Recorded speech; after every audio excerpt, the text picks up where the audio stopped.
Hey, Acquired listeners. In the time between when we recorded this episode and now when we're releasing it, longtime Amazon board member and Madrona Venture Group founder Tom Alberg sadly passed away. And we wanted to, instead of our usual funny cold opener here, take a moment and dedicate this episode to Tom. Tom had such a huge impact on David and my careers. Tom also had such a huge impact on Seattle and really the whole technology ecosystem, helping to build the law firm Perkins Coie and the telecommunications firms Western Wireless and McCaw Cellular that really make up a large part of the infrastructure we all use for our phones today. We also were lucky enough to have Tom on Acquired, and it was really wonderful getting to spend the time in person with him, 4 or 5 years ago now, David. Yeah. Tom was the longest serving Amazon board member other than Jeff himself. I believe 23 years, was the lead independent director and had a huge impact on the company and of course on us. We'll all remember Tom. He gave back in so many wonderful ways, and this episode is dedicated to you, Tom Alberg. Thank you. Who got the truth? Is it you? Is it you? Is it you? Who got the truth now? Is it you? Is it you? Is it you? Sit me down, say it straight. Another story on the way. Who got the truth? Welcome to Season 11, Episode 2 of Acquired, the podcast about great technology companies and the stories and playbooks behind them. I'm Ben Gilbert, and I am the co-founder and managing director of Seattle-based Pioneer Square Labs and our venture fund, PSL Ventures. And I'm David Rosenthal, and I'm an angel investor based in San Francisco. And we are your hosts. Our story today is probably the single most interesting business of the past 30 years. For the longest time, David and I resisted doing an Amazon episode because it almost felt like a trope, or that we needed to do something maybe more unexpected. We've tackled bits and pieces, like our interview with former board member Tom Alberg in the Amazon IPO episode, our episode with great. Alfred Lin on Zappos, and of course by referencing Bezos' famous 2009 speech about outsourcing anything that does not make your beer taste better over and over and over again. And over again. But we decided that no self-respecting technology business historians like ourselves could skip over this incredible, tumultuous, death-defying, and ultimately very, very successful story. Today, we'll be tackling Amazon.com, the website that sells books and now everything else on the World Wide Web. As you know, Amazon is also one of the rare companies that built a completely separate and dominant business in Amazon Web Services, and we'll save that for our next episode. Woohoo. This story is for longtime students of Amazon and newcomers alike. So while you may be familiar with Jeff's flywheel diagram or the famed door desks or the Barron's article from the .com bust headlined Amazon.bomb, I can tell you from staring at my mountain of notes that there are some details in here that I certainly didn't know and you may not have known either. Oh, it's just such a good story too. Yeah. I'm so glad we did Walmart first. We almost didn't because it just perfectly sets the stage for Amazon. Oh, yeah. Yeah, the big thing that we're doing today is we're going to try and answer the question, how did Amazon succeed to such an incredible degree that it has, where so many of their .com siblings burst into flames? So first, we have some big news here at Acquired World HQ. After 7 years of beating back requests, we are finally launching a merch store. We've been holding on to this bit for a while because we can think of no better episode to launch our internet storefront than here on the Amazon episode. So we're partnering with what I think is the single highest quality merchandise platform on the internet, Cotton Bureau. They make really nice stuff that I have tons of in my closet. We're launching with men's and women's t-shirts, sweatshirts, tanks, and even onesies. If you, like David, have a little one at home. And if you decide to be first in this first wave of people to sport the fashionable Acquired merch, you should tweet at us at AcquiredFM, and we will retweet some of our favorites. So the link is in the show notes, or you can go to acquired.fm/store. All right, listeners. Now is a great time to talk about a new partner of ours here on Acquired, Legora, the agentic operating system that is redefining how the world's best legal teams work. Yep. It's sort of obvious that AI is going to completely change the legal industry. I bet most of you listening have dropped a contract into some sort of AI chatbot out there. Legora took that insight and asked the question, what if you really built something with that power from the ground up for the legal industry? So the founders did exactly what great founders do: operate with obsessive customer focus. They embedded inside a massive law firm for months. They sat with the lawyers just watching how the work really gets done. And that's how you get features that customers love, like tabular review, where you drop in a folder of hundreds of contracts and it pulls every key term into a grid a lawyer can actually work with. Legora's bet here is interesting. Since it lets each lawyer handle more complexity, any given person can increase the quality of their work and do higher value work. And this means that the pie can grow even as each individual task takes less time. And they recently launched Legora Agent, offering greater intelligence and performance. The agent lets lawyers set an objective. Then it can handle the planning and the execution and delivery of the final product. Legal teams get to maintain full control and transparency since they're still involved where judgment is required. And Legora works where you already work. You can use it within Microsoft Word while redlining or drafting. The early Legora numbers essentially speak for themselves. When they have a head-to-head pilot with their top competitor, they win 70% of the time. Legora now has over 100,000 lawyers on the platform from 1,200 legal teams in 50 countries. And crazily, they went from 1 million to 100 million in ARR in about 18 months. Truly insane numbers. And that is the real test. Plenty of things demo well, but the question is whether a busy associate actually reaches for it during crunch time, or whether a partner trusts it before going into a conversation with a major client. If your legal team wants to check it out, whether you're a law firm or you're in-house at a company, you can learn more at legora.com/acquired and just tell them that Ben and David sent you. Well, after you finish this episode, go check out the LP Show by searching Acquired LP Show in the podcast player of your choice.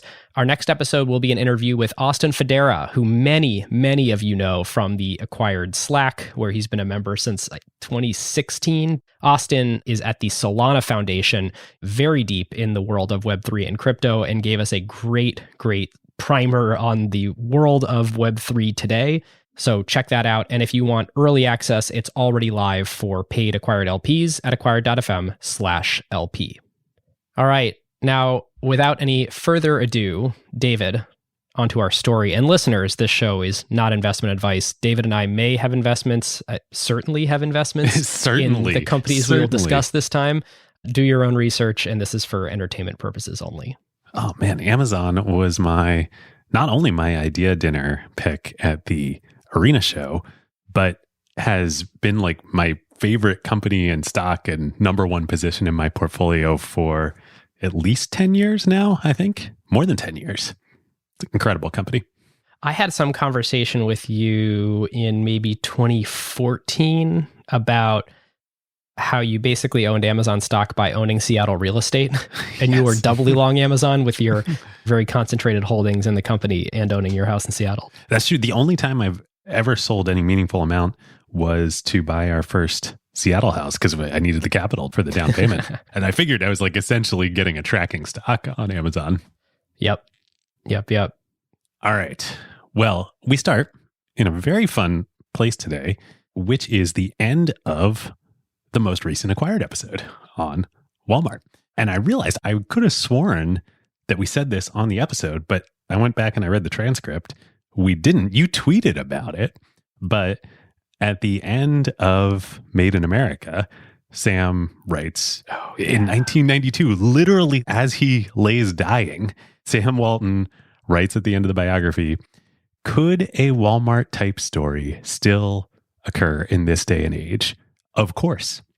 Somewhere out there right now, there's someone with good enough ideas to go all the way, providing that someone wants it badly enough to do what it takes. Oh, such a good quote. And he was writing that in 1992 while Jeff Bezos was ideating on what ideas could work on the internet while working at D.E. Shaw. Oh my God, if he only knew. It was like the prophet speaking. Yes. He was describing reality and history as it was happening, and he had no idea. Amazing. Yeah. Well, speaking of books, we have a big thank you that we owe to Brad Stone and the Everything Store. Brad is just the best. We've done episodes with Brad in the past. The Everything Store is the canonical history of the first 20 years of Amazon. For sure. We actually talked to Brad the other week when we were preparing for this. Well, we had to. It was both the question of like, okay, with 10 years or whatever it's been of history, what else would you want to say that wasn't in the Everything Story? And also give us some context around it. No doubt in my mind, it is one of the best business books written of the last 20 years, of the 2000s for sure. Oh, it's a thriller. Yeah. Brad actually said this when we were talking to him. He's like, there's two reasons to write a business book. One is it's a thriller. The other is it's a how-to manual. And the Everything Story is both of those. Yep. All right. We jump from 1992 in Bentonville, Arkansas to Albuquerque, New Mexico on January 12th, 1964, where one Jeffrey Preston Jorgensen is born. Many people listening, especially if you've read Brad's book, you know this story, but it's pretty amazing. When young Jeffrey's mother became pregnant, she was 16. His father, Ted Jorgensen, was 18. They went to the same high school in Albuquerque, and they were dating at the time. Turns out their fathers actually worked together. And this is part of the story. There was a very specific reason why both of their families lived in Albuquerque, and that is because both of their fathers worked together at Sandia National Laboratories. Which, for folks who don't know, that laboratory was established, I think, because it played a huge part in the nuclear program's development for the United States. So Los Alamos, New Mexico, which I think is like an hour and a half north of Albuquerque, I think, that's where the Manhattan Project happened. And that's where the atomic bomb was developed. After World War II, though, quite a while after World War II, the government split the U.S. nuclear program into like research. And that was Los Alamos and a bunch of other labs around the country. And then actual like management of the weapons. So there's like nuclear research and nuclear energy, and there was nuclear weapons. So Sandia is the organization developed by the government, and it's actually a private operation now that manages nuclear weapons. And so both of Jeff Bezos's biological grandfathers worked there together. And Jeff's mom, Jackie, her dad was named Lawrence Preston Giese. Pop, he went by Pop Giese. He actually not only worked at Sandia, he was the head of Sandia. Oh, wow. He ran the U.S. nuclear weapons program. And before that, he was one of the original members of DARPA. Whoa. It encourages the development of the ARPANET, the internet, the DARPA Challenge. Obviously, that was much after his time, but man, you can't make this stuff up. That's crazy. Yeah. So their kids managed to get pregnant in high school, and Ted and Jackie decide to get married before the baby is born, which they do. The marriage doesn't last, though. I mean, it's not really set up for success here. And when Jeff is about 18 months old, they end up getting divorced. And Jackie, Jeff's mom, takes the baby, moves back in with her parents because she's still only like 18 or 19 years old at this point. Eventually, a couple years later, when Jeff is 4, Jackie remarries and moves in with her new husband, who is a petroleum engineer for Exxon. And her new husband's name is Miguel Ángel Bezos Perez. Today, who goes by Mike Bezos. Yep. Jeff Bezos's adopted father. And his story is incredible and actually sort of touches our stories in a very small way. Huh. Mike is from Cuba, and he was a student at a like elite private high school in Cuba when the revolution happened and Castro took over. And his parents were able to get him out and send him to Miami. Wasn't there some like exfiltration program through the church for gifted youngsters? There was. Mike was part of this. So he gets shipped to Miami, doesn't know anybody in America, doesn't speak English. He ends up from Miami getting shipped to Wilmington, Delaware, where he lives in a group home and he attends Salesianum High School, which that probably doesn't mean anything to you because you didn't do high school in Wilmington like I did. But I played sports against Sally's growing up. And this is so awesome. He and Jackie last year just gave a $12 million donation to Salesianum, which I think might be like the largest single donation to a Catholic high school in America. Wow. Mike and Jackie must have really made some smart investment decisions at some point in their life to be able to make that kind of investment. Oh, we will get into it. David, how does every single episode have some tie to Southeast Pennsylvania or Delaware? I know. I think we're picking favorites here. We totally are. So Mike is super smart. He quickly learns English. And by the next year, when he graduates from Salesianum, he ends up getting a full scholarship to go to the University of Albuquerque to study engineering. And while he's there, he pays his living expenses, working his way through college by working at a local bank where he meets Jackie. They fall in love, they get married. Mike adopts Jeff as his adopted son. They go on to have 2 more children. And when Mike graduates, he gets the job with Exxon. He would end up working his whole career at Exxon. And becoming like a pretty senior executive, right? Very senior executive. So he had some capital to invest a few years later, which we will get into. And they move the family to Houston. A, Mike's story is just amazing.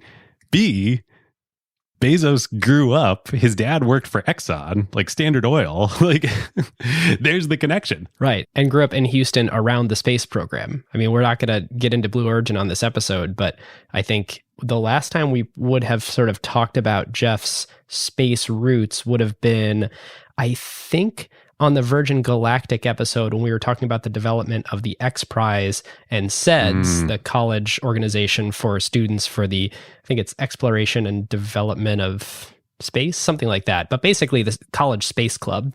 Jeff was the head of that club, the president of the one, and maybe the founder of it at Princeton. And so there's this very clear through line from spending time during his childhood in Houston through that. And obviously Blue Origin. I didn't think about that. Definitely Pop Giese, his grandfather, has a big influence on Jeff, which we'll talk about in one sec, and introduces him to science fiction and space because he was involved in all that at DARPA. But I didn't think about that yet. Jeff grew up in Houston during the Apollo era. This was the heyday of NASA. Yep. Super cool. So Jeff goes to a Montessori preschool in Houston, and he gets put into a new program for gifted young students in the Houston elementary school system. This is crazy. So at the time, there was a woman named Julie Ray who was writing a book about this whole new concept of gifted streams in elementary school education. And Houston is one of the kind of leading school systems that's doing this. So she goes to the administration and she's like, hey, is there, a student that I could shadow and see how gifted education is working? And they're like, we have exactly the student for you, Jeffrey Bezos. I mean, there's a number of ways we could highlight how special Jeff was, even as a very, very young child, but this is a pretty darn good one. He was the student chosen for the person writing the book on this type of special program in the school selected for special gifted programs. I mean, he was like one of one, and he would go on to be valedictorian of many things in his life, but here's sort of a first sort of proxy for that. Super cool. There's a quote in the book. So it's written under, he's a pseudonym. He's quote unquote Tim in the book. To protect an identity of a child who can't yet pick if they want publicity, right? Totally. I mean, he's in elementary school. So there's this quote in there where Julie, the author, asks Tim, Jeff's teacher, what grade level he's performing at. So he must be in second or third grade at this point.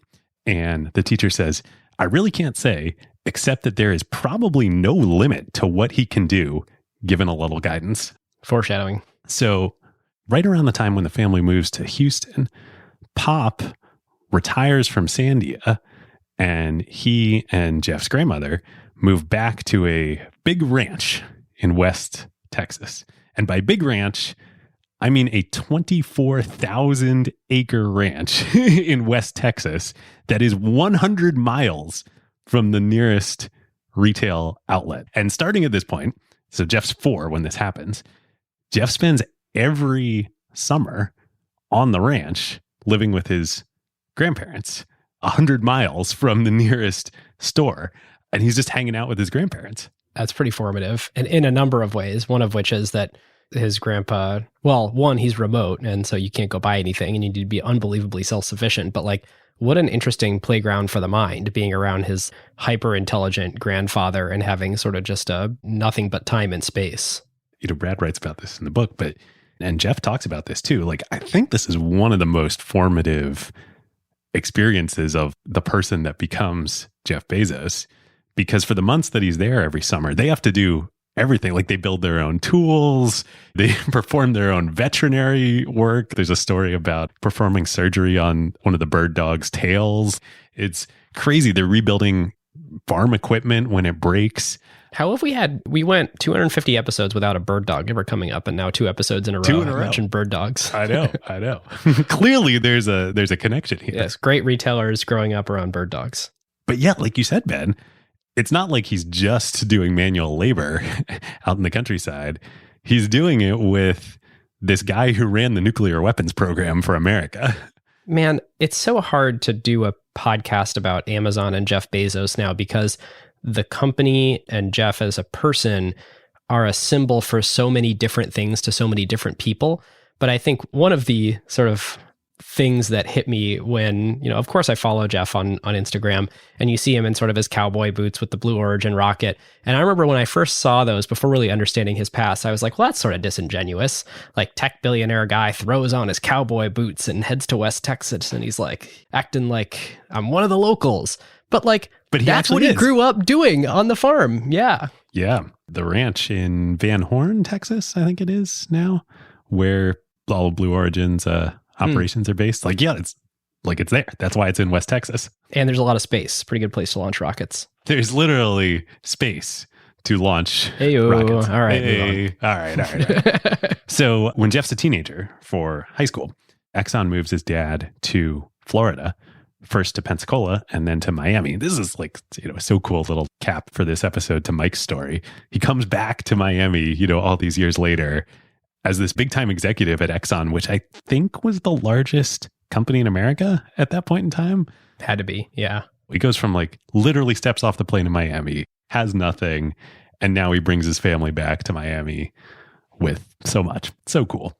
Jeff, as you said, graduates high school as valedictorian, and like all great talented high school graduates, goes on to Princeton. I'm biased, of course. A few of his fellow Princetonians, while he's in college studying. Is that really how you say it? That is, it is, yes. I'm a Princetonian. I see. Got it. Or a tiger, if we're being less pretentious here. A couple of his fellow tigers, while Jeff is studying computer science at Princeton, Brooke Shields, Michelle Obama, and Jeff Wilkie is also there at the same time. I don't think they were friends. Jeff was a couple years behind, but they were there at the same time. Fascinating. So when Jeff graduates from college in 1986, he does not go into finance right away. He goes and works for a startup. He works for this company called Phytel, which had been founded by a couple Columbia computer science professors and was developing a very, very early network technology for high-speed trading applications. Huh. They were tech for, I don't know if it was exactly today all this stuff is co-located in data centers with the NASDAQ and the New York Stock Exchange, but right. Kind of a precursor to that. So he does that for 2 years. And then in 1988, he's like, all right, I'm, working for this startup, building infrastructure for this then completely new discipline of finance of quantitative trading and finance. Those guys, our customers, are actually making a lot more money. Maybe I should go work for them. But it is pretty good. I mean, great experience at that point in time.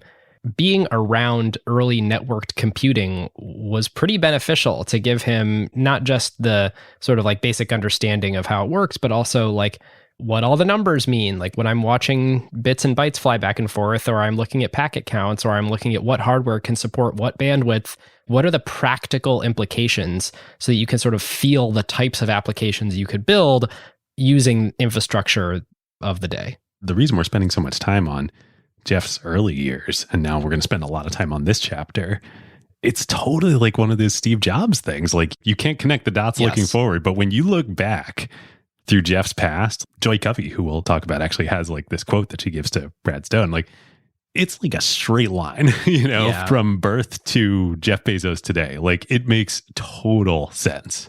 Well, it's really hard to cover Amazon as a business without it being a Jeff Bezos biography, because in so many ways, Amazon is an extension of Jeff Bezos's brain. Like, it really is a company made in his image. And that's kind of the case for a lot of these types of people. Like, you look at Apple, that was very much the case for Steve Jobs.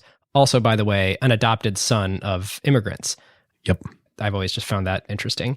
But in some ways, I'm thinking, okay, cool, let's get to the Amazon story. But even though it's called Amazon, at least for a very long time, call it its first decade, it really is just Jeff Bezos at scale. Probably, arguably, for longer than that. I mean, until recent times.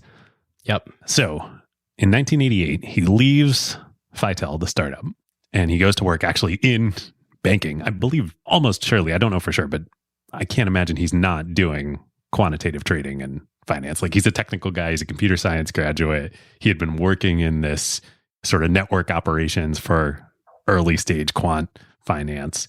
That's probably what he's doing. So he goes to the investment bank, Bankers Trust, which then, through a series of mergers, as always happens on Wall Street, becomes part of Deutsche Bank. Deutsche Bank's going to come back up later in the episode. That. Yep. He's worked at startups, computer science. Like, he's got this entrepreneurial kind of bug. So on the side, he becomes friends with a guy named Halsey Minor, which listeners are probably, a bunch of bells are going off. And they almost start a startup together at this point in time. The idea was it was going to be a financial newsletter idea, but they become buddies. That doesn't work out. But Halsey, like right around this time, right after that, goes on to start CNET. It's crazy. The internet was so freaking small then. And also, like, if you were to squint and describe CNET at a really high level, it's like distributing the written word over this budding World Wide Web, which is sort of what Amazon did. Yeah. Ultimately, it distributed them through an abstraction layer where you print the words on paper first and then you ship the paper. But they would go on to start businesses riding the same wave. Yep. And I think they remain friends for, well, certainly for a while, if not still to this day. And Bezos does always sort of chuckle at that, where people would say, wait, you're starting this business that's meant to take advantage of this new piece of technology, and the new piece of technology is particularly good at distributing hypertext over a globally available network. And the way that you're doing that is specifically not by putting the text in the browser, which can read the hypertext directly onto a screen. Right. And he does always chuckle about that. But it is funny, to this day, you still can't really search books. You Google search something, you're going to get websites. You're not going to get books. And despite Amazon and Google and everyone trying, the book publishers have sort of very physically DRM'd these books such that you cannot search them in a very digitally native internet way. Yeah, it's funny, even today. So in 1990, Jeff gets a fateful call from a headhunter.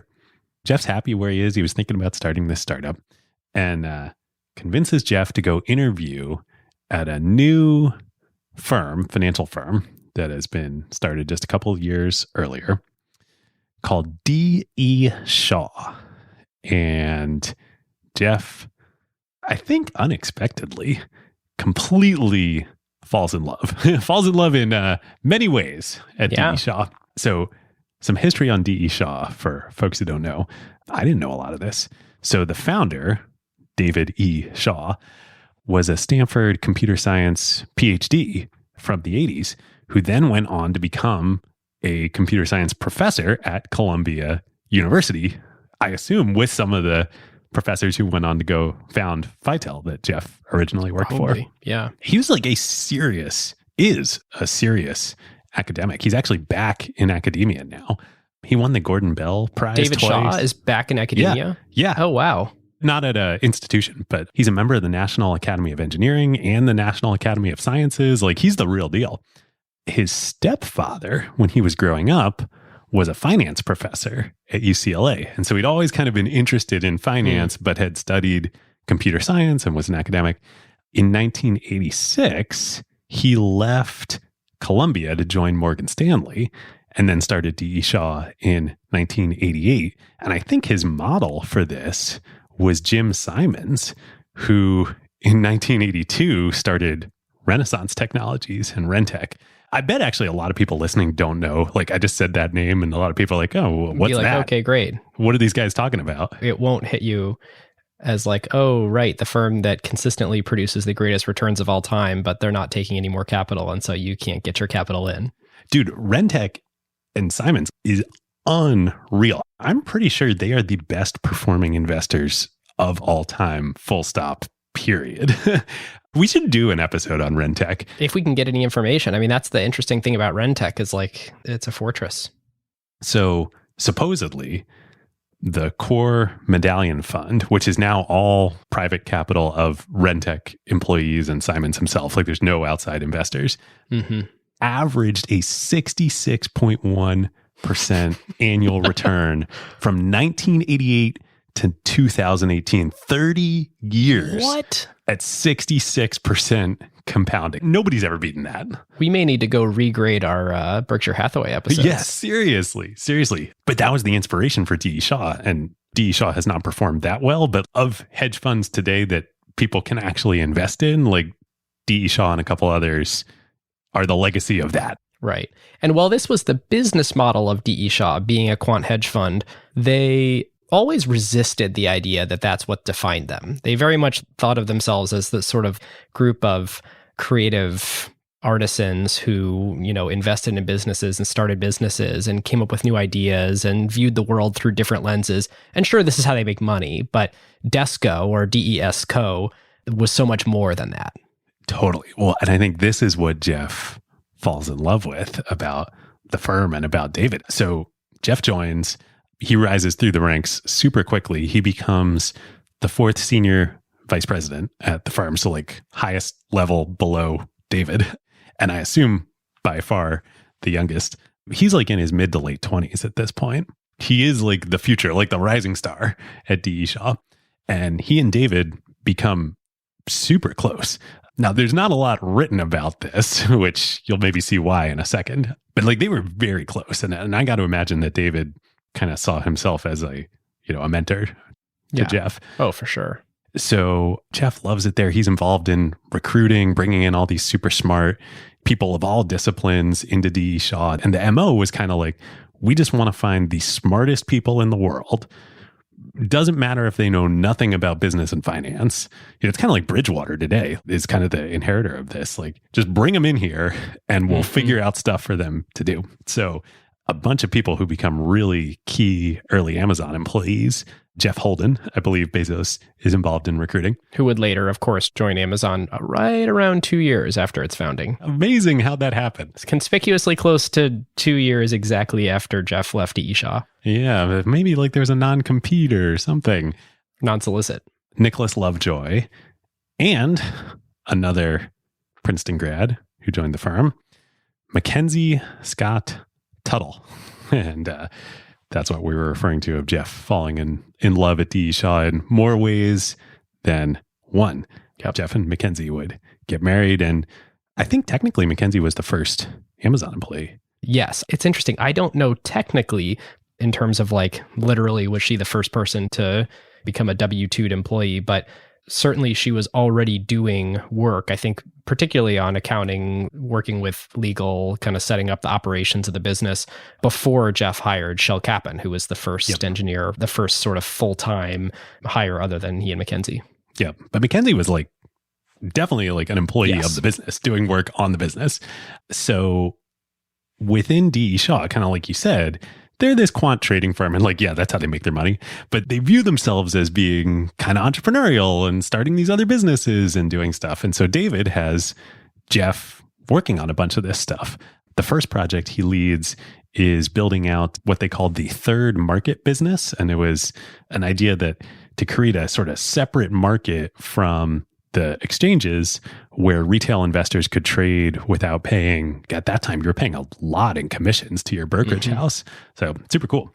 Which, by the way, this feels like it's probably the predecessor to dark pools. Oh, I mean, if they're making transactions off exchange and then batch shipping them to exchanges to get lower fees, that is sort of the financial world that we live in today, where lots of transactions happen off the exchange. And that's sort of the predecessor to payment for order flow. I mean, they were at the early days of all this stuff. Robinhood and Citadel and all that. Well, they definitely were, because at the same time, the internet it's so early. We're in like early, Mosaic, Netscape days, like 92, 93. But David and Jeff, given their backgrounds, and like David having done his PhD at Stanford, they know all these people that are starting the internet. And even Bezos himself, I mean, when he was, I think, in college, he had used the internet when it was fully just command prompt based, and there was no GUI. It was just the very basic protocols and a Unix command terminal, and you can maybe Telnet was around at that point, but yeah, there was no World Wide Web. Yes. So David and Jeff get really excited about this, and David kind of reassigns Jeff as one of the most senior people in the firm, that the two of them are going to work together to come up with business plans that they're going to start internet opportunities within D.E. Shaw. So I think the first one that they do is a online retail brokerage for financial trading, like E-Trade. It was a competitor to E-Trade.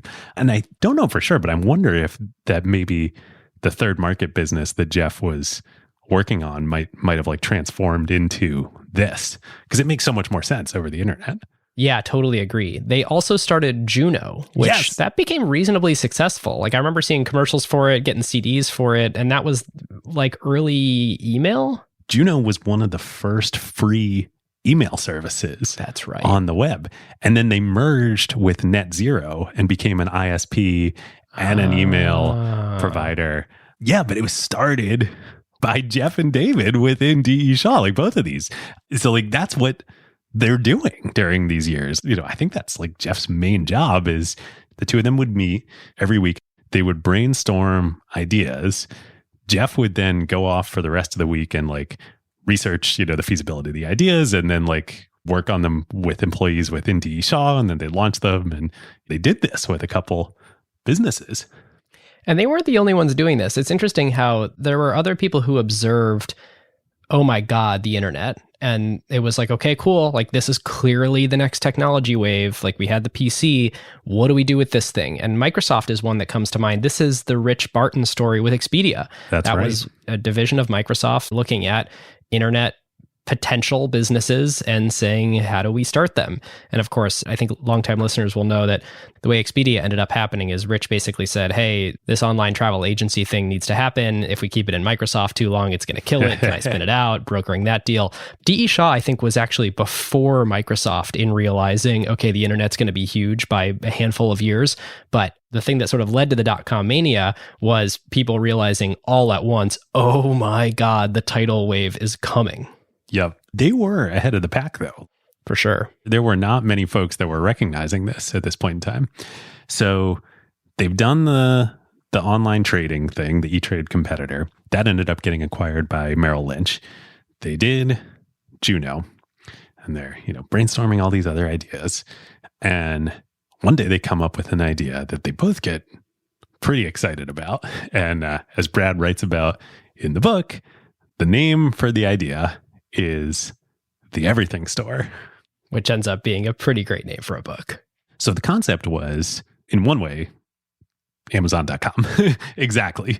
But there was also a pretty fundamental difference in the idea at this point in time. The idea was that you could use the internet to build a whole new intermediary layer between consumers and manufacturers that would bypass traditional retail. So, the discounters, Walmart, Kmart, Sears, all that physical stuff, you're just going to cut them all out. And this kind of beautiful internet business is going to be just the kind of algorithmic matchmaker between customers that want to buy stuff and manufacturers who make stuff. And that's sort of what Amazon is. There's definitely this like, well, the internet is going to change so much that factories will just be able to sell right to consumers online. And it's sort of like rounding away all the messy middle that we talked about on our episode with Jeremy from Italic of like, you've got the manufacturers, you've got the product designers, you've got the distributors, you've got the brand, then you've ultimately got retail, and maybe you can own 2 parts of that, but you're probably not going to own all of it. Yeah. It was like this sort of very low-res picture of the way the retail landscape worked. This totally reeks of like 1999 era MBA business plan that like, I'm going to drop out of HBS and I've got this startup idea and a business plan. I'm going to get it funded and go, but to their credit, they were a few years ahead of this. And like nobody knew at the time, like nobody actually knew how the internet was going to play out. Yep. This seemed maybe plausible, and if it would work, it would be beautiful, right? Like you wouldn't have to actually do anything. You'd just sit in the middle and take a tax on transactions. And so the idea was that the manufacturers would drop ship the orders directly to customers. Oh, man. Right out of their factory, which is totally their core competency. Yeah, totally. Like that's going to work. But importantly, while Jeff is still at D.E. Shaw and sort of regularly doing this ideating, he starts to dive really deep on what categories could make sense for this as a starting place. Yes. So the two of them, they're both very excited about this, as they should be. Commerce, pretty big market, huh? Yeah. Turns out like retail in America is maybe, other than US real estate, maybe the biggest market in the world. Yeah. Auto, I think, and maybe food. So they, like you said, Ben, they quickly realized, okay, if we're going to do this, you can't just start with the everything store. You need to pick one category, build the consumer brand and, the website and the traffic, and then you can add categories over time on top of that. So Jeff goes off, during his weekly research activities, and he researches and he decides that books are the ideal category for a few reasons. One, they are perfect commodities. So like a paperback copy of book X is a paperback copy of book X. Doesn't matter where you bought it, how you bought it. To the customer experience, it's basically the same thing. Yep. 2, there are only 2 major actual distributors of physical books in America. There are many publishers, but distributors who actually like have the inventory, the books, Ingram and Baker and Taylor. And do you know where Ingram is located? Oregon, right? Yep. Roseburg, Oregon. A convenient one-day drive or less, half-day drive from Seattle. Although Jeff was not thinking about that at the time. No, not yet. That'd be the next step. So it'd actually be pretty easy to enter this market because all you need to do is establish accounts with Ingram and Baker and Taylor, and then you get the vast majority of the commercial market for commercial books. You have access to the inventory. Yep. There were a few other things too, like especially books are great because when you compare them, with music, there's 6 different record labels that you'd have to get each of them on board. So they can be considered music because obviously shipping books and shipping CDs, pretty comparable experience from a weight perspective and packing perspective and all that. So to the extent that it's going to be shipping to people, then you sort of have to just look at the industry dynamics of each of those because just like books, CDs are perfect copies, perfect commodities. On many dimensions, they're better than books. Lighter weight to ship, standardized packaging, etc. Yes. But with books, unlike where music that we talked about in our Taylor Swift episode, there's 6 labels, there are 4,200 book publishers. So while you can sort of very quickly get the whole catalog of the 2 distributors, if you end up actually negotiating with publishers, there's a lot of individual publishers. And all these small publishers actually do matter because there's 3 million different books that are active and in print worldwide, and the long tail matters. Yep. It's not just like everyone wants to listen to Taylor Swift in books. There are lots of rare or out of print books that people totally want. The genres, there's niches, And the status quo is going to Barnes & Noble and special ordering something and paying a bunch of extra money for that so it can arrive in a month. And I think David and Jeff considered music and CDs as well. Yeah, I suspect this is probably the reason they decided to go with books. Actually, Brad quotes Jeff in the Everything Store, quote, "With that huge diversity of products, 3 million books in print, you could build a store online that simply could not exist in any other way. You could build a true superstore with exhaustive selection and customers value selection." Borders and Barnes & Noble, they'd like say they're book superstores, but I think they only stocked like 80,000 or so, maybe titles, like, which is a lot, but it's not 3 million. It's not the infinite shelf space of the internet. Also worth noting, Barnes & Noble and Borders each only had less than 12% of the retail market each. So it's not like there was somebody who already had 80% market share that you had to go fight. You ostensibly could reasonably quickly become Barnes & Noble or Borders scale. Yep. And David, you said something important there, which is that only with the internet could you really build this true superstore. And Bezos keys on this very quickly in the very first interview that he gave, which we'll link to in the sources. It was actually at a conference in Seattle. Someone sort of just interviewed him right outside the conference. And I think people have probably seen this video or screenshots of this video. It's worth watching the whole few minutes because it's unbelievably prescient. He basically points out if you can do something in the old paradigm, you should. And when there's a new paradigm like the internet, you basically want to find things that you could not do any other way. Ooh, I love that. In order to really exploit the power of the new paradigm. Oh, that's such a great playbook theme that we should highlight here. Like, I mean, I'm thinking about Web3, right? Like, oh, duh, like it's so obvious. Yeah, you can build stuff in Web3 that you can do in Web2. And like, that's sort of fine. But like, really, you want to find the stuff that you can't do otherwise. Right. Don't go create the banner ad and slap it on the internet and be like, see, it's like a magazine, but on the internet, invent the feed format. Totally. Oh, that's so great. I hadn't seen that interview. That's awesome. So Jeff, like we've been saying, like he just keeps getting more and more excited about this the more he digs in. And he and a couple other employees at D.E. Shaw, they start researching competition because there were other online bookstores at this point in time. There was books.com, a few kind of local physical bookstores around the country had started up e-commerce internet storefronts. You could buy books from XYZ local bookshop around the country and have them ship it to you. And so they start experimenting with the competition and they realize that nobody's got the whole catalog, so to speak, the infinite selection. It's still all in this kind of old school physical paradigm. Like, yeah, we'll put up an e-commerce storefront, we'll put up a website, but we're just selling our inventory out of the, what we got in the back here.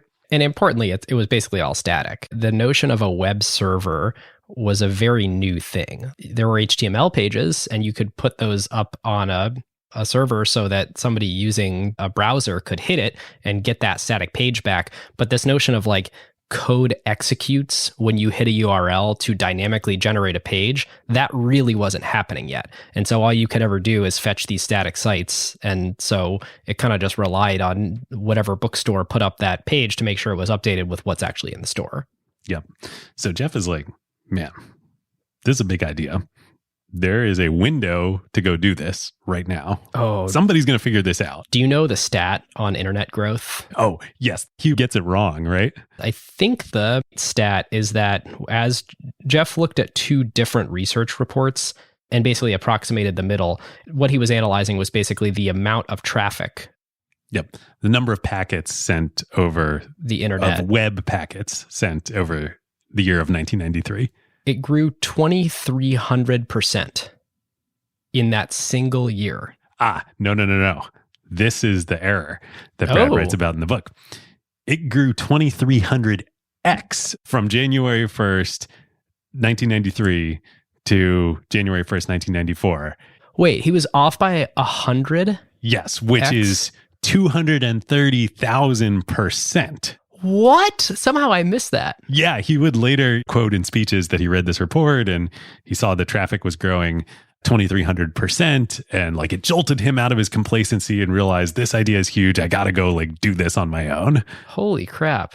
No, I mean, I was going to make the point of like, if you see anything growing 2,300%, you should start a business on top of it. But I didn't realize that I was with the outdated stat. There's a minimum threshold at which you should stop doing whatever you're doing if you see something like this and go do that. That threshold is below 2,300%. But if you see something that's growing 230,000% in 1 year, you really got to quit your job and go do this. It is crazy. Like, being in venture, we sort of look for like, oh, what's the next technology wave and what's the next paradigm? And is it Web3? And is it some form of VR or AR? That's true. You and I have never seen this in our professional lifetimes. We have never witnessed this. No. We have never seen anything within an order of magnitude of this. Mobile didn't happen this quickly. There was no single year in mobile that was nearly as fast as the rapidity of the internet adoption. And so a lot of us in venture and in startup land right now are starting businesses and investing in businesses that it's innovating around the edges, and it's innovating on stuff that's pretty mature. There's nothing that is the sort of fish in a barrel opportunity of suddenly everyone appeared over there using garbage tools, and all we have to do is make a pretty good tool and everyone's already on the thing. Yeah, I think we should just like pause the episode right now and highlight everything comes from this. Like all we are doing now is like capitalizing on the ripple effects or the aftershocks of this giant earthquake, of which we will probably never see another one in our lifetimes. The internet is it. It's all the internet. And this is the beginning. Everything now is still just derivative of the internet. Yeah, the idea that suddenly everyone is networked together and can obtain any information very quickly. There wasn't even really an interaction model yet. It was just about obtaining information. Yep. There were GET requests, but there weren't POST requests. And I don't know if that's technically true, but that's one reasonable way to think about it is you could load any web page, but there weren't a whole lot of forms you could type things into to send information back to those companies or those servers. You know, in Jeff's head and lived experience, this is all like happening at once. He's been working on this internet stuff. There's this new idea that they're working on that he's probably more excited about than any of the other ideas. He reads these reports, you know, it jolts him out of his complacency. He's like, dang, I've got this really cushy job here at D.E. Shaw, but I might need to leave this and go do this on my own. What happens next is sort of open for debate. You know, Jeff wrestles with this decision for a little bit. He and Mackenzie, they just got married. They love their life. They love D.E. Shaw. They love living in New York. Jeff really is kind of the heir apparent to take over D.E. Shaw. And actually, like I said, just a few years later, in 2001, David retires, goes back to computer science research, leaves the firm in the hands of other people. Like, very reasonable that could have been Jeff if he hadn't left. Yeah, absolutely. Jeff calls up his parents, calls up Mike and Jackie, and is like, what should I do? And they're like, oh, you should stay at D.E. Shaw. Of course. It's very successful. You get a great salary. You're well thought of in your industry. Yep. How many 28-year-old, 30-year-olds have the kind of, you know, success and opportunity that you do? Not many. So Jeff's thinking about what to do. And he talks about, later he comes up with this framework for making the decision that he calls the regret minimization framework. I love this. It really is. It's such a beautiful way to think about big life decisions like this. I've used it. It's really great. Absolutely. Me too. The framework, for people who don't know, is when I'm 80 years old and I'm looking back on my life and I look back at this fork in the road here, which path am I going to regret the least? What will cause the least amount of regret when I am 80 and I'm looking back and like, oh, I made that decision. Do I regret it more or less than what the alternative would have been?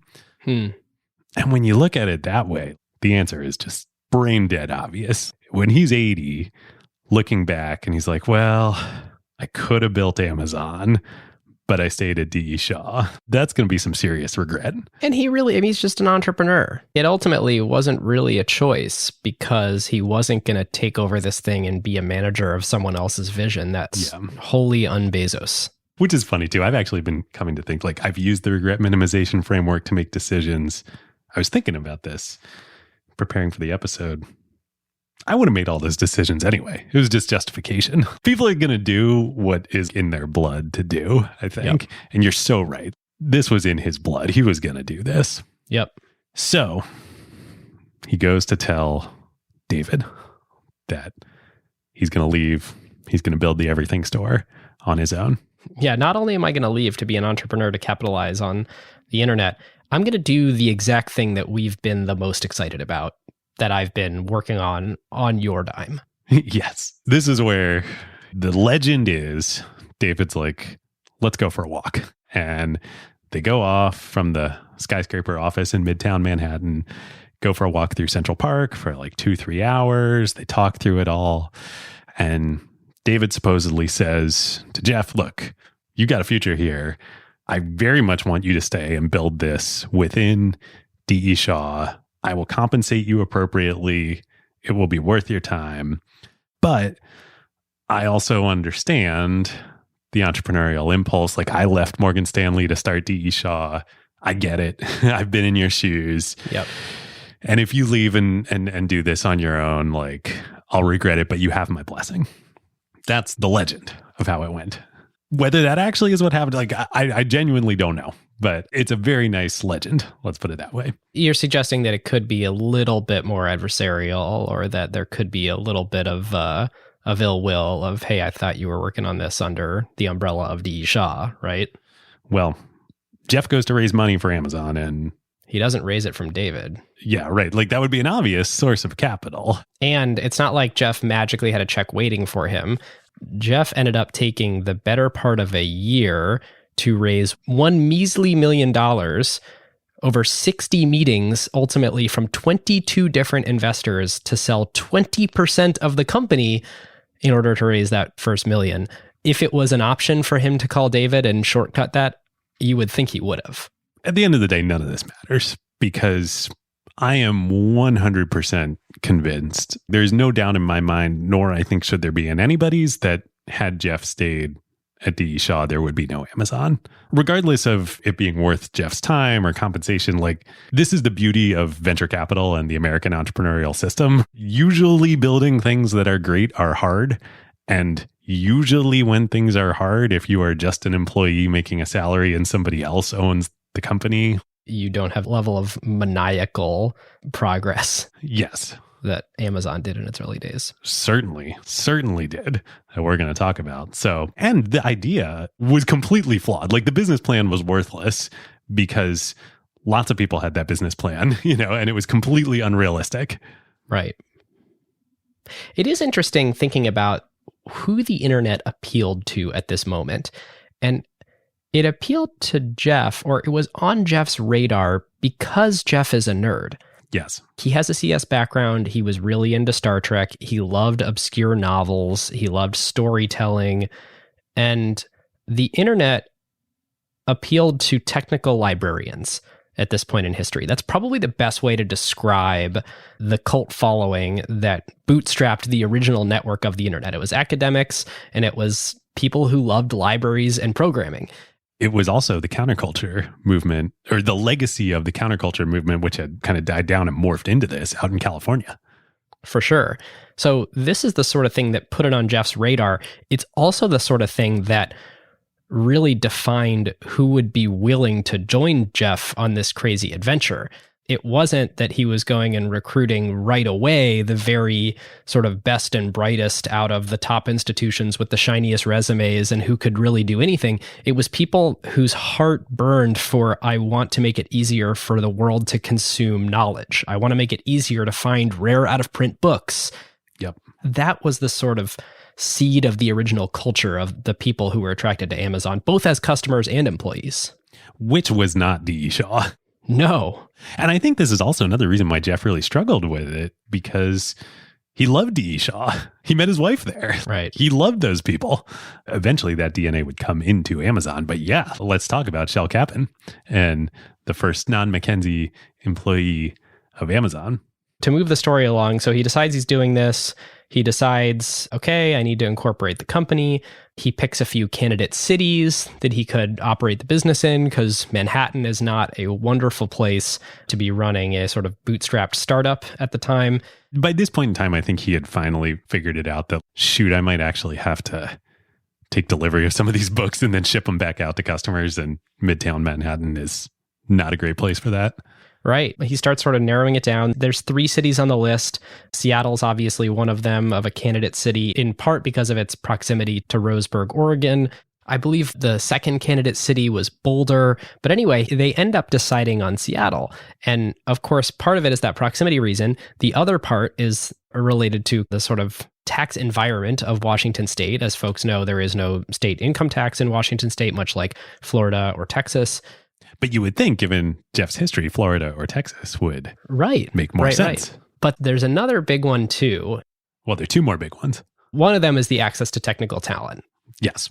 Microsoft was just absolutely in its heyday, and Jeff respected what Bill Gates and crew had built and thought, you know what, opening up a business right next to Microsoft, if I'm going to be attracting programmers, seems like a good idea. Yep. And what's the fourth? Well, the fourth, you have to rewind a little bit to the recruiting of Shell. So Shell, Jeff got introduced to actually through a D.E. Shaw colleague. And Shell was an engineer, programmer, who lived in Santa Cruz, California, and had worked for a bunch of kind of early Silicon Valley startups. Yep. Including Stuart Brand and the Whole Earth catalog. Oh, yeah, absolutely. Yeah, at the Whole Earth truck store in Menlo Park. Which is like a rare books retailer, right? It was counterculture. It was like curiosities that Stuart thought was cool and would be in the Whole Earth catalog. And then they sold them out of the back of a truck in Menlo Park. It's perfect. And for listeners who are like, Whole Earth catalog, Stuart Brand, what are you talking about? Well, there's one other element of tech history which will quickly sort of jolt you out of your seat and go, oh, that's what we're talking about here.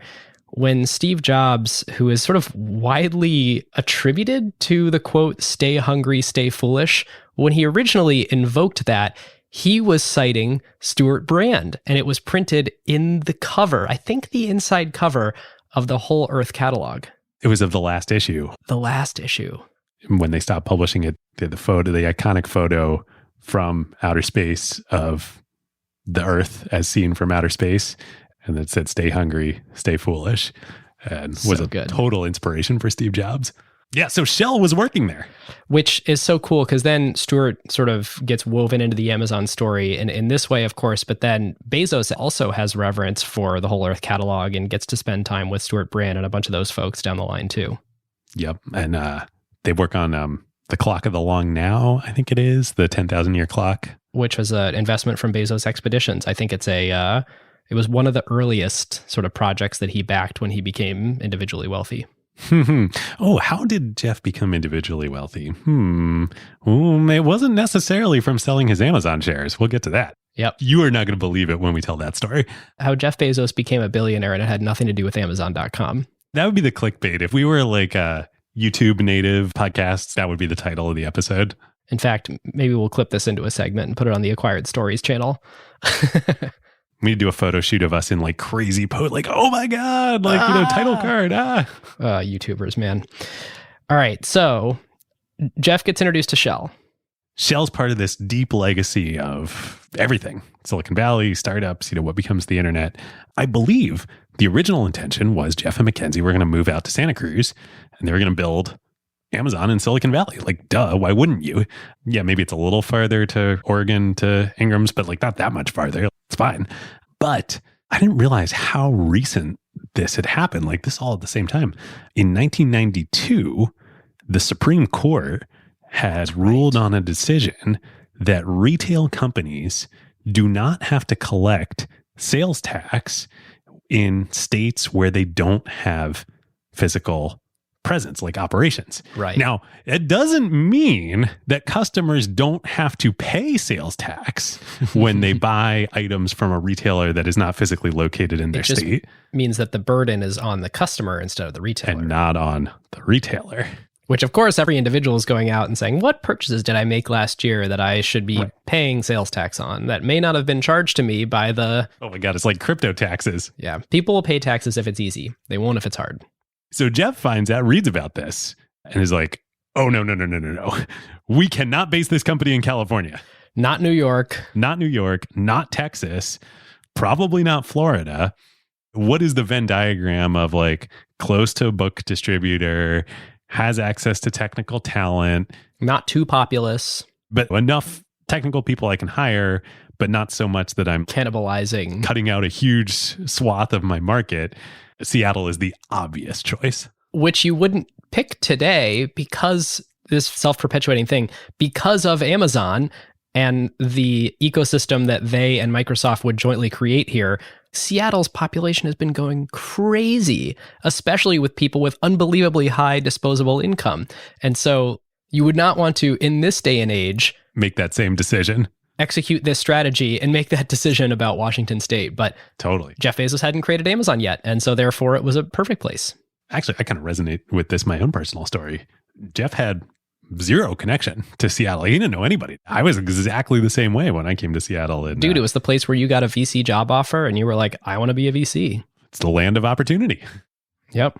And it was the land of opportunity for Jeff Bezos. You know, the legend is that he and Mackenzie are driving across country. They realize this. They like veer hard to the right in Texas. And instead of going due west to California, they go northwest to Seattle. Meanwhile, I think they've been on the phone with lawyers or a lawyer incorporating the business while they've been driving out. And that's the whole thing about the name. That's probably a story worth telling.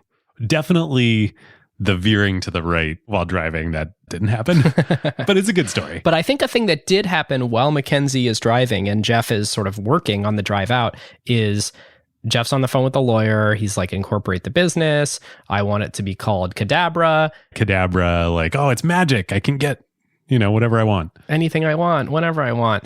And, you know, Jeff's like, yeah, Cadabra. And he's like, cadaver? And so that was like the first sign of this may not be the best name. He would have a series of other potentially bad names too. Really bad. Relentless.com. Relentless.com, which still goes to Amazon. Redirects to Amazon. Yeah, supposedly he and Mackenzie both really liked Relentless.com. This may be completely false, so like, you know, don't hold me to this, but I wonder if that's a little subtle dig at D.E. Shaw of like, I'm going to go be an entrepreneur, relentless. Like, I wouldn't be relentless if I were in a cushy skyscraper in Manhattan. It's not a very customer-centric name. No, it's definitely not. It's very much like, I'm going to come at you, competitors. Well, that's what I'm wondering. Like, where did that come from? Yeah. I mean, you would use it to describe Jeff's personality, but it's an odd name for the business. Definitely. So eventually, friends convince them that relentless sounds kind of sinister. And the story goes, Jeff starts looking in the dictionary at A words. Now, I don't know if he was specifically looking at A words. If so, he was very smart because A names are names starting with the letter A. He actually was, because sites like Yahoo, like portal sites, directory sites, listed alphabetically. Totally. I mean, this is like, we've been such a beneficiary of this at Acquired. This is our secret sauce. Podcasts are the last vestige of the old internet.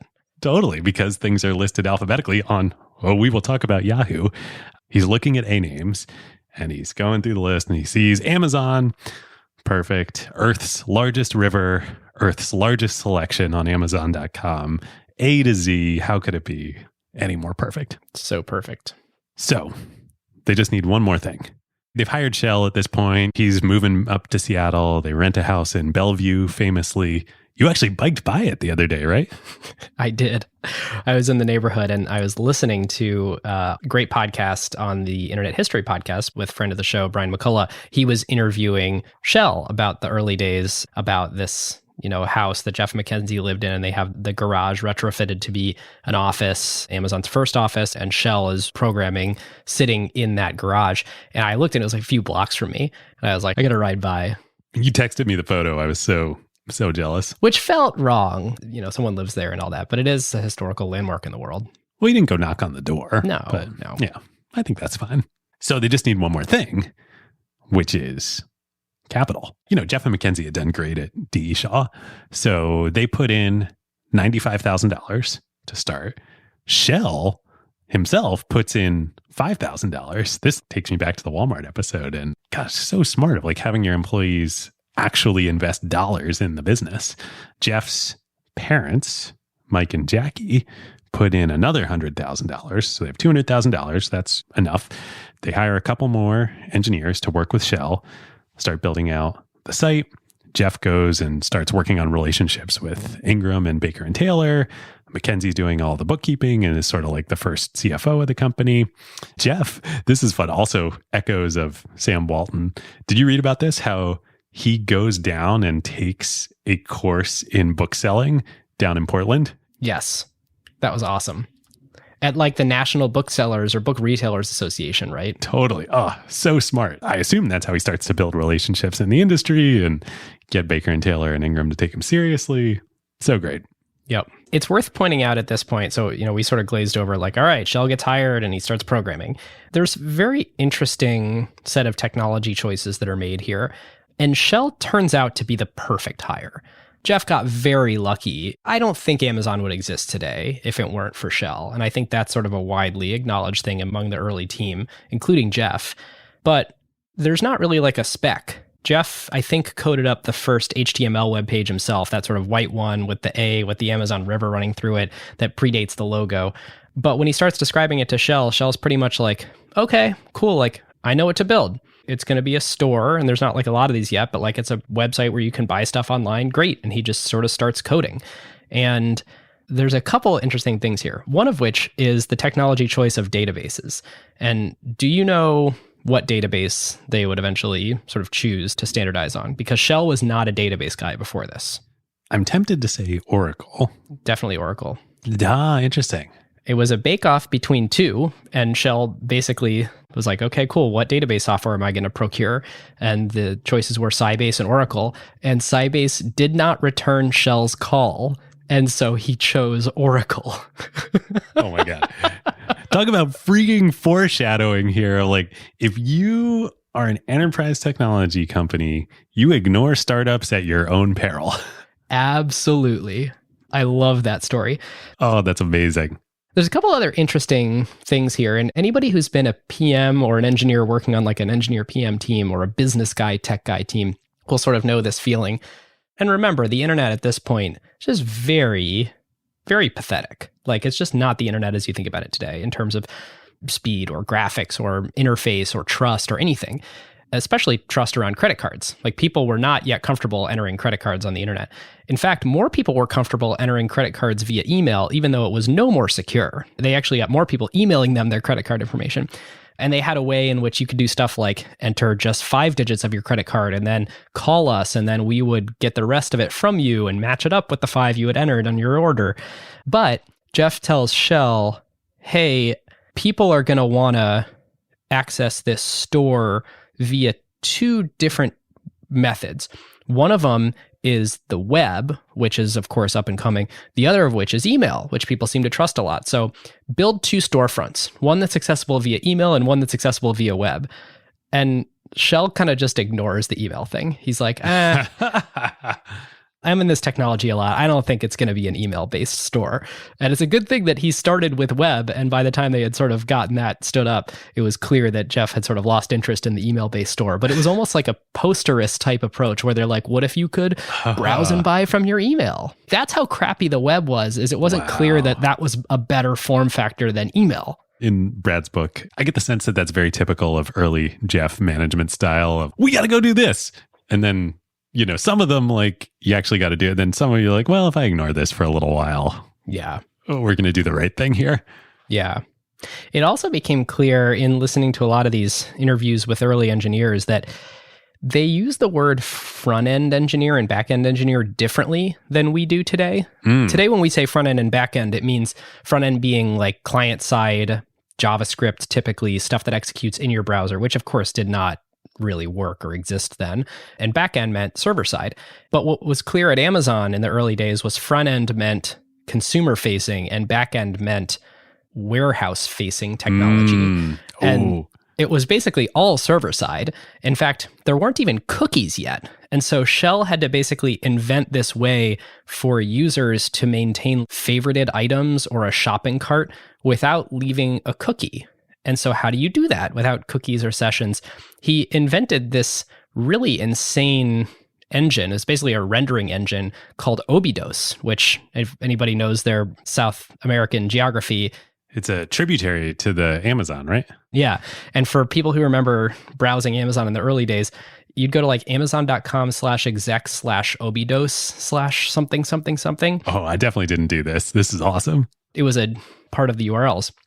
And so what Obidos did was it could append IDs to the URL and pass them through so that the backend, as we know it in today's parlance, so that the server could match up, oh, this customer just added this other thing to their cart.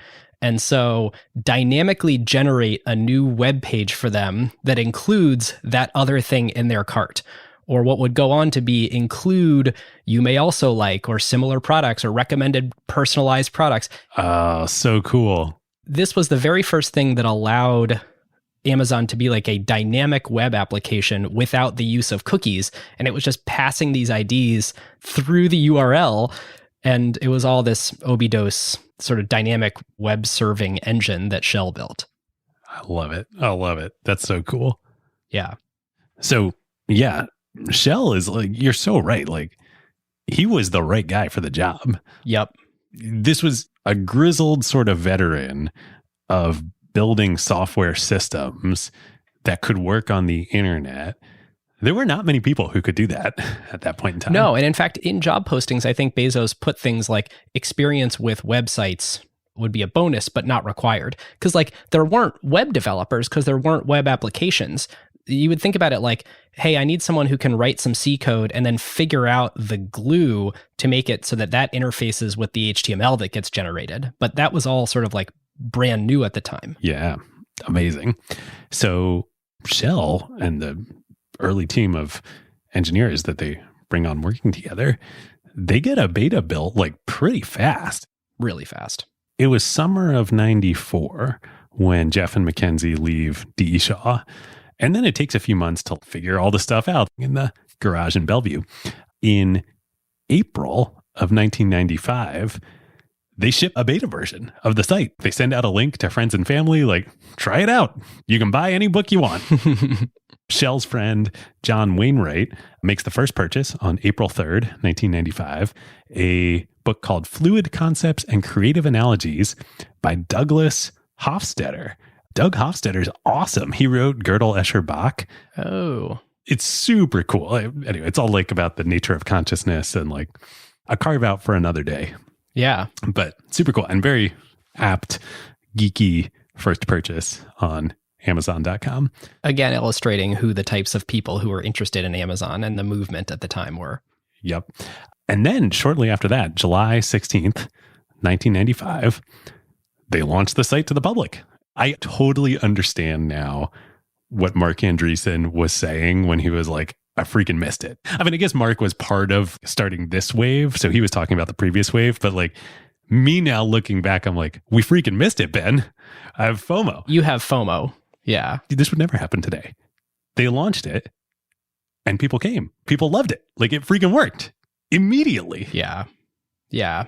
And it went very quickly from like a thing that obscure nerds wanted to this has a good enough user experience where regular people are using it quickly and deriving real value. It's not just like it had growth rates of a bunch of bots interacting with each other and therefore the volume looks high. Bots. This is very real people who are one or two clicks out from the early adopters solving real problems that they had before. And it's just everybody telling their friends. In fact, I think there's a stat, the entire first year after the public launch, they spent $0 marketing dollars, and it was all word of mouth and inbound media inquiries because what they were doing was so novel and so useful to the mass market consumer. Oh, inbound media inquiries. Okay. So they launch it. In the first 2 weeks, they do $25,000 in revenue. But it's just people telling their friends. You can't do that today. Like $25,000 in revenue, like in 2 weeks. You launch something today, nobody's going to use it. And then they get an inbound media inquiry 2 weeks after they launch it from David Philo and Jerry Yang saying, hey, we heard about your site, Amazon. It looks pretty cool. Do you mind if we feature it on our homepage? And Jeff's like, wait a minute, your homepage. I think a lot of people go to that. And that was the brand new, at that point, like literally brand new, Yahoo.com. David and Jerry, of course, had started their guide to the web when they were at Stanford grad students the year before in 1994. And they had just incorporated, raised money from Sequoia Capital, turn it into an actual business and created Yahoo only in March of 1995. Wow. It's all happening all at once. Got to assume it was the first place to buy books. Featured on the front page with the letter A on yahoo.com. Growth hack. So apparently they get the email. And had they raised their seed round, their $1 million angel round yet? No, okay. No. So all that context you had on Shell, this makes so much more sense now. I thought he was just being conservative, but he knows what he's doing. They get the email and they're all talking about what to do. And Shell's like, guys, I don't think we're ready for this. I don't think we can handle what's about to happen here. Because he's only been at startups that didn't really work. Yes. He made stuff functional And he was thinking of a certain scale, but he wasn't thinking like millions scale. Of course, Jeff being Jeff is like, damn the torpedoes, like full speed ahead. We're doing this. We're going to say yes to Yahoo. So they do it. Within the next 2 weeks, so we're just 4 weeks after launch here, they have sold books to people in all 50 states in the country and 45 countries around the world. By the end of those 2 weeks, they are doing 20,000 in sales a week. On books. These things cost like $20 or $30 each. And people don't read books. There's Barnes and Noble and Board, but like people don't read books. They made all their money on DVDs and CDs. Nobody reads books. You and me and the acquired community, like we read books, but we're a vast minority. Most Americans read one book a year. I think that's like the mode of number of books per year per person. Totally. So that first half year that the site is live to the public, they do $500,000 in revenue in 6 months with the $200,000 in friends and family funding. The initial insight is like pretty perfect product market fit right out of the gate. I mean, it's one of these situations, it's like an Uber or a Twitter where you have this idea and then you put it up and then that's exactly the thing that people want. I'm sure there will come an age again like this, but in some way, shape, or form. But I can't stress enough, like this does not happen today. Right. I'm feeling the FOMO. The question is, David, would you have recognized it? Right. That's the thing. We all have to be intellectually honest with ourselves. So we're like, would we be hanging out in these circles with these people and truly believing like they did, not in 1996 that the internet was going to be a thing, in 1993 that the internet was going to be a thing? Yep. We sort of did this a little bit, not intentionally with podcasting, I think, and acquired. Yeah. A little bit. We got a similar type wave. Right. Honestly, though, judging by what you and I were doing a few years later, I do actually think we would have had the personality characteristics and the interests if we were not young children at this time to be in on this, caught up in all this. Oh, yeah. In some ways, I'm feeling the massive FOMO of like, God, if I was just born 5 or 10 years earlier. Yeah. Yeah. I mean, this is who we are. And I imagine who many of our listeners are too. Yeah, I imagine if you were listening to 3-hour podcasts, then you're the type of person who wanted to buy an obscure book from someone on the internet where you had to call in your credit card number. The infrastructure is just completely falling apart. One thing they did do right in the infrastructure, though, because by the way, very quickly they became Oracle's largest ever instance by traffic. The Oracle people were like, oh my God, we can't help you. No one else is seeing this many reads or writes per second, so let us make a new version for you. But one thing that was very clear is that Shell and the team were building things at a very low level of abstraction. I mean, they were building everything in basically a click up from assembly. Most of the stuff was in C, some of it was in Perl, but they're not really writing in high-level languages or using sort of high-level frameworks. So even though the technology at the time sucked, I mean, there was no bandwidth, compute was really, really, really hard to come by. You had to be unbelievable efficient as you're starting to roll out things like, and I know we'll get to this, reviews and the collaborative filtering stuff where it was like, you may also like, people who bought this also bought. The algorithms mattered a lot, but the environments that you were writing them in, the low-level languages, were really important. Yep. And they basically could take advantage of these early internet technologies before the bandwidth and compute was really ready for most people to develop applications for them. Totally right. I guess I sort of meant technology to some extent, the tech in infrastructure.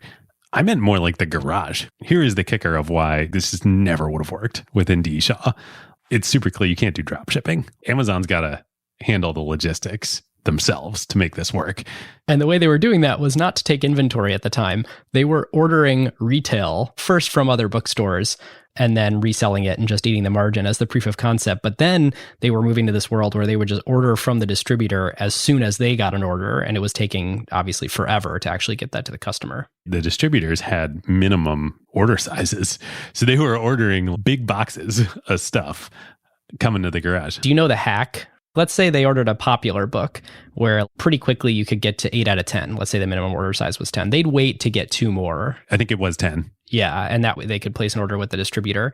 The hack was, if it's sort of an obscure book and they know we're never going to get to 10, they would take that one book and they would order 9 of a book that they knew was not in stock, the system would let them make the order since 10 books could be shipped out. And then, of course, they would get the rejection of, hey, this book's out of stock. So that was their hack to make it so the distributors would actually send them the one copy of the one book that they wanted. The sales levels we're talking about, there's a lot of boxes coming and going out of the garage. Yes. So quickly they get a warehouse in Soto, in the kind of industrial neighborhood down by the Kingdom at that point in time. They start staffing it up with temp workers. Famously, they tell the staffing agency to, quote, send us your freaks. Which made it through to print in an article. And of course, that was the sort of clickbait thing that everyone anchored on. This was the era of grunge in Seattle. So all these grunge club musicians are like working in Amazon warehouses after their gigs. Super cool. Yep. Famously, Nick Lovejoy from D. Shaw, he comes up with the idea of packing tables. This becomes like Amazon lore. At first, they're literally just reassembling, and doing shipping just like on their hands and knees on the floor. And he's like, we should get some tables to do this up above the floor. Yeah. And on the Send Us Your Freaks thing, there's this great interview with Jane Slade that Brian McCullough did, where she's the one who gave the quote in that interview about Send Us Your Freaks. And she said that because the temp agency was like sending them all these people that were basically professionals. They would expect to use modern tools. And at Amazon, the low-level software thing wasn't just for their infrastructure. They expected their customer service people to like use Unix terminals and write commands so that when someone write in and they're like, where's my order? Like everything's on command line. And so Jade's using that to try to articulate to the temp agency, here's the profile of person that we need, because all these people are kind of useless to us if they expect a bunch of very good tools to do their job. Aha, I didn't know that context. That's awesome. Yeah. What's cool here is these are quaint stories, but this is the beginning of the competitive advantage and the moat that Amazon starts to build. And we're going to talk about eBay in a minute here, but it's just like the Walmart story and fighting against Kmart and other people. Like Amazon now is building a native logistics supply chain and distribution for e-commerce that they are going to own and operate, that nobody else, literally nobody else in the world is doing this. Not Walmart, not Kmart, not Barnes & Noble. Nope. They all have their own incredible logistics systems, but they're tuned for, I've got this book superstore of 80,000 titles and I've got thousands of them across the country. Amazon's building distribution for, I have millions of customers across the world. And basically no two orders are the same. So I always need to put a unique, brand new combination of books into a box every single time. That is a totally different combinatorial problem to solve than the Walmart thing of, hey, we need to make sure that a truck goes from this distribution center to this store once a day with about this stuff. And, maybe there could be a little variance. It's completely new.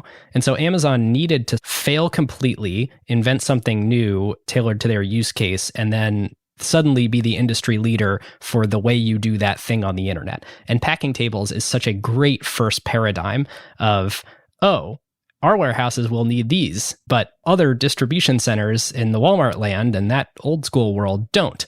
Yeah. And that would just happen 10,000 times, again, compound and compound and compound. Well, and what's cool is like, yeah, there are big differences between the Walmart supply chain and the Barnes & Noble supply chain and Amazon, but eBay sure as hell isn't building packing tables. Yep. So they need some more money to capitalize all this. So Jeff goes out to raise that first seed round that we did the whole episode with Tom Alberg about back in early acquired days. Tom is just the best. Tom is the best. I re-listened to that episode and I was thinking like, oh, it's going to be terrible because this was like very early and acquired. It's so not. And it's very listenable. And most of that is because Tom is an unbelievable guest. He's kind and he also is so earnest, but lived the whole thing. I mean, he was an early check in Amazon in that $1 million on $5 million post-money round and stayed the course with Jeff all the way through the late 2010s as a board member. Yeah, longest serving board member in Amazon history other than Jeff. So cool. So they raised that $1 million round from a bunch of kind of local business folks in Seattle, of which Tom is one and one of the most involved in the company. Nick Hanauer, a bunch of local business folks here. So in 1996, remember they did $500,000 in revenue for the half year of 1995 that they were live. They do $15.7 million in revenue in 1996. They have a tiger by the tale here. You would have to be accelerating so much to go from whatever the run rate was in December of 95. So they about 15x'd in their first year, but they 15x'd off a base of 500,000. It's not like off of nothing. Yeah, they didn't go from like 5 to 100 or something like that. When I'm looking at SaaS companies, I'm like, oh my God, you quadrupled? That's like nearly unheard of. Yeah. Good companies triple. And then you look at it and it's like you went from 20K ARR to 100K ARR. Right. And this is, wow, 500K in 6 months to 15.7 the following year. Okay, so that's 1996. That's 1996. So as this rise is happening, obviously more and more people start paying attention, and we can go listen to the whole episode, but Tom tells the story on our episode with him. I'll just quote from Tom here. So I come home one night after work at like 6 p.m. or something, and my wife says, "Do you know some guy named John Doerr?" And I said, "Well, actually I do." And she said, "Well, he calls every 15 minutes and keeps saying he needs to talk to you now." And then Tom says, "It was one of John's great strengths, which is his persistence. Tells you something about how to sell yourself and show your interest." And of course, that is the legendary John Doerr of Kleiner Perkins. It's been many years, and so there's lots of names of key folks at Sequoia and at Benchmark and at Andreessen Horowitz that we think of as like, wow, these incredible venture capitalists. John Doerr was pretty widely known to be the greatest of all time at this point in history. He was like all of today's all-stars in venture capital within the industry and among founders. If you aggregate all of those all-stars into one single person, that would have been John Doerr at that point in time. So this shows you how much clout John had. Well, just the hustle, the persistence, even though he was the legendary John Doerr, he's calling Tom like every 15 minutes, calling Tom's wife to get a lead on the deal. Amazon ends up choosing Kleiner to lead their Series A, $8 million at a $60 million post-money valuation. And I think they were competing against General Atlantic. Many firms, including General Atlantic, which was the first runner-up. Now, there was some structure to the deal, so it wasn't like the Kleiner term sheet was clean. I don't remember exactly what the structure was, but Tom refers to this on our episode. They were a New York firm, General Atlantic. But they were offering like double the valuation, close to double, I think. Wow. And Amazon and Jeff went with John and Kleiner because they were John and Kleiner. And there's a fun little sidebar of John wins the deal. And this was kind of his playbook at the time. Great. I'm going to be involved, but I've got this great associate who I'm going to put on your board. And it's going to be great. VCs still do this today. Jeff wasn't too happy about this. So he goes to talk to Tom, like, what should I do about this? And they brainstorm, they come up with an idea. And Jeff calls John back and is like, "I'm really sorry. I really wanted to work with Kleiner Perkins then, but I guess we're going to be going with General Atlantic. If you're not going to join my board, that was really the appeal for me." And John's like, "I don't have the bandwidth. I'm on too many other boards right now." He's got Netscape, Compaq, Sun Microsystems, Intuit. This is before Google. We will definitely talk about Google in a minute, but he's a little busy. Nothing to sneeze at. But this was such a hot deal, and Jeff was so persuasive that John made time. And I think he's probably glad that he made time to join the board. Yep. So they raise this money from Kleiner. Jeff does two things. And this was 7 million? 8 million. 8 million. So far in the lifetime of the company, he's raised $9 million. A little more than 9 because there was the friends and family money. The Bezos family as a whole. 9.2. It was actually more like 9.4 because the Bezos family as a whole, not just Jeff's parents, Jackie and Mike, but also his siblings, put a little more money in before the Kleiner round. So that was what we were alluding to at the beginning of the show of, gosh, man, Mike and Jackie, they must have done some good investing. Which is funny because that's Bezos' siblings having some of the greatest investment returns of all time. It proves venture capital is access. Oh, I cannot wait to talk about how Jeff Bezos and Mackenzie got wealthy. It's got to wait just a little bit longer. Got to wait a little longer. All right. So Jeff does two things after he raises the round from Kleiner. I didn't write down the quote, but somebody who was involved in the company at that point said something like, Jeff viewed this stamp of imprimatur from Kleiner and John Doerr as like a shot of steroids into himself and the company. It certainly emboldened his vision. He sort of views this as like someone waving the flag of like, go, go, go. Like you should feel free to have a much, much more ambitious plan now. Jeff, I don't think is the kind of person who ever felt like he needed permission, but to the extent he did feel like he needed permission or that the right thing to do was to get big fast, which is one thing that he does, that he makes that the motto. Which literally became the motto, which printed on t-shirts at the company holiday party. Yeah. Get big fast. Yep. Declining around and John joining the board was absolutely that for him. So he also makes a critical hire, which is the first official professional CFO into the company, Joy Covey, to come on at this time. Who originally had zero interest. This is another person who unbelievably accomplished, really brilliant, curious, but she lives in California. She's not going to move to Seattle. She's only marginally interested. But Jeff and she meet and she's completely turned around. She's like, oh my God, I have to work with this guy. And oh my God, this is the best business model of all time. And I'm sure John had something to do with this. My understanding from the history is that like one of John's real superpowers was recruiting. It was winning deals, obviously, but helping companies recruit too. Yeah. Joy's story is just amazing. She dropped out of high school and then ended up becoming a CPA. She took the CPA exam in California and got, I think, like the second highest score in history, the history of the exam. Ended up going on to both Harvard Business School and Harvard Law School. She dropped out of high school. Her life was going in one direction. And there's so many people like that involved in Amazon that are just like these incredible stories of perseverance.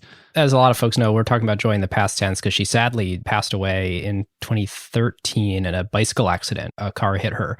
So absolutely tragic, brilliant, kind person who the world lost too early. Just to keep going on Joy a little bit, we're going to talk about the Amazon letter, which many of you have read, that original 1997 letter to shareholders, which she wrote with Jeff. And of course, as we talk about Amazon, really the playbook of how they got big, we'll talk a lot about them reinvesting every single dollar of profit they had to plow it back in to grow the business. That is, of course, attributable to Jeff, but is in large part a Joy Covey invention too. I mean, she was really the sort of co-architect of that strategy.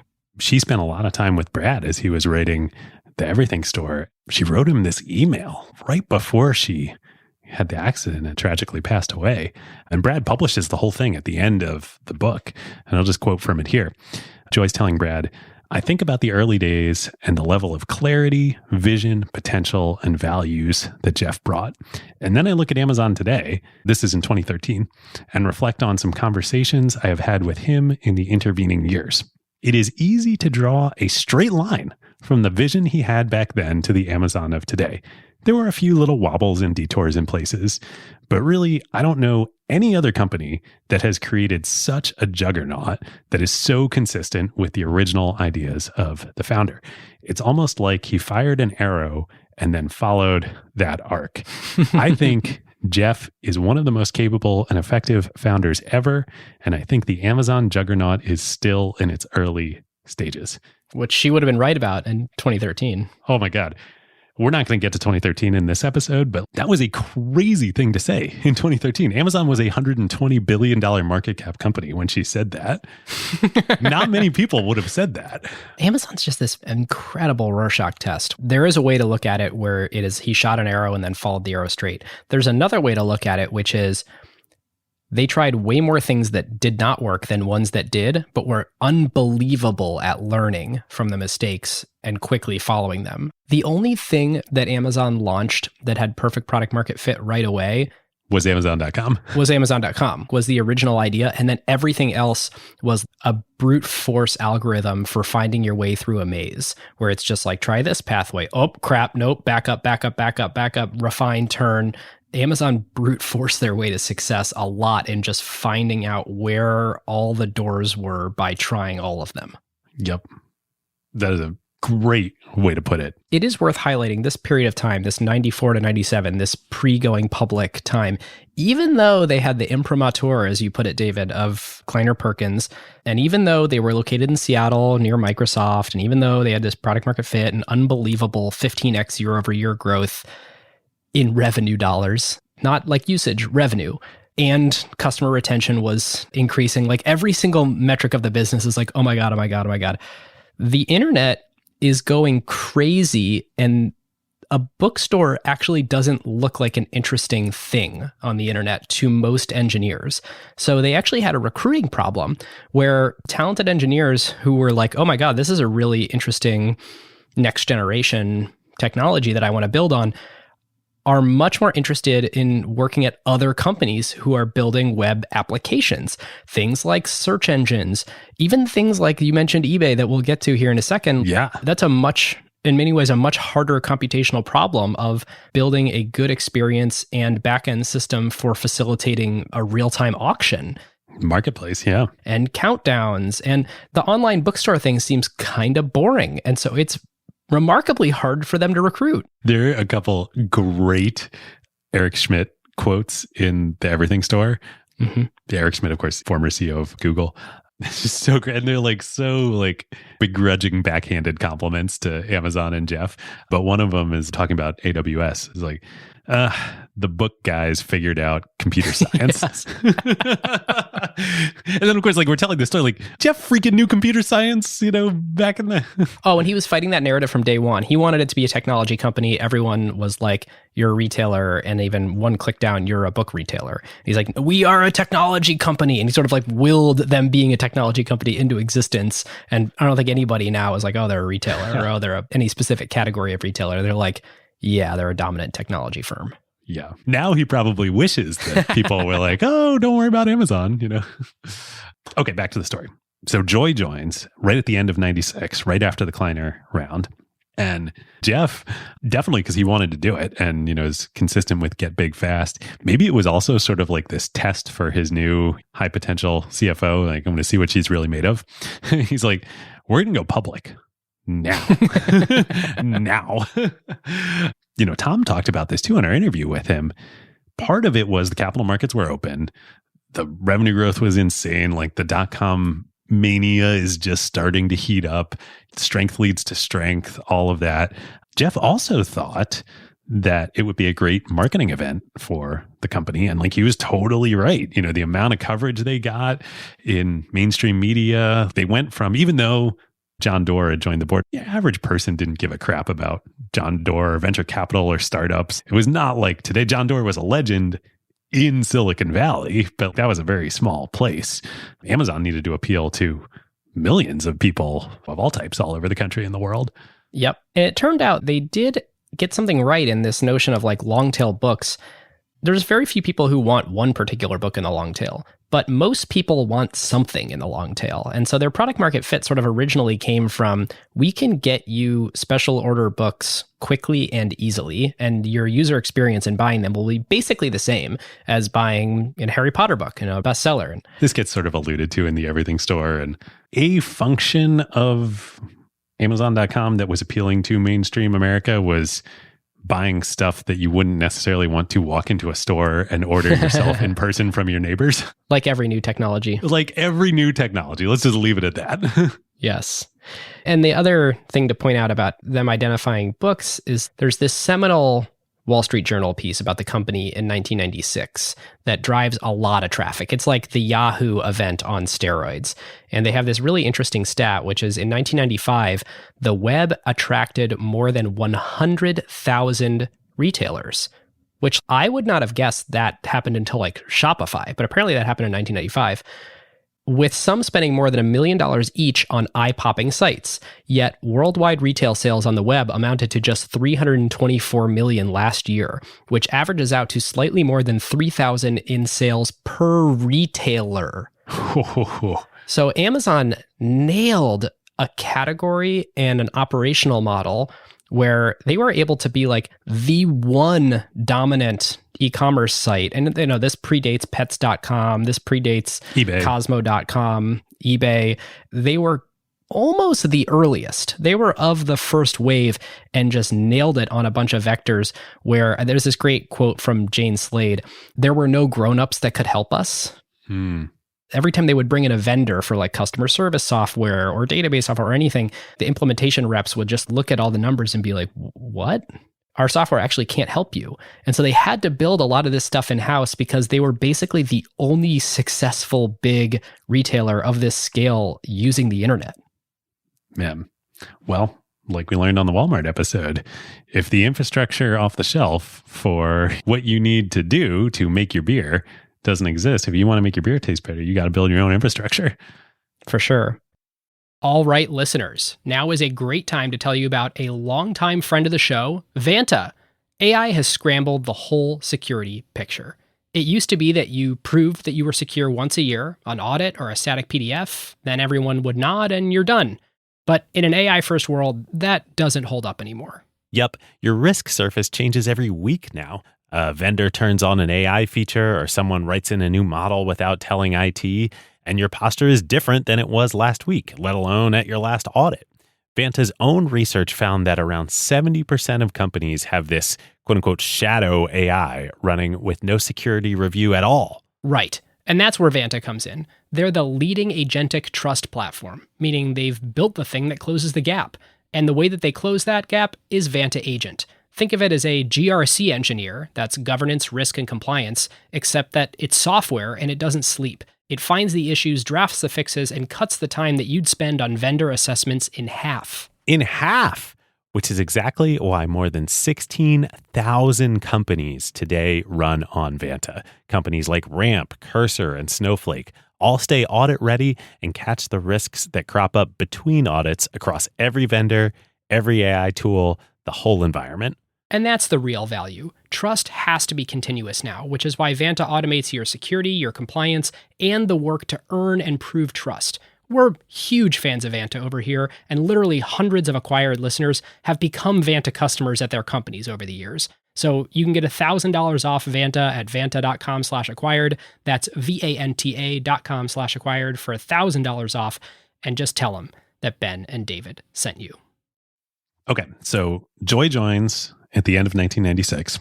Jeff's like, we're going to go public now. So spring of 1997, they filed to go public with lead underwriters, not Goldman Sachs, not Morgan Stanley, Deutsche Bank, and some might say it's Uber bankers, Frank Quattrone and Bill Gurley. Yes. Leading the IPO. So cool. And we asked Tom on the Amazon IPO episode that we did, why did Jeff and Amazon choose Deutsche Bank over the gold-plated, never get fired for choosing Goldman Sachs or Morgan Stanley?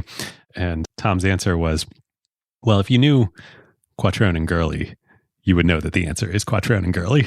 Yes. And of course, Frank Quattrone has gone on to do a bunch of very impressive deals at Catalyst, and Bill Gurley became future Bill Gurley.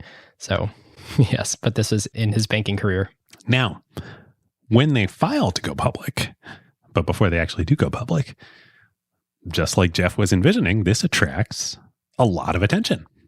And that's mostly a good thing. He's correct on the marketing exercise. This is a big way to legitimize them to consumers. It enables many more people to feel comfortable typing their credit card on the internet, things like that. Everything like that. And also this other thing ultimately is a good thing too. Not at the time.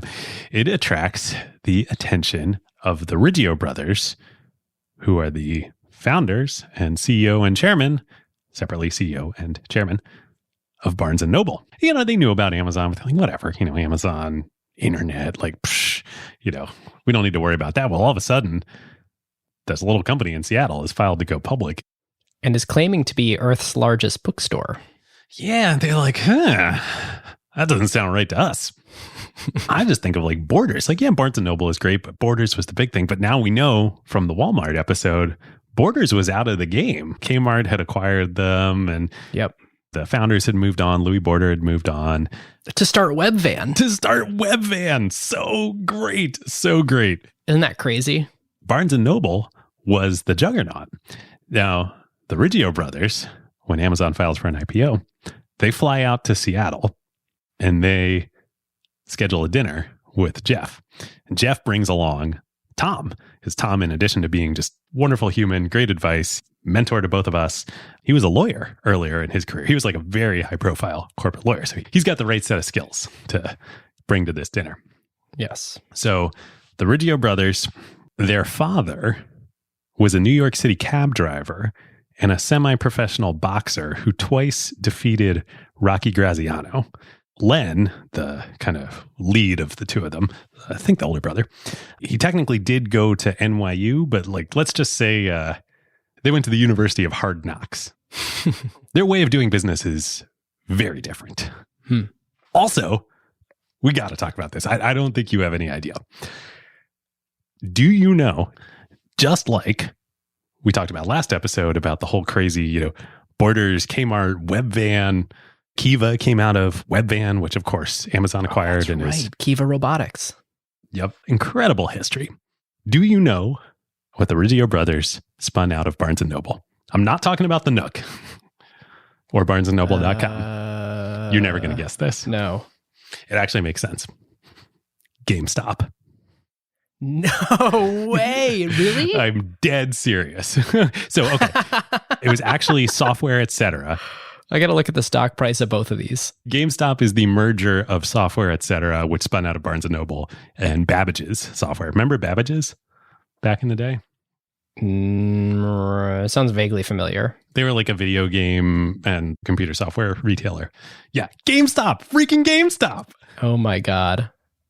Okay, what do you think Barnes & Noble Education Inc. is from a market cap perspective today?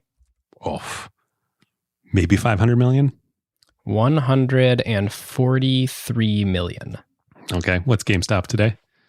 10.3 billion. Yeah. Built purely from an intrinsic value model that I have here in front of me. Stonks, baby.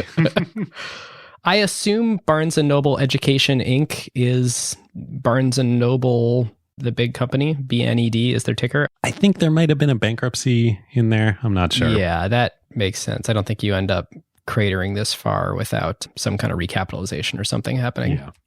Well, speaking of Barnes & Noble cratering, this dinner didn't help.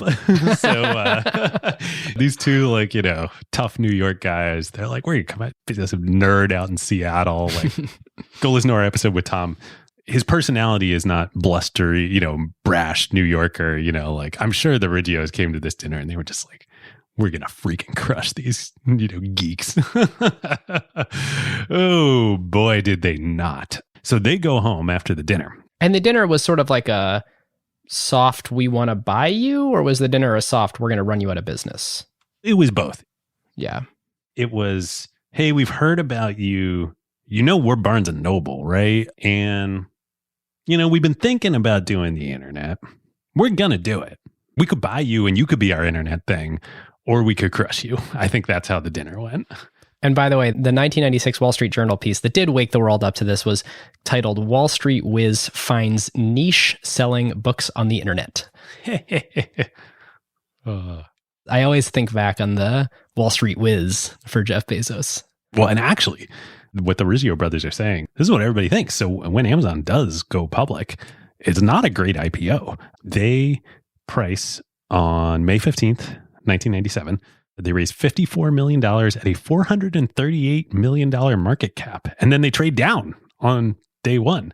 It was like $17 a share that they went public at. And then I think they trade down on day one, but they would eventually trade all the way down to like $5 a share in the dot-com bust. Well, it would rocket back up. They went through the wave and then the fall. Yes. But the head of Forrester Research, the big research firm, they write a note about Amazon and the industry called Amazon.toast. They title it Amazon.toast. And it's not because of eBay. It's not because of blah, blah, blah. It's not because of the .com crash. It's because they think Barnes & Noble is going to kill them. Oh, boy. So what are the Rizzio brothers doing? They go back home to New York and they do two things. One, they launch a new project, new, initiative within the company with the code name Book Predator. In case there was any confusion. In case there's any confusion about what the intent of this is, and that they're going to kill Amazon with the new barnesandnoble.com. The other thing they do is sue Amazon, and they conveniently for them, or inconveniently for Amazon, announced the lawsuit 3 days before the IPO prices. Brutal. Hence the Amazon.toast memo. And they sued them for, Ben, what you said of Amazon claiming to have Earth's largest selection of books. And I think the suit is like, well, you don't have a store. You can't go select the books. That's so pedantic and annoying. So, like I said, the IPO happens. It's not great. The stock trades off. But a couple weeks later, Amazon does their first quarterly financial reporting as a public company. They report Q2 1997 earnings of $28 million. Remember, they only did 15.7 the whole year before. They did 28 million that quarter. Unbelievable. So Wall Street reverses course. The stock takes off. For the full year of 1997, they do just a hair under $150 million in revenue. So that's 10x the year before. Oh my God. 10xing on that kind of base, especially right when you're going public. I mean, this is the stuff that makes investors go nuts. You can see how this very quickly becomes a darling stock. Now, when I said that Barnes & Noble was going to launch Book Predator and beat Amazon, I was like, okay, what do I mean by okay? This starts a pattern. It would be hubris of Jeff and Joy and Mackenzie and everybody and Shell at Amazon to just say okay and not do anything about it. But this is Amazon, and they know this is a problem. They know they can beat them, but they have to go beat them, and they know what the path is. Jeff, Made in America is like his Bible. Yes. He knows the Walmart story. By the way, listeners, we weren't going to do the Walmart story. We actually were going to do this as the first episode of the season, and we got into researching Amazon and realized how much Jeff respected and borrowed from the Walmart strategy. And we were like, I guess we got to tell that story first. There are a couple moments coming up where he interacts with Walmart and he brings along his copy, his like scrawled in notes and marked up and dog-eared copy of Made in America to like show these people who we're going to talk about. They're like, no, like Sam is my hero. I'm not just some geek. I understand what we're doing here. Yeah. And so Jeff, because of this, because he's read Made in America, he knows that he can beat Barnes & Noble.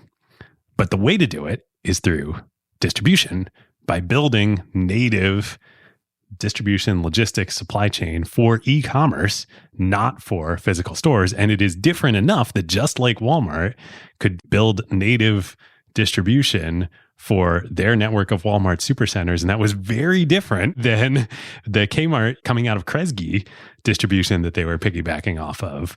Jeff's like, we can do the same thing here, but we have to do it. And I know we need to do it, but I can't really do it. But I know some people who can. So in early 97, he and Joy together, I think according to Brad, it was very much a joint effort of both of them. Probably John Doerr was involved too. They start traveling to Bentonville on recruiting trips. Canvas and poach. To canvas and poach. And they zero in on a target. Rick Dalzell. Their number one draft pick, Rick Dalzell. And I think they had been courting him before the IPO, but he didn't end up joining until after. Yes. It was like a year-long recruitment process to get Rick to join. And at one point, he actually commits to joining and then backs out. And he was really conflicted about this. He's super plugged in the Bentonville community. He's an important part of Walmart. Not only was he deeply embedded in the Bentonville community, so Rick was technically the number 2 person in IT at Walmart. And as we talked about last episode, you naively might hear that sentence and be like, number 2 person in IT at Walmart. Like, psh, who's that? No, Walmart was a amazing technology company, and especially distribution, supply chain, logistics. They're the best in the world. At this point, they had been the largest computerized logistics distribution company in the world and operated their own private satellite network to communicate amongst all their stores, and had been doing that for a dozen years. A very impressive back-end technology. They were the first big corporation in America to adopt technology and say, that is going to be like the heart of what we do. And Rick was the lieutenant who implemented it all. He was the hands-on guy doing it. So Jeff and Joy and John and the board, they zero, they're like, if we can get this guy, he's the key. So they go through this year-long recruitment process. Like I said, at one point they convince Rick to join, and then he calls him back and is like, no, I'm not going to do it. He calls them back because Lee Scott, Walmart's CEO, the third CEO of Walmart in history, takes Rick aside when he hears this, and he's like, Rick, you've got a future here. You could be a future CEO of Walmart. You're making a big mistake. A, he says you're making a big mistake. And B, he says, which he's totally right on. He's like, look, we've studied these Amazon guys. Walmart is no Barnes & Noble. They know what's going on. He's like, we know how they're doing distribution over there. they're going to hit a brick wall when they get to any kind of scale, which clearly they're going to get to this year. It's going to all fall apart over there. You know that. You know how this works. You would be committing career suicide if you go take this job. Which, that was the risk. I mean, it paid off in a huge, huge way, largely because Rick was very successful at doing what needed to be done. But that is for sure the risk of making the jump. Eventually, Amazon, Jeff and Joy and everybody, they convince Rick to make the jump. And so right before the IPO in early 97, he joins, and Jeff knows they're going to win at this point. So Brad writes in the Everything Store, Bezos had predicted that Barnes & Noble would have trouble seriously competing online. And in the end, he was right. The Rigios were reluctant to lose money on a relatively small part of their business and didn't want to put their most resourceful employees behind an effort that would siphon sales away from the more profitable stores. On top of that, their company's distribution operation was well entrenched and geared towards servicing physical stores by sending out large shipments of books to a certain number of locations. The shift from that to mailing small orders to individual customers was long, painful, and full of customer service errors. For Amazon, that was just daily business. There we go. So Rick, he alone joining is like huge. He also airlifts about a dozen executives out of Walmart to come join him. So when he finally does officially accept the offer, Walmart's like, you're dead to us. And so he gets escorted out of his office by security, the whole thing, which in retrospect was a mistake by Walmart, because that just makes everybody more curious inside Walmart. Like, dang, Rick, he could have been CEO of this place and he just went to go be head of IT at this company and see, I better go find out what they're doing. Like, I want to follow Rick. And at this point, Amazon is well underway from transforming of a culture of misfits and geeks who want to be able to ship rare books online to like MBA City. This is where they're getting experienced executives. They're really turning on the recruiting engine from top business schools. And Walmart. There's sort of two different ways to look at Amazon. And I think on this show, we focus a lot on the sort of business side of it, where there's the unbelievable cash flow dynamic that we'll talk about. There's the whole get the investors you ask for. There's the constant reinvesting in growth. But up to this point, you know, when you listen to these interviews with Shel Kappan or reading all the stories on Greg Linden's blog, who was an early engineer, or all the interviews Glenn Fleischman has given, it really is about adapting technologies that were not really ready yet, being the first and biggest, and being misfits on the internet. There was a big exiting of the sort of 94 to 97 crowd in 98 and 99 as Dalzell and his people and all the MBAs sort of come in to say, okay, it's working and it's not just about this quest for odd books. Yep. I actually would put Dalzell and the Walmart crew, I think there are three key categories of people that were necessary for Amazon to succeed. There were the technologists, Shell in the early days, and the freaks and geeks, but then that evolved into a world-class technology organization over time. There were the MBAs that we're going to talk about in a minute, the Andy Jasseys, the Jason Kylars, the Harrison Millers, the Jeff Blackburns. And then there were the Walmart people, the Rick Dalzell. Jeff Wilkie didn't come from Walmart, but he's very much cut from that cloth. The back-end retail, logistics, distribution people. And you really needed world-class, all three of those to make this work. Yeah. So on the distribution and supply chain front, more than a dozen Walmart executives come over to Amazon. In late 1998, Walmart sues Amazon for trying to steal trade secrets. The case settles with no damages, but there was damage. It happened. That DNA came right out of Walmart and right into Amazon. Yep. And to be fair, like we said, it's a different thing than the Walmart supply chain that they're building. It's the Amazon supply chain. Which they didn't realize enough of at first. There was all sorts of false starts in Amazon getting good at distribution because even though they knew better, they sort of were copying the Walmart playbook and they were doing the classic Amazon thing. They were brute forcing their way through the maze, learning from mistakes, backing up, turning left and going the other direction. But they needed to go bump into that wall to do it. Yep. So when Dalzell comes over and all the Walmart folks, they had the warehouse in Seattle and they say like, no, you don't want a warehouse. You want a distribution center because a distribution center, that's the Walmart model. That's Walmart were the first distribution centers. Like, you want something more sophisticated.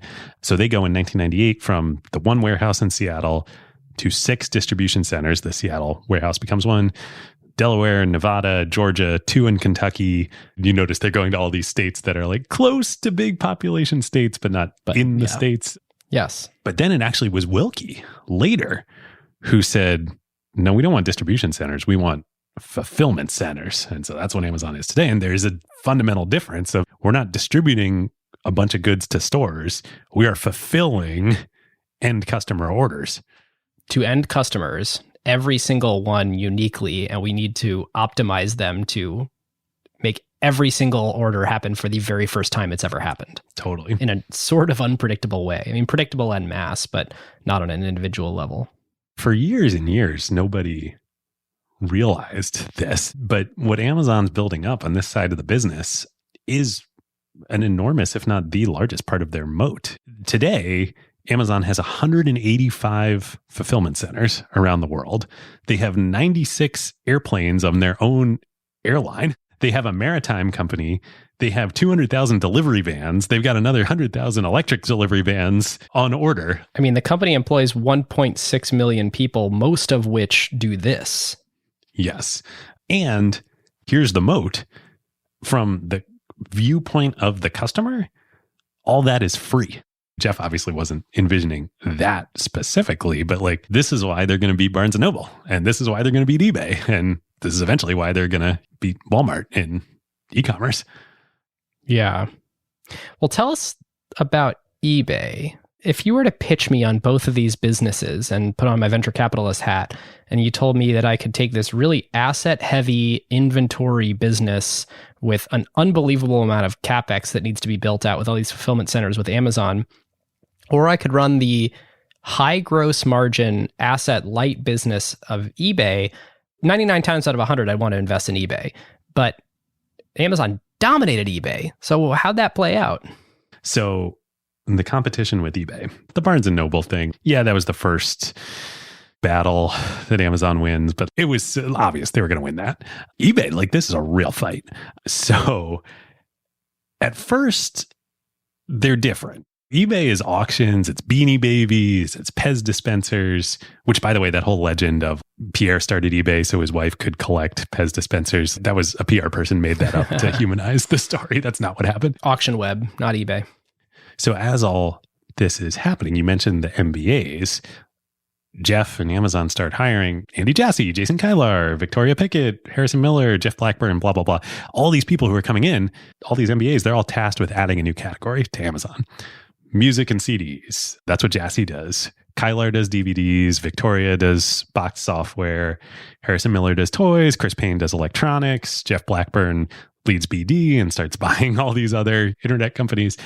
So pretty quickly, Amazon and eBay, they're competing much more head-to-head than people originally thought. So eBay started as Auction Web in 1995 by Piero Midyar, didn't turn into like a real venture-backed company and change its name to eBay until 1997, after Amazon was already public. And of course, famously, Benchmark invests $6.7 million in eBay in the fall of 1997. Producing one of the greatest venture investments of all time. So that was fall of 97. I think they own like 25% or something of, fair assumption. We'll go tell that whole history soon.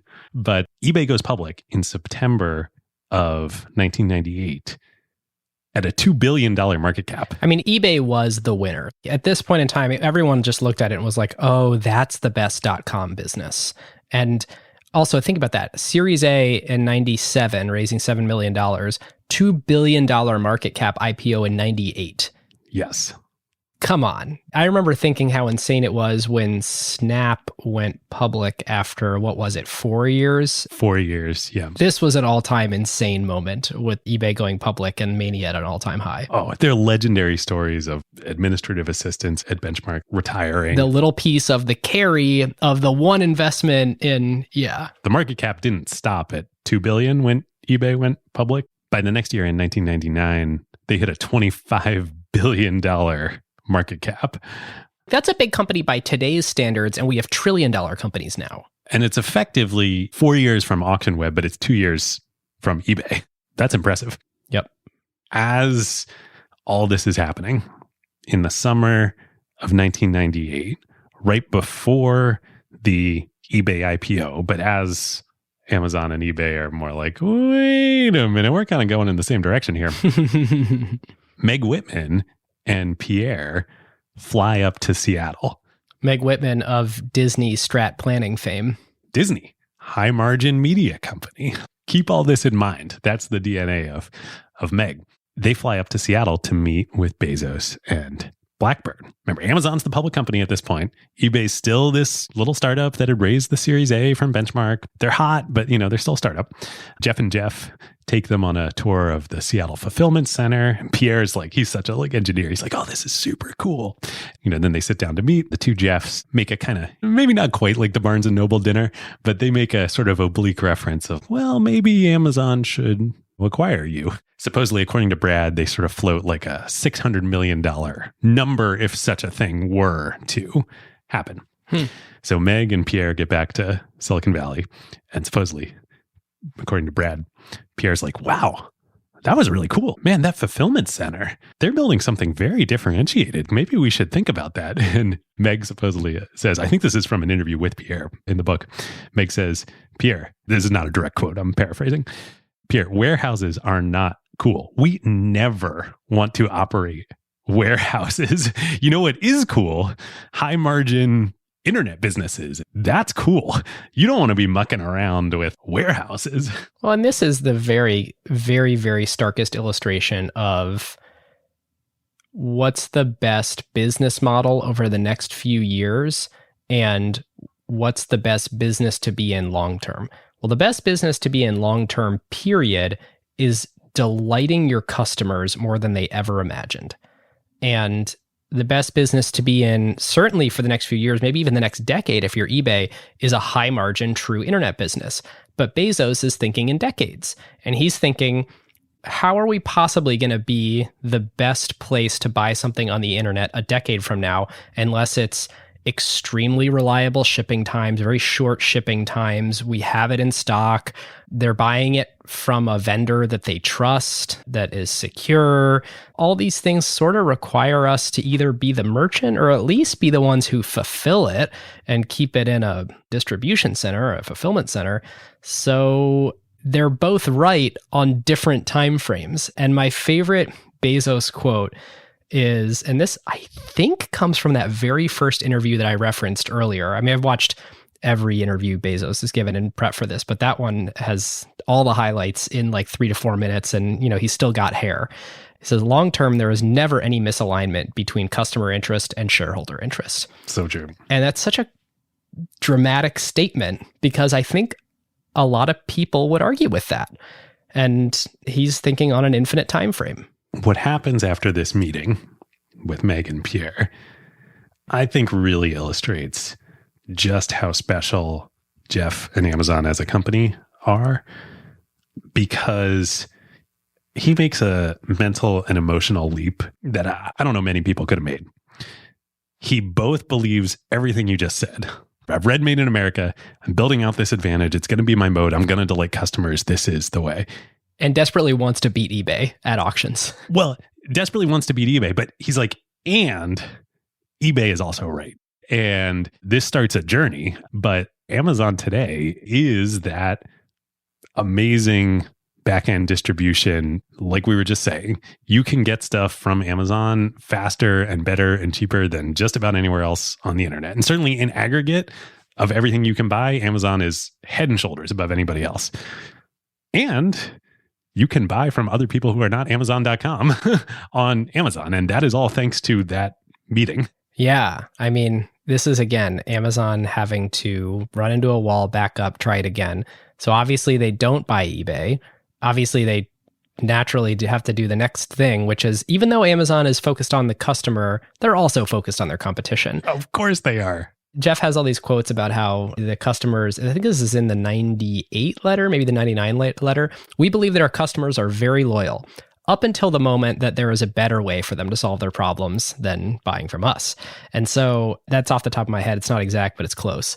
And I think his realization is, okay, if eBay's grown really fast and there's a way to get something rarer or cheaper or something, we kind of have to be in business doing that too. So this is Amazon's first very expensive failed experiment with Amazon auctions. So after the meeting, Jeff Bezos turns to Jeff Blackburn and is like, auctions could be the future.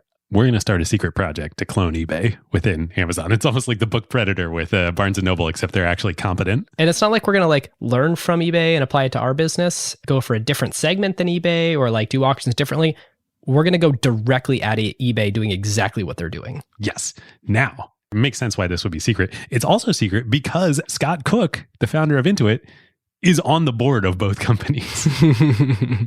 So Amazon starts working on Amazon auctions. Literally exact clone of eBay. Now, eBay did not have PayPal at this point in time. So paying on eBay was this huge source of friction and a huge advantage for Amazon. Amazon has your credit card, blah, blah, blah. Amazon finds out that, of course, Megan, Pierre, and they're not dumb at eBay. They know this is a problem. They're talking to startups about acquiring startups that could, solve payments on eBay. Now, this is summer 1998. There's no PayPal yet. Confinity, the first kind of, Next.com, they didn't even get started until the end of 98, like early 99. Wow. eBay is talking to a startup called Accept.com and wants to acquire them to handle payments on eBay. Bezos swoops in and Amazon steals the deal and acquires Accept.com, mostly so that eBay doesn't get it. And they just went public. Amazon's got all this cash from that. So they're feeling themselves and feeling like they can do stuff like this. Yeah, eBay can't do this yet. Amazon's got highly valued liquid stock, all this cash, blah, blah, blah. If that had gone otherwise, I don't know about PayPal. Like, there's probably no PayPal. There might not be a PayPal mafia. Yeah, great point. Man, Silicon Valley, like, totally turns on a knife point at this moment in time. Okay, so March 99, Amazon launches Amazon auctions, clones eBay, competes with eBay, and shocker, you haven't heard of Amazon auctions. It's a flop. So here's an interesting comment on it. So Greg Linden writes on his blog, again, this early engineer who worked on personalization and auctions and a bunch of other stuff. So when the site launched, it was technically superior to eBay's faster, better search and several new useful features. The inventory was reasonable, but not large. This is one of those things where the flywheel was just already in motion. When you have the network effect of more buyers attracting more sellers and more sellers attracting more buyers like eBay had, and they were a couple years ahead, it was just already in full swing. And even if you have a more technically superior interface. And the advantage of traffic on Amazon.com that they could send there, like it didn't matter. Yep. They didn't have the network effect. And Amazon wasn't really prioritizing it. So you go to a product detail page on Amazon, they had invented this pretty amazing thing that really pissed off all the booksellers, which was when you look at a product detail page, you could buy new and used. They're like, it's the same book, so we'll put them both right there. And of course, that pisses off the book publishers because they're like, wait, our whole thing is that you want to go buy the new book and you can't buy a used one right next to the new one. The used books are in this other distribution channel. And Amazon's like, we don't care. The customer can choose which they want from one singular unified product detail page, which flash way forward to third-party sellers. Yeah. It's the same thing today. You're competing as a third-party seller to be the one that gets the traffic from the product detail page when people click the buy button. So they weren't doing that with Amazon Auctions yet. No, it was a separate tab, separate site. Auctions.amazon.com. It was not getting Amazon's traffic. Yeah. Didn't have a network effect. Another reason people like eBay, man, they just totally shrugged off Amazon as a competition. Beautiful business model. So their market cap continued to go nuts. Yep. Now, Jeff, so he acquired Accept.com to keep it out of the hands of eBay. They go start acquiring like a lot of companies, a lot of startups in this era. Partially, I think, to keep them from eBay, and other people partially because, I don't know, everybody was drunk back then. And they were investing in a bunch of them as kind of hedges. They looked at pets.com and they thought, oh, we're not going to get into shipping dog food for a while. In fact, I think they had tried to ship some cat litter at the same shipping rates as everything else, and it was super expensive. That's an example that's referred to very often by early Amazon employees as sort of a failed distribution, totally mispricing thing. But yeah, they sunk a bunch of money into pets.com, Cosmo. I think they owned like 40% of it or something at some point. Totally. So the craziest of all of these acquisitions, just from the story, is a company called Jungly. Yes, which was referenced on the Walmart episode. Indeed. We're not going to talk about what Jungly actually did. It was a comparison shopping site started by 3 Stanford computer science PhDs and a business guy from Netscape. What it was doesn't matter. That business guy from Netscape, his name was Ram Shriram. That might sound familiar to some folks. But probably not to most people. So Amazon acquires this company for like, I don't know, $150, $175 million, something like that. They're in Palo Alto, but Amazon's like, you can't work there anymore. We can't have a tax nexus in California. Remember, this is still in those days. You got to move up to Seattle. So the Jungly team, like, all right, well, you just gave us a bunch of money. Okay, we'll move up to Seattle. They hate it. The acquisition doesn't work out. It's ill-conceived from the get-go. Within a few months, they all quit and they move back to Palo Alto. Which, by the way, then they would go on to ultimately start the thing that would be acquired by Walmart, which became Walmart Labs, which became probably the second biggest reason that Walmart is a very real competitor in e-commerce now, second only to Jet and Mark Lorre. So they're back in Palo Alto. Ram, the business guy from Netscape, I assume through his co-founders, the Stanford CS PhDs, he gets hooked up with 2 other Stanford computer science PhDs. 2 guys named Larry Page and Sergey Brin. Jungly had gotten acquired. They'd made all this money, and Sergey and Larry are like, oh, we want to raise a little money for this thing that we're doing.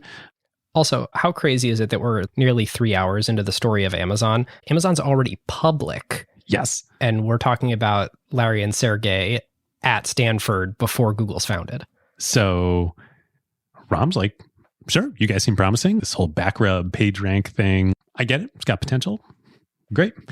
He invests the first $250,000 in Google, and he joins the board of Google. Now, a couple months go by, about 6 months to be exact. Jeff and Ram kind of stay in touch. And even though they left Amazon, they're friendly. Yep. Jeff hears about Google, calls up Ram, and he's like, hey, I want to come meet these guys. And Ram's like, sure, come on down to Silicon Valley. I'll host you all at my house. And was Jeff interested in search yet? Amazon got obsessed with search in that sort of A9 era of 2004. Did they have any seeds yet? I think this leads to that. Okay. So Jeff and Mackenzie fly down to Silicon Valley. They all go over to Ram's house. They have a big, nice breakfast, a lot of backslapping. Ram, Larry, Sergey, Jeff, Mackenzie. After the breakfast, Larry and Sergey leave. Jeff takes Ram aside and he's like, hey, I want to put some money in these guys too. And Ram's like, dude, the seed closed 6 months ago. And like Kleiner, Sequoia, like they're circling about doing a Series A. Like Jeff's like, I don't care. And Jeff's like, I'm Jeff Bezos. Yes, that means nothing to me. I want in, and I want in on the same terms as you. So Ram goes to bat for him, and he convinces Larry and Sergey to take another $250,000 of Jeff and Mackenzie's personal money at the seed price. Which was? I couldn't figure out what it was, but the Series A that would happen shortly thereafter of Google, famously split between John Doerr at Kleiner and Mike Moritz at Sequoia, was at $100 million post-money valuation, which was insane for the point in time. And Mike Moritz came in and told Doug Leone, as Doug told it on our interview with him, even after making this investment, he's looking at Google and goes, we've never paid so much for so little. Yes. Oh my God, that episode with Doug. Ah, amazing. What a highlight. Okay, so that's done at 100. So we can say like, I'm going to guess somewhere 20 million, 25. I don't know. I mean, Ram led this. 10? My best guess is 10 or maybe even lower post. So you think Ram got like a 10 to 20x from the Series A? I think so. I don't know. Ram and Jeff, we should say. And Mackenzie. I think it is probably safe to say that Jeff and Mackenzie owned at least 1% of Google. Personally. Probably even after dilution from the Series A, because they didn't raise another venture round. That's right. Google went public just on that Series A. They did. Google, one of the most immediately cash generative businesses of all time. My God. Well, they had to, walk in the woods before they found the paid search business model and, all that. But like, oh my God. So Jeff has never commented. He's been asked. He's never commented on whether or not he and Mackenzie sold their Google shares. But they wouldn't have even had a chance to sell before the IPO. So at a minimum, he held to the IPO. like 1+% of Google. Probably held longer than that. Like, I don't know. That's how Jeff and Mackenzie got wealthy. So in 2004, Google IPO'd for $23 billion market cap. Yep. So their shares would have been worth $230 million. $250 million. At IPO, which was 18 years ago. And since then, over the last 18 years, Google has 65x'd from there. That was me laughing there, but listeners, you should just imagine Jeff Bezos laughing there. Yes. Oh, man. So, yes, even if Bezos wasn't selling any Amazon shares for a while, he had plenty of capital to work with for doing things like investing in crazy cool clocks and rocket companies and venture funds. Yeah. Benchmark. PSL. Which also, I don't think it was the eBay fund. It couldn't have been the eBay fund. But yeah, then Bezos becomes a large personal investor in Benchmark. In the future, of course, the main backer of eBay. So it's also incestuous. Think about it this way, too. What if Jeff still owns 1% of Google, whether Google Cloud wins or whether AWS wins? Especially now that Jeff's just a board member of Amazon. Scott Cook was a board member of Amazon and eBay. What does he own? Like 17% of Amazon today, something like that. Something like that. So he's only 17x more incentivized for Amazon to win than Google to win. We're making up numbers here. We're speculating quite a bit on what price he got in and everything. And he got access because Amazon bought a company and then they all left, but he maintained the relationship. I mean, these things, life is long. Amazing. I feel like there's a lesson there, and the lesson is invest in Google. I think, yeah, that's all I can take away too. Back to Amazon. Despite this unbelievable, bountiful windfall for Jeff and Mackenzie personally, things are pretty bad at Amazon at this point in time. The .com euphoria is starting to wane. Some cracks are starting to show. Barron's in the spring of 1999 publishes the famous Amazon.bomb article. Amazon.bomb. There were some analysts who were still very, very excited about Amazon at this time. A Morgan Stanley analyst with the name that some people will definitely know from her Kleiner Perkins days and now Bond days, Mary Meeker, at the time just at Morgan Stanley as an analyst, wrote right around IPO time that Amazon is the leading retailer merchandiser on the internet. She said, the valuation gives us heartburn of gargantuan proportion, but she did conclude, we do not want to miss this one. And she was right. A lot of her career at this point would come from sort of trading on the professional capital that came from being extremely right about Amazon. Totally. But that doesn't change the .com bubble starting to show cracks and then eventually pop. She would be out in the cold here by herself because the Amazon.bomb piece comes out. Amazon reports, I think, either Q2 or Q3 earnings in 1999. And I mean, it's the same story, like lots of revenue growth, hugely unprofitable. We didn't say Joy and then her successor. She worked super hard for 3 years, totally burned out. Her successor, Warren Jensen, took over as CFO from Delta Airlines, is where he came from. Joy first and then Warren too. They orchestrate raising about $2 billion in convertible debt on the debt markets, which totally saves Amazon's skin. And was way more than they raised in the IPO. Way more. They only raised $55 million. Yeah. Sometimes people are like, oh, Amazon, what a great example of capital light. They raised $10 million in venture and 55 in their IPO and built Amazon. Like, no. There is another $2 billion. And they used it. Amazon would have been Amazon.toast had it not been for that. So summer of 1999, the stock starts falling. The board gets pretty worried about the company, about Jeff. I mean, it's hard to remember this, but yeah, this happened. The board asks Jeff to bring in a COO to complement him. It's so painful to read this and like go back that this happened. And they bring in Bill Campbell, the coach, the legendary Bill Campbell. Who we should say he's legendary. Everyone speaks very highly of him. He was brought in to Twitter and then worked as a pseudo-nefarious agent on behalf of the board to oust the CEO. You got to wonder what was going on here too. No, it's not just Twitter. Like Bill, I think probably genuinely was amazing and the testimony of so many people to him, even people like Scott Cook, who he came in and replaced. So it wasn't just Twitter. Apple with Steve Jobs, Google with, Eric Schmidt, Intuit with Scott Cook. It's amazing that the thing that he got reputation for was being a coach, when in fact, the thing that he really did repeatedly... It was convince the founders to move aside and bring in the adult supervision.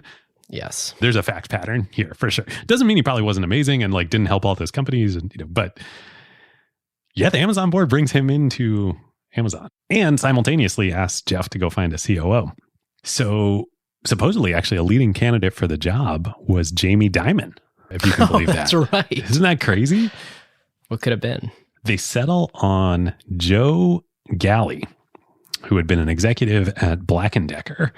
And he had actually signed to go take an executive role at Pepsi, running the Frito-Lay division. What other COO transition to CEO of tech company came from Pepsi? John Scully. That would be John Scully. So there's a Scully situation going on here at Amazon in 1999. So Bezos does take this seriously. He reorgs. He has everyone report to Joe. The Black & Decker guy, to Joe. And he says, my only direct report is now Joe. And at the same time, he's also like, look, you're COO, you're not CEO. And Joe's sort of under this impression, probably from talking to Bill Campbell, we don't know for sure, and probably from talking to other board members, I think I'm supposed to do CEO type stuff. And I think I'm supposed to be the COO for a while and then move into this role and, do it my way. We're going to do it the way that we did it at Black & Decker and from the world where I came from. And Amazon rejects this. So Joe starts running Amazon, sort of. He starts sort of trying to get people to start moving to his way of doing things and his style of leadership. By the way, while he's commuting back to the East Coast every single weekend, rather than being on the ground in Seattle. Oh man, that wasn't the worst offense. The Amazon executives just reject this like a bad organ transplant. Everything you need to know about the culture clash here is that Joe was one of those old school executives who the way he did email was right. He had his secretary print it out and read it to him, and then he would tell her what to respond. Yeah. Actually, that sounds pretty awesome. I would love that. I would love to do that. You definitely would. Yes. I would do that all day long, or actually for as little time as possible, as often as possible, as rarely as possible. But yeah, that's not going to work running Amazon. So Joe's out. Yep. He does, though, make one absolutely incredible lasting contribution to Amazon, which is he was a key part of recruiting Jeff Wilke. I think Jeff and everybody was too, but that absolves a lot of sins. And for listeners unfamiliar with Jeff Wilke, what did Jeff go on to do at the company? Jeff basically inherited and then expanded Rick Dalzell's role. And then eventually when Bezos started to step back and Jassy became CEO of AWS and Bezos was CEO of the whole company, Jassy's counterpart and CEO of Amazon Retail was Jeff Wilke. So he's got a little bit of a legacy at Amazon. Joe does as he parts ways. Yep. And he would go back to the world he came from. He became CEO of the holding company that makes Hoover and Dirt Devil vacuums, and I think did very well there. So probably sold a lot of them on Amazon over the years. Probably sold a lot of them on Amazon. Yes. Yes, indeed. All right. So Amazon's woes, though, are real. They now have a big debt service to pay based on this big convertible bond offering. And 1999, they're still growing at what is honestly an insane pace. It's not the amount that they were growing before. I think they're about tripling revenue, which, to be clear, in 99 is like 600 million to 1.8 billion. Unbelievably impressive. But their stock price the previous year from 98 to 99 had 10x'd. And so expectations are through the moon for this company. It's not just solid fundamentals that we're valuing it. The way people are valuing Amazon is Sure, there's no net income or GAAP profitability coming out today, but they're growing so fast. They appear to have category leadership. And if the internet's really going to be the thing that we think it all is, I just want to own a piece. Yep. And so this is, of course, how bubbles happen. Then bubbles, of course, pop. Oh my gosh, we wouldn't know anything about this in recent history, would we? No, not at all. So by 2001, it's becoming clear that they got to pull back. And so in 2001, they lay off 1,300 people. And this is almost like Amazon had been so dominant for so long today that it's hard to even think about the fact that I don't know how close to death they were, but they almost, well, they weren't dominant. And that feels weird saying today, remembering a time where it wasn't always succeeding. I think they were pretty close to death. So after the whole Gali incident, let's call it an incident, and Jeff kind of reaffirms, hey, I do want to be CEO here. I'm putting my hands back on the wheel. He changes the motto of the company from get big fast to, quote, get our house in order. I think they also had t-shirts made of that. That reminds me a lot of, what did Facebook change from? It was move fast and break things. It was like move fast with a stable infrastructure or something like that. That was so funny. Not quite the same. Not quite the same. No. I don't know how related it was to the whole Coach Campbell, Gali thing, or it probably was more just about the competitive dynamic. But shortly after that, I don't know which side initiated it, but one side or the other or both came to Scott Cook and were like, dude, you can't be on both of these boards anymore. And tellingly, Scott chooses eBay. And he actually has a quote to Brad in the Everything Store. He says, up until that point, I had seen Jeff only at one speed, the go-go speed of grow at all costs. I had not seen him drive toward profitability and efficiency. Most execs, particularly first-time CEOs who get good at one thing, can only dance what they know how to dance. Frankly, I didn't think he could do it. And everything about that is telling, but like the whole world thinks the same thing too. They don't think Amazon can do this. Yeah. Jeff, though, I think he always believed he could do this.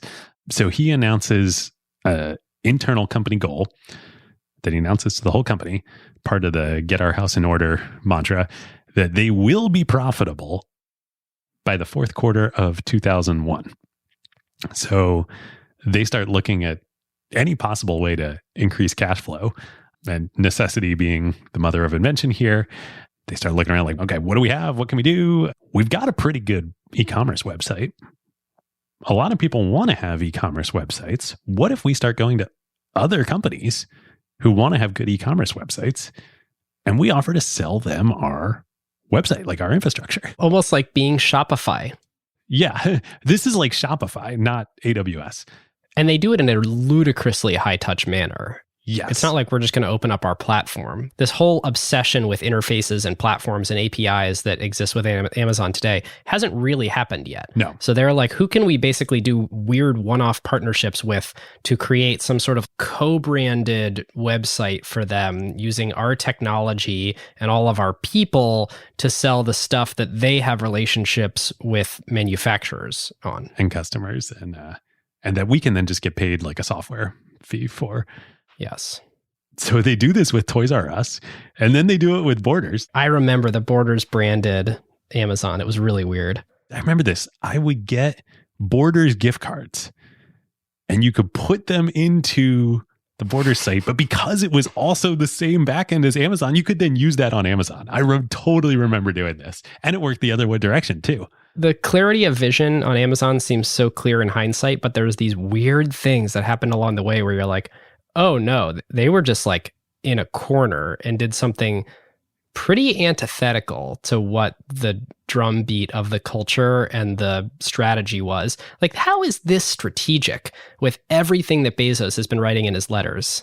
It wasn't, but they needed the money. Yeah. So they do it with Target.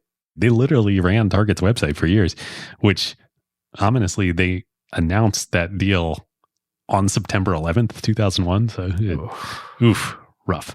They even go pitch the idea to Walmart to do the same thing with Walmart. Walmart is, they're like, yeah, no, thanks guys. But no, nice try. Here's the super fun part. So Amazon is going around pitching all these other retailers. Let us take over for you, run your website, blah, blah, blah. eBay they know Amazon's in a tight spot. They probably heard about Golly and Campbell and all this stuff. In the fall of 2000, Meg Whitman and Jeff Jordan fly up to Seattle and they pitch Bezos on the opposite idea. eBay takes over the failed Amazon auctions and all of third-party selling. So it had become Z Shops, which we'll talk about now on Amazon. Just let eBay, we know how to do this. You keep running Amazon.com, the retail, and we'll do third-party selling for you with eBay technology on Amazon. Like, wow. Oh my gosh. The Michael Jordan meme of like, I took that personal. Yes. I think from The Last Dance, I think Jeff took that personal. Yes, agree. Yes, I think he took that very personal. So he calls a meeting. Remember, they're just trying to like survive, get to profitability, generate cash flow. They're doing this crazy stuff with Target and Toys R Us. I mean, at this point, they've got over $2 billion of debt on the balance sheet. I think it actually increased from 2000 to 2001 and 2001 to 2002. So they're like really just making the interest payments here and trying to reduce the debt load and produce some net income profitability, which still hasn't happened. Still hasn't happened. No. Which it was intentional for the longest time, but now that they need to do it, they need to grow the muscle to do it. Yes. So Jeff calls an emergency meeting at this point, it was the S team, the senior leadership. It was the J team, the Jeff team. And then when Golly took over and everybody reported to Joe, then it became the S team, the senior team. Which it stayed, the S team. Which it stayed. That seems more appropriate than the Jeff team. But anyway, he calls a weekend emergency S team meeting at his house to discuss third-party selling on Amazon. Now, I said Z Shops. So auctions, I can't remember if that it was still alive or not. They had tried saying, okay, well, maybe auctions don't make sense on Amazon, but we still want to allow other people to sell on Amazon. What if we just do fixed price, like a regular retail type listing? So they started this thing called Z Shops. But again, it was a separate tab website. It wasn't like right on the product page of Amazon.com. They weren't leveraging the strategic asset that they had, which was traffic and customer loyalty. And what they realize is one way to look at the real key thing, and I think this is very true today, that differentiates Amazon positively versus eBay and pretty much everywhere else selling on the internet, is they have an authoritative product catalog. If you were on a product page for Amazon.com, you know what that thing is that you're going to buy. I mean, they invented, anybody who's ever used against the API, like they have ASINs, ASIN. It's a unique Amazon identifying number for a product that they have an authoritative catalog on everything they sell. And anybody who's ever bought something on eBay, you don't really know what you're getting. Right. It's almost like Amazon starting as a bookstore had the benefit of ISBN numbers. It's like they decided we're going to create a proprietary ISBN system for the world. Yes. For all products. So they come up with this crazy idea in this meeting. And there's some backstory that leads to it, which is on the product pages, they had links to Z Shops listings. And that was the only thing that kind of drove actual converting traffic. And they're like, what if we put listings from third-party sellers on our own product pages? That's what eBay wants to do. That's why eBay's interested in talking to us. What if we just do that and completely revamp how we think about third-party selling on it, but honestly, everything about the product page, and we call it Amazon Marketplace. And so they launched this in a matter of months. In November of 2000, they launched Marketplace first with books. And this is like nuts. Yeah. People are pissed at Amazon. But you're a category manager at Amazon.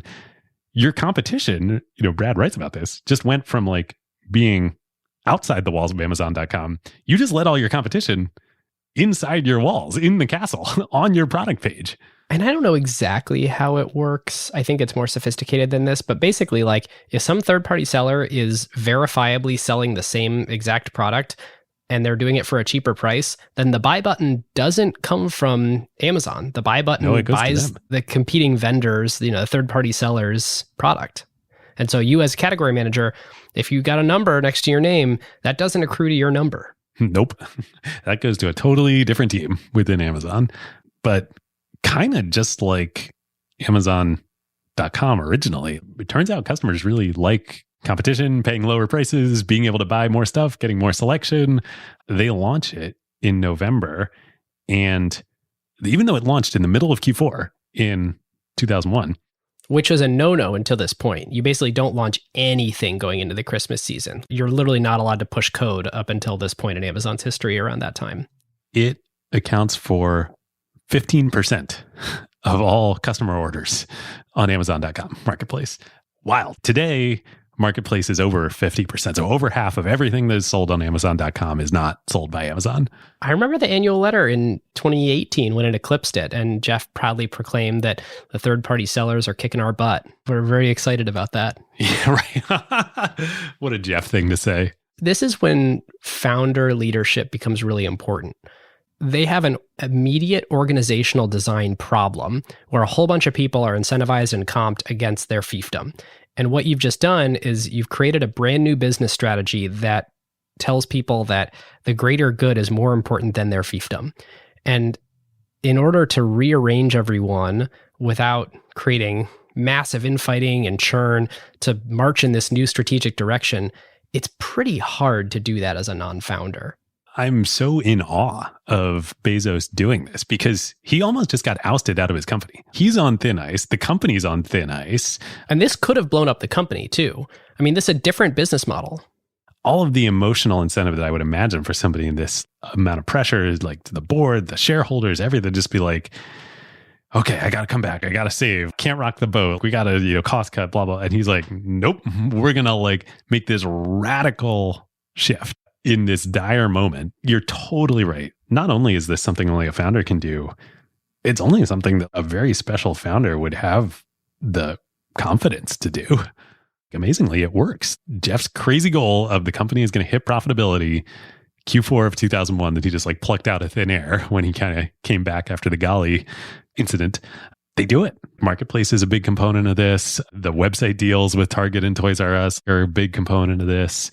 In Q4 of 2001, they do 1.1 billion of revenue, 59 million of operating income, 35 million of pro forma adjusted net income, excluding stock-based comp and other, non-cash expenses, which Wall Street's yeah, blah, blah, blah. But they do $5 million of honest to God, you can touch it, taste it, take it home, put it in your bank account, GAAP net income for the fourth quarter of 2001. This is huge. They announce results. The stock jumps 25% in one day, which no other internet stocks were jumping up in that moment in time. Right. I mean, people were licking their wounds after 2000 for 3 years, 4 years. Yeah, it was an amazing achievement. Amazon had seen big jumps before, like the Henry Blodgett thing during the dot-com era where it was trading below 100 and suddenly jumped to 250 or something, and all at once just on Henry Blodgett saying, I think it's going to go to 400. Yeah. They were no stranger to massive fluctuations in their stock price, but you're right. This is one bright spot in a multi-year dark period for tech. This is post September 11th. This is today, in the stock market. A year ago, stocks jumped 25% of the day. Great, everybody's doing, this is everybody else is going down and we went up. Yep. And this is kind of the start of where you start to see, Amazon might become bigger than eBay. eBay basically doesn't have a thriving comeback in the post.com bubble burst. No, it would be a long journey, but Amazon's stock price tripled in 2007 while eBay's fell by over 50%. And during that year, for the first time since eBay's IPO, Amazon finally passes eBay in market cap. Today, eBay's market cap, it is large. They've done a nice job. It's $27 billion, even after the big drawdown that we've experienced. It's a little bit weird to look at that number because it comes, it's got the divestiture of PayPal in it. It had the acquisition and then divestiture of Skype. So there's some wonkiness. Their post-2015 has been pretty good. Yep. But still, I think we can declare Amazon the winner here in the long run. Yes. I can't tell you the last time I bought something on eBay, and God, I'm afraid to look at my Amazon total. Okay. Few more stories we got to tell about this kind of era of Amazon before we talk about another era of Amazon on the next episode. So we talked about Google. As the years go by after the .com crash and portals sort of go away and the browse motion on the internet becomes kind of inefficient because the internet's freaking huge and growing really fast. Turns out search is really important. And so Amazon's looking at Google. They're like, God, they've got an unbelievable business. It's kind of a monopoly. The gross margins are incredible. Finding things on the internet seems really important. We should get into that too. Yep. It's both an opportunity and a problem for us. We want to be the place where people find stuff to buy on the internet. Honestly, I mean, I think this is drawing too broad of a brush, but I think Google killed eBay, right? You know, the best way to search eBay is Google. It's not eBay. And the issue with Amazon for a while was the best way to search Amazon was Google. Right. And Jeff, of course, through his very direct connection to Google, he saw this problem certainly before eBay, but before lots and lots of people. Yep. He has a quote on Google from like the pretty early days of Amazon kind of dealing with this. And he says to folks at Amazon, treat Google like a mountain. You can climb the mountain, but you can't move it. Use them, but don't make them smarter. As in like, don't make them smarter about searching our product catalog. So for the first time, knowing like what a strategic priority search is becoming on the internet and thus to Amazon, Amazon breaks down and starts a secret subsidiary in California, in Palo Alto. They do a whole bunch of legal gymnastics to like, oh, it's a separate subsidiary. It's not Amazon. It doesn't generate any revenue. But this is the beginning of the end. Like, eventually after the financial crisis, a whole bunch of stuff happens and they have to just give in and say, great, we've got operations. We're charging tax everywhere. I think it's a misunderstanding of Amazon to say they don't want to pay sales tax because they're being cheap. They view it as a competitive advantage where shoppers will shop with them because the items can be 5 to 10% less because there's no sales tax on them, again, because it's technically putting the onus on the consumer. And they're like, well, corporate income tax is a whole separate thing. And, No, this is about attracting customers. We have our own methods of paying the smallest amount of that possible. But yeah, this is purely about beating competitors to get the customer spend. 100% after I graduated from college and I was living on my own for the first time with my own salary and expenses. A light bulb went off on my head one day. I was like, I'm going to buy everything on Amazon because I don't pay sales tax. Yep. Fortunately, now I'm in a place where that doesn't matter to me now. It's kind of like the Walmart episode. If saving 5 to 10% on your groceries, on your item, like that matters a lot to a lot of people. Totally. So Bezos, Amazon, they see Google, they start a subsidiary in Palo Alto. Like, we can like try and not make Google smarter and play defense here. We got to play offense too. We got to improve our own search capabilities. So they start hiring search PhDs, leaders at this subsidiary in Palo Alto that they call A9, short for algorithms, A plus 9 letters, Ew. Algorithms, AU. And like you said, at first they're like, oh, we should start our own separate search engine and compete with Google. Well, it turns out there's a network effect in search as well. Yeah. Which is the more data you have on the more searches happening, the better searches you can return. So that's a fool's errand. But there is actually one corner of the internet where Amazon has better data on searches than Google. And that is searches that happen on Amazon.com. Yep. Because as much as Google can index all of Amazon's product detail pages, they don't have the data on what people are actually searching for on Amazon. The demand data, the intent data. And they don't see conversion. Plus there's the review system, which we haven't talked about, was completely genius, huge to Amazon's success. Did you know Shell wrote that over a weekend in 96? The original review system? I know. Amazing. One of the first things on Amazon.com. But of course, those signals from the review system, the star ratings, the sentiment of the reviews themselves, that becomes a really important factor in weighting search. And today, like, my God, search on Amazon. Like, why would you search for products anywhere else? They got Amazon's choice. You've got the rankings. You got the filtering. It's way better. Yep. This is the beginning of all that.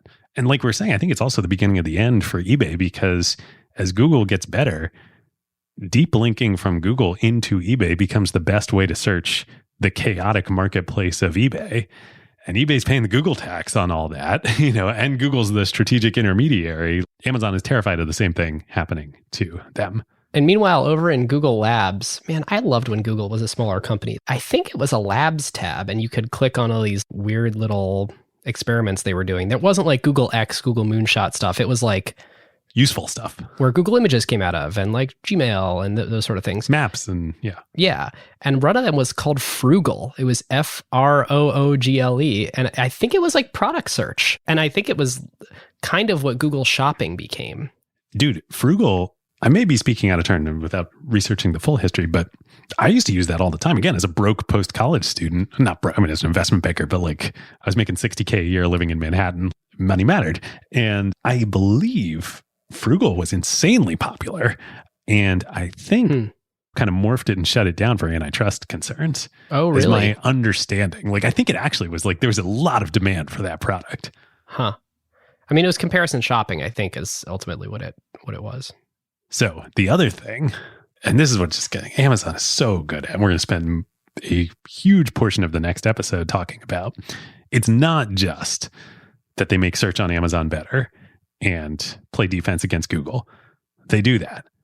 They also play offense. And first it was like, oh, we're going to make our own search engine. And that was a bad idea. Well, what is the business model of search? It's advertising. Advertising. And what do they realize? We can build an advertising business with search on Amazon. Just absolutely brilliant. Any web platform of sufficient scale can layer on for free a second business of advertising because they just have the traffic and they can put stuff in front of people and they can prioritize it however they see fit.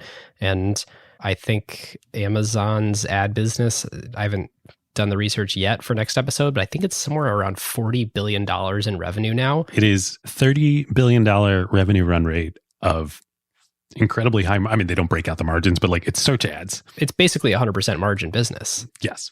You already have those customers. There's no customer acquisition costs. You don't have to pay anyone out any amount of that revenue for any reason. It's like a Facebook ad. It's the best gross margin business in history. The other incredibly impactful thing that comes out of A9 and search and improving search on the Amazon.com website is that really is one of the catalysts that pushes the company to transition from a monolith software architecture to microservices, independent microservices. And that is amazing for Amazon playing defense. And that is also amazing for providing web services to other developers out there. You yes. might be able to imagine that. Are you leaving us there, David? I would leave you there. But this is a very special episode and a very special company. We've got a coda. And are we getting into hardware? Is that where we're going here? I don't know. We've probably done it more than once, but in my mind, the canonical acquired episode coda is the PlayStation on the Sony episode. Oh yeah, where you thought, wow, look at all those 70 years of history. It feels like we're done. And then actually they create their most successful business unit. Yes. Regardless of how good you and I did or didn't do on it, like just the story of Sony is one of the most incredible of all time. Yes. And then you're done. And then you're like, and then the PlayStation. And then one engineer in a corner who barely has express written consent from management decides to go build something. Well, it's funny. That story is AWS for Amazon. The story we're going to tell is not as impactful from a business standpoint, but the story is just as good. And that's the story of the Kindle. And I'm actually quite curious what the business impact is. I think they don't break it out, but I'm curious if you did any analysis at all on what does Kindle allow them to do that they otherwise might have lost market leadership on or something like that. Well, I didn't do any financial analysis, but as we'll talk about in the story, similar to the defense against Google with search, it was defense against Apple and the iPod, the iPhone, the iPad. And today I love Kindle. My Kindle is one of my favorite things in the whole world. It's amazing. But I think probably the way most people consume most content on Kindle is apps on other devices. So the Kindle story. This is one of those, there were like 5 people in the internet in Silicon Valley. Oh, I could not believe the people's names behind the original Kindle Inception. All right, lay it on us. When I found this out and I texted you, I was just like, oh my God. Okay. Do you know? I know you know because we talked about it, but listeners, I bet very few of you know who inspired the idea for Jeff and Amazon to pursue the Kindle. And let's give a little bit of hints. So when we say inspired, they started an independent company doing Kindle-like things, e-reader things before... Building one of the first e-readers. Yep. Yes. The first successful e-reader. But long before it would take off, it was not with e-ink. It was with a predecessor technology. It was with LCD, which was a big problem. It's with LCD. How else might you know them? They're the founders of something that their name is not associated with, but someone else's name is massively associated with. Well, they would take the money that they made from this company and roll it into another little company that they would then start after this in 2003 called Tesla Motors. That's right. Martin Eberhard and Mark Tarpenning inspired Jeff Bezos and Amazon to build the Kindle. Here's the story. So in 1997, Martin and Mark were working in Silicon Valley. Napster was happening. The music industry was getting digitized and eviscerated and, all the stuff, MP3s, MP3 players, it was total upheaval. And lots of people, the two of them included, were like, it's only a matter of time until other media categories go through the same thing. And video is going to take a while because bandwidth and file sizes of video is a lot and broadband isn't a thing yet for most people. But books are really obvious, right? Smaller file sizes than MP3s, very easily digitizable. This should be a thing. Now, what's holding back the industry? Unlike MP3s where it's a pretty good experience, downloading them from Napster, playing them on your computer, MP3 players are becoming a thing. There's no equivalent of an MP3 player for a book. You don't want to read a book on your computer. You want to read a book on a book. So they go around, they talk to explore a bunch of technology, and they're like, we can make the equivalent of an MP3 player for a book, an e-reader. So they start a company, they call it Nouveau Media, and they make the Rocket Book. So they make a prototype, but it's hardware. They need to bring it to market. They need capital. They need the largesse of, just like their future hardware startup Tesla, the largesse of a wealthy person who might want to see this happen. So who do they call? They fly up to Seattle and they meet with Jeff Bezos. This is in the bubble era. And Bezos is really interested. And I think Amazon's public at this point. Yes, Amazon's public, had just gone public. Jeff totally gets it. He's like, our business is selling books. We're an internet company. I see what's happening with Napster.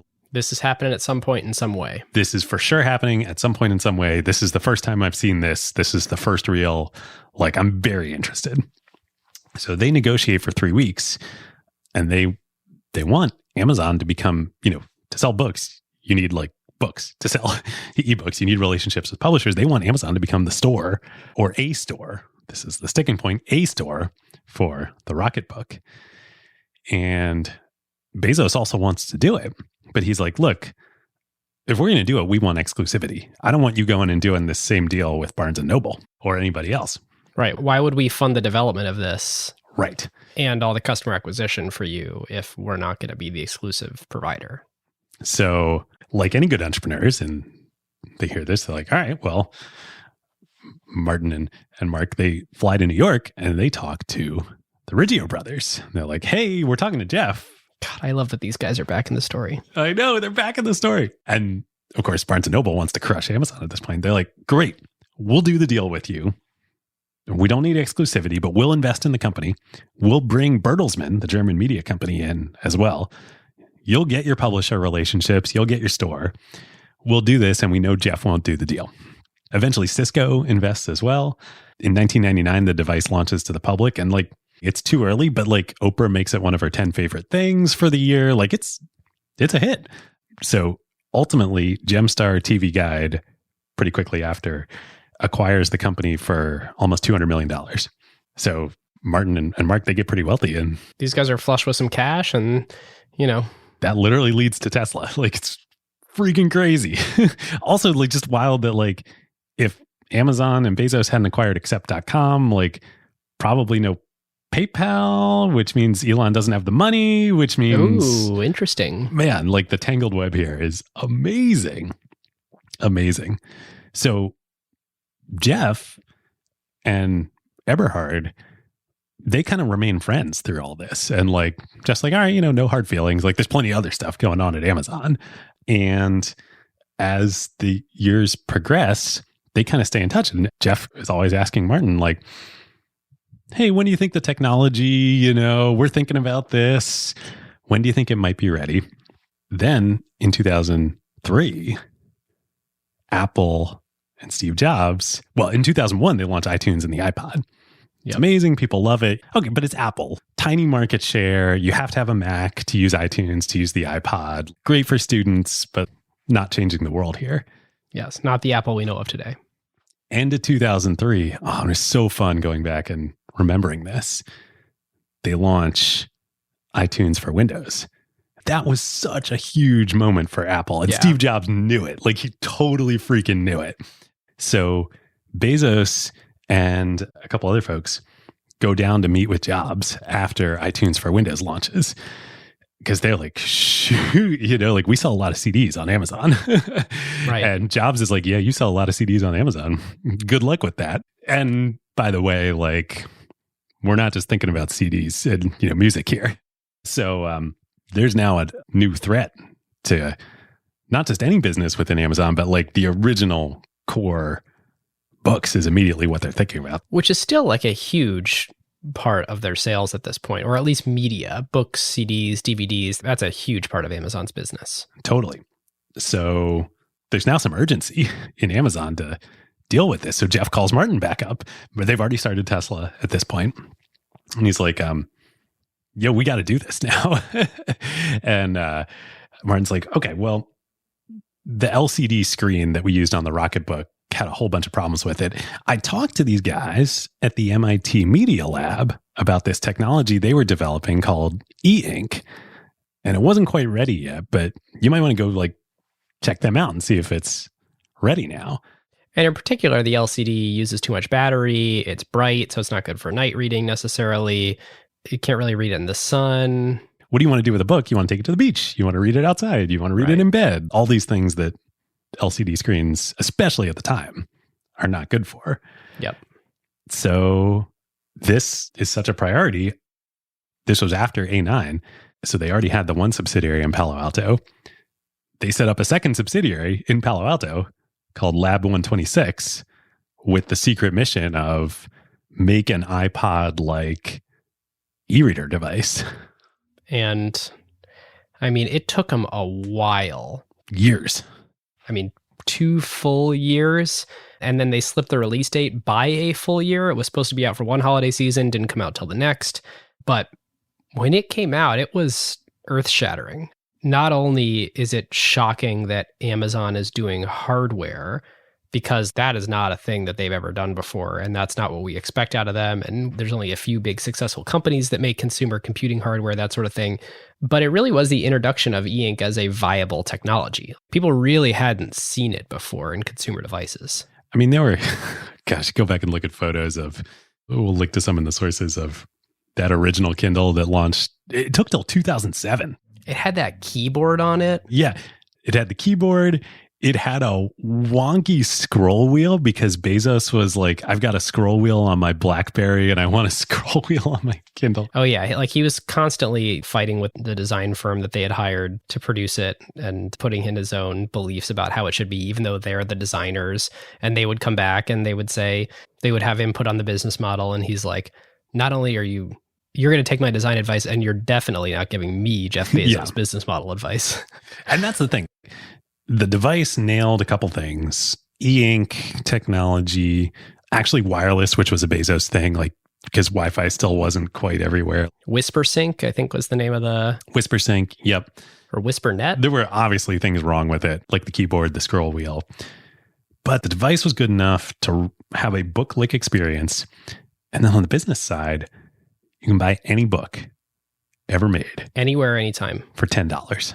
And that was just Unbelievable. It completely changed the industry. Gosh, there's too much to get into on this episode, but that would be the seed of massive amounts of unrest and lawsuits in the entire book publishing industry involving Amazon, Apple, all the big publishers, allegations of collusion. This was the thing that violently shook the book industry. Like Amazon kind of did by launching and by aggregating so much of the power, but then the thing that really upended and truly disrupted the industry was this: we're launching to consumers at $10. Which is funny. It wasn't piracy. It wasn't like the music industry. Right. It was $10 for an ebook. Yeah. So that, I mean, the Kindle itself, incredible story, but then that leads to Fire tablets, Echoes, the lady who lives in your Echo, Fire TV, Prime Video, Ring, Eero, like all this stuff. And freaking Audible. Oh my God. Right after the Kindle launch, they buy Audible. Amazon buys Audible for $300 million. Today, Audible has a 40+% market share of audiobooks, which is a $5 billion industry growing 25% every year. I tweeted about this. This is going to be one of my most liked tweets ever. I cannot believe it. Like Audible would be a $10 billion company on its own. More? I don't know. It's crazy. Yeah, you're right. In some ways, the on its own thing is the caveat there, because so much of their demand comes from being on the product detail page of a book when you go to check out, and me having the trust and everything that comes guaranteed from using my Amazon account for it. All right. So that's Audible. So we've got Kindle, we've got Audible. There's a lot more to talk about here before we get into AWS, but I think I really want to dig into Prime, but let's save that for Playbook, because I feel like that's going to be a good place to hit sort of what's going on there. Great. All right, listeners. Now is a great time to thank our longtime friend of the show, ServiceNow. If you are running a large enterprise, AI agents are likely spread across every team, and deploying them is no longer the hard part. Yeah. The hard part is knowing what permissions they have, what employees are using them for, or what decisions AI is making. AI security for an enterprise at scale is not a small concern. Like, the risks are real. Exactly. And the challenge with AI is governing it, securing it, measuring it, and making sure that it actually delivers value. That is why ServiceNow built the AI Control Tower. Yep. AI Control Tower gives enterprises a single place to see, manage, govern, and optimize AI across the entire business. And it works with any AI, not just theirs. Every device on your network, every permission across every system, every AI agent visible and secure in one place. And ServiceNow can do this because they've spent more than 20 years building the operational backbone of the enterprise, the workflows, governance, approvals, security controls, and institutional knowledge that power how work actually gets done across IT, HR, customer service, finance, and security. ServiceNow already runs more than 100 billion workflows annually and trillions of transactions for more than 85% of the Fortune 500. So when companies need a place to govern AI at enterprise scale, they're building on a platform at the center of how their business already operates. And in a future that isn't going to be one AI, it's going to be thousands of AI agents working across every function of the company. But the question is, who's managing them all? So if you're trying to turn AI ambition into real business outcomes and make it work safely, securely, at scale, go check out servicenow.com/acquired and tell them that Ben and David sent you. Well, let's talk about power. So, of course, this is us referencing the Hamilton Helmer book, 7 Powers. And the core idea is really investigating what it is that enables a business to achieve persistent differential returns, or basically be more profitable than their closest competitor and do so sustainably. And the 7 options, the 7 powers that Hamilton identifies are counterpositioning, scale economies, switching costs, network economies, process power, branding, and cornered resource. And David, as I was preparing for this episode, again, I mentioned this earlier, but I tried to watch literally every Jeff Bezos talk, especially from the early days. And there's this amazing one that he gives at Stanford at GSB, literally the week that Amazon Prime first launched. Oh, so cool. And he's sort of talking about it as this brand new thing. He's like, it's $79 a year. And he's observing this really fascinating thing about the business where he wants to transform customer experience from a variable cost into a fixed cost. And he's sort of describing, what if you could shift all of that to a really, really big fixed cost, basically to get operating leverage on it. And one example that he talks about is that they have this great feature, and everybody's experienced this, I'm sure. When you go to buy something on Amazon, there's a little banner that tells you already bought this, if you already bought it.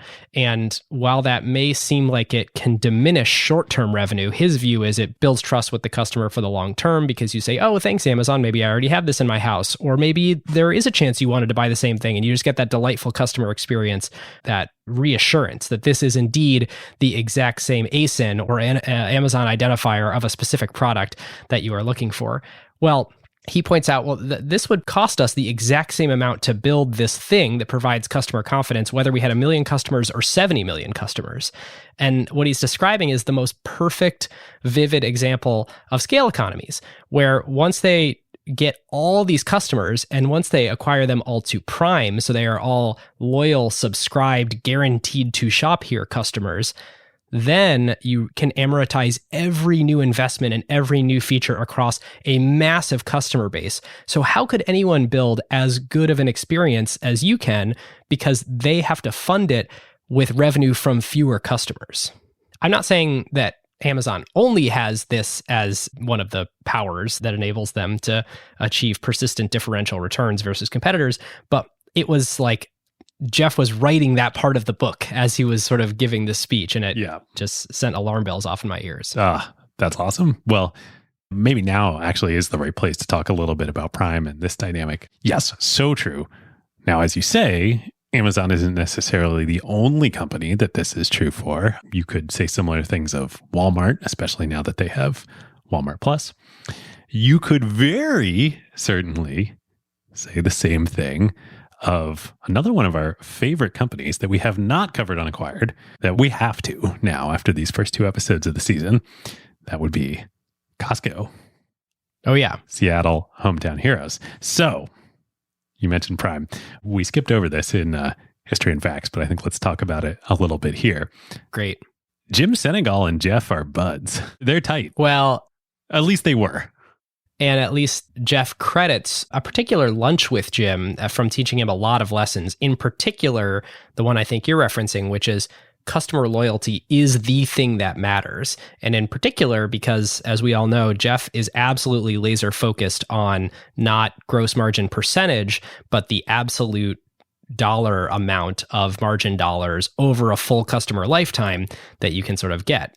Which is such a lesson from Costco. And it was not a lunch. It was very famously a coffee in the Starbucks of the Bellevue Barnes & Noble, which Jeff will go to great lengths at any point in time to talk about how he was doing business meetings in the early Amazon days, literally in his competitors' coffee shops. Not that he's, competitor focused or anything. No, definitely not. Definitely not. But yeah, no. So this coffee where they meet for the first time, Jim from Costco is just like, I've never met him, but he must just be such a mensch. He's old school. He's got the Saul Price DNA, worked for Saul Price, knew Sam Walton. His whole thing, he talks about this later. He's like, a reporter asks him, I don't think it was Brad. I think it was somebody else. Like, you gave a lot of key information to Jeff Bezos, who, you became friends with, and then he's certainly one of your biggest competitors. And, Jim's response is just like, this is retail. Like, you shop your competitors. Sam did this. I did this. We all did this. We all shamelessly steal good ideas from each other. This is how it works. And Jim famously has said that some of his highest performing Costcos are across the parking lot from Sam's Clubs. He relishes competition. Yeah. So actually the purpose of the meeting was that Jeff wanted to pitch Jim on, this was like early days when they were expanding the categories on Amazon.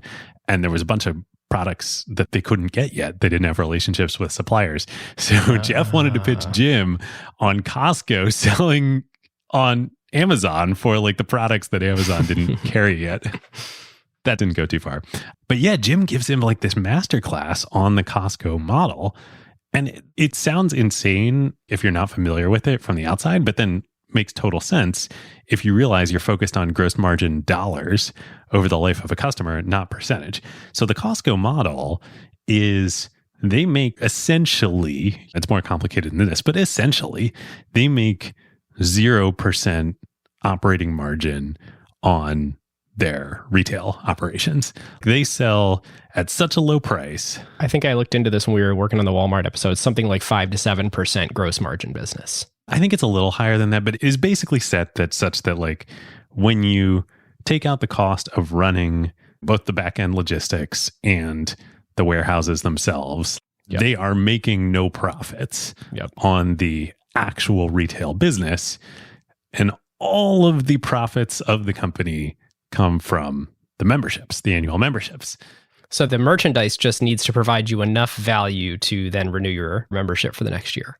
Right. And the beauty is it perfectly plays on customer psychology. Ordinarily, you'd be like, why would anybody pay money for the right to shop at some place? You can just walk into a Walmart. You don't have to pay Sam any money to shop there. Well, once you've done that and you've made that sunk cost, if you then believe that you are going to get the lowest prices absolutely anywhere as a result of having that membership, you get this insane combination of like the sunk cost effect plus the endowment effect, and you become crazy loyal. You're like, I have paid the money for this membership. I need to get the return on the membership. And I feel like I'm part of this club. I have this guarantee that I'm going to get this benefit that nobody else who aren't members gets. I'm now going to do all of my shopping at Costco. Yeah, it's pretty amazing. You get these loyal customers that stay with you for a long time, spend tons of money. Not that you're making profit on that money, but that then helps drive the scale to get prices even lower. It also means you don't have to advertise. Costco does basically no traditional advertising because it's all word of mouth because the customers are so insanely loyal about their memberships. Yep. Now, what Jeff Bezos chose to do here was a little bit different because I don't think he's running a break-even retail business and just making money on Prime. I think he sort of realized one of the effects you were talking about, which is once you've made your deposit, your $79 a year to Prime, you're gonna keep shopping on Amazon. He almost flipped it and is like, oh, I want to use that same psychology, but I don't need to run I don't need to make $0 running the business and make everything on Prime. And part of the reason he had this perspective that he could make money in both ways was because the way that Prime came about was actually the legacy of a couple of other shipping programs they had tried. Super Saver, right? Yep, exactly. If you spent enough, then you'd get free shipping, or if you were willing to wait for your goods for a while and get them batched up, you could get free shipping. And this idea was really somebody inside the company sort of pitching. It was an engineer named Charlie Ward, I believe, submitted it as an idea. And he's thinking about, we're getting better and better at fulfillment. What would we need to charge customers in order to guarantee 2-day shipping on everything they ordered, basically no matter what? Really lean into that convenience part of the retail holy trinity of price, convenience, and selection. And so it was this really interesting dual collision path of, okay, how much do we have to charge people in order to give them 2-day shipping? And then this Jeff realization from Jim Senegal at Costco of, wait a minute, if we charge people anything, they'll actually be more loyal, which is the ultimate thing that we care about. Yep, totally. And again, demonstrates Jeff and everybody at Amazon thinking through like, what is the nature of their business? What is the nature of e-commerce? In physical commerce, those dimensions of the Holy Trinity, or at least maybe the aspects of what matter of the retail Holy Trinity, are different. Convenience is different in physical. Yeah, it's a little less convenient to shop at Costco versus Walmart of, yeah, maybe you got to like reach up higher on the warehouse shelves, but it's not really that different, whereas shopping online, getting your stuff in 2 days or next day or same day, that's a big difference than getting your stuff 2 weeks from now. Like that's a really important difference. Yeah, totally. Now, all that said, even though we're saying, hey, Amazon is not fully saying we just want to make a bunch of money on Prime, I think they do make over $20 billion in revenue per year on just Prime subscriptions. Wow. I'm pretty sure they lose money on just Prime if I'm thinking about my own habit. For the amount of stuff that I order from Amazon, if I actually had to pay shipping, would I be paying more than $129 in shipping? Absolutely. And what about all that stuff that I watch on Prime Video? Absolutely. So there's definitely an element to it where you're like, wow, yeah, it's worth over 20 billion to them in revenue, but I'd be fascinated to see the internal Amazon accounting on how they choose to justify the cost. That 20 billion, whether they're making any like actual profits out of that or not, debatable, but this is where it just ties so tightly into the Amazon flywheel, which is another key piece we didn't discuss in History and Facts, but comes from, they do a management offsite in 2001 with Jim Collins, author of Good to Great, where he writes about the flywheel. It was actually before Good to Great came out. Right. Didn't they get a little preview of it? Yeah, a little preview. But because of Prime and this kind of guarantee to all these people who sign up for Prime that you're going to get 2-day shipping, that kind of upfront funds Amazon's investment in better distribution and logistics, everything we talked about on the whole episode.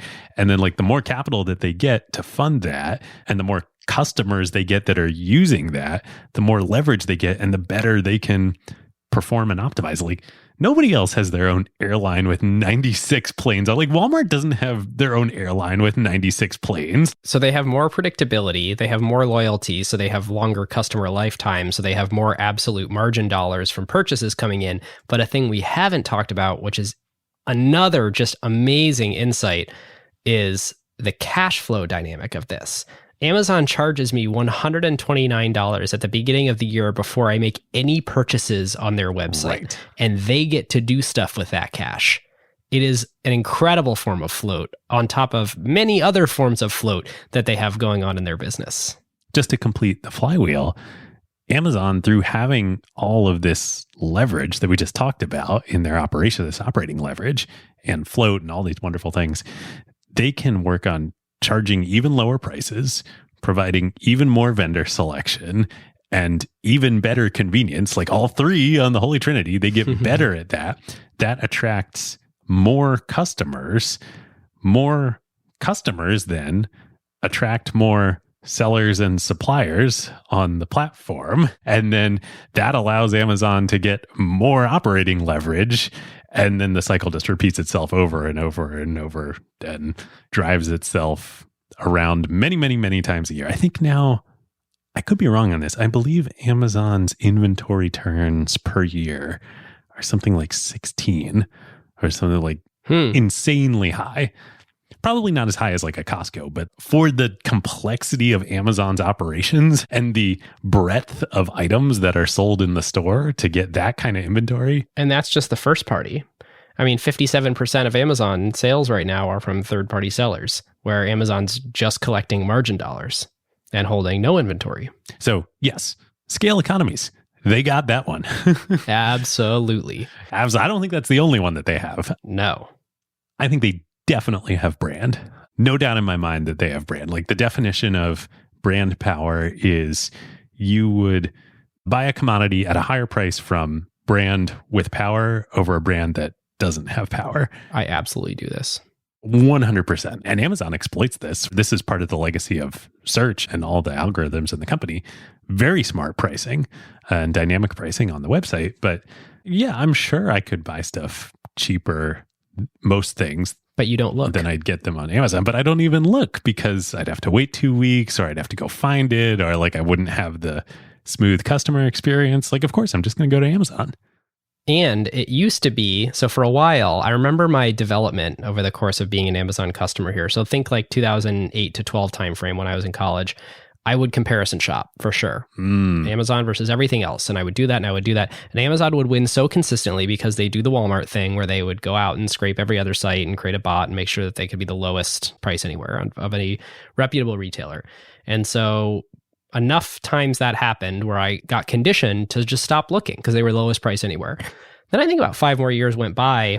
And whenever I would comparison shop, if I really spent 10 or 15 minutes, I could always find somewhere selling it cheaper, but something was worse, to your point. Yep. I didn't recognize the brand name of the seller. And so there's a branding power there that's very clearly being demonstrated, or the shipping, or I wouldn't be confident that I could return it, or there's just all these little things about Amazon where then it became this interesting explicit choice where I now know I probably could find this somewhere else cheaper, and I still don't comparison shop.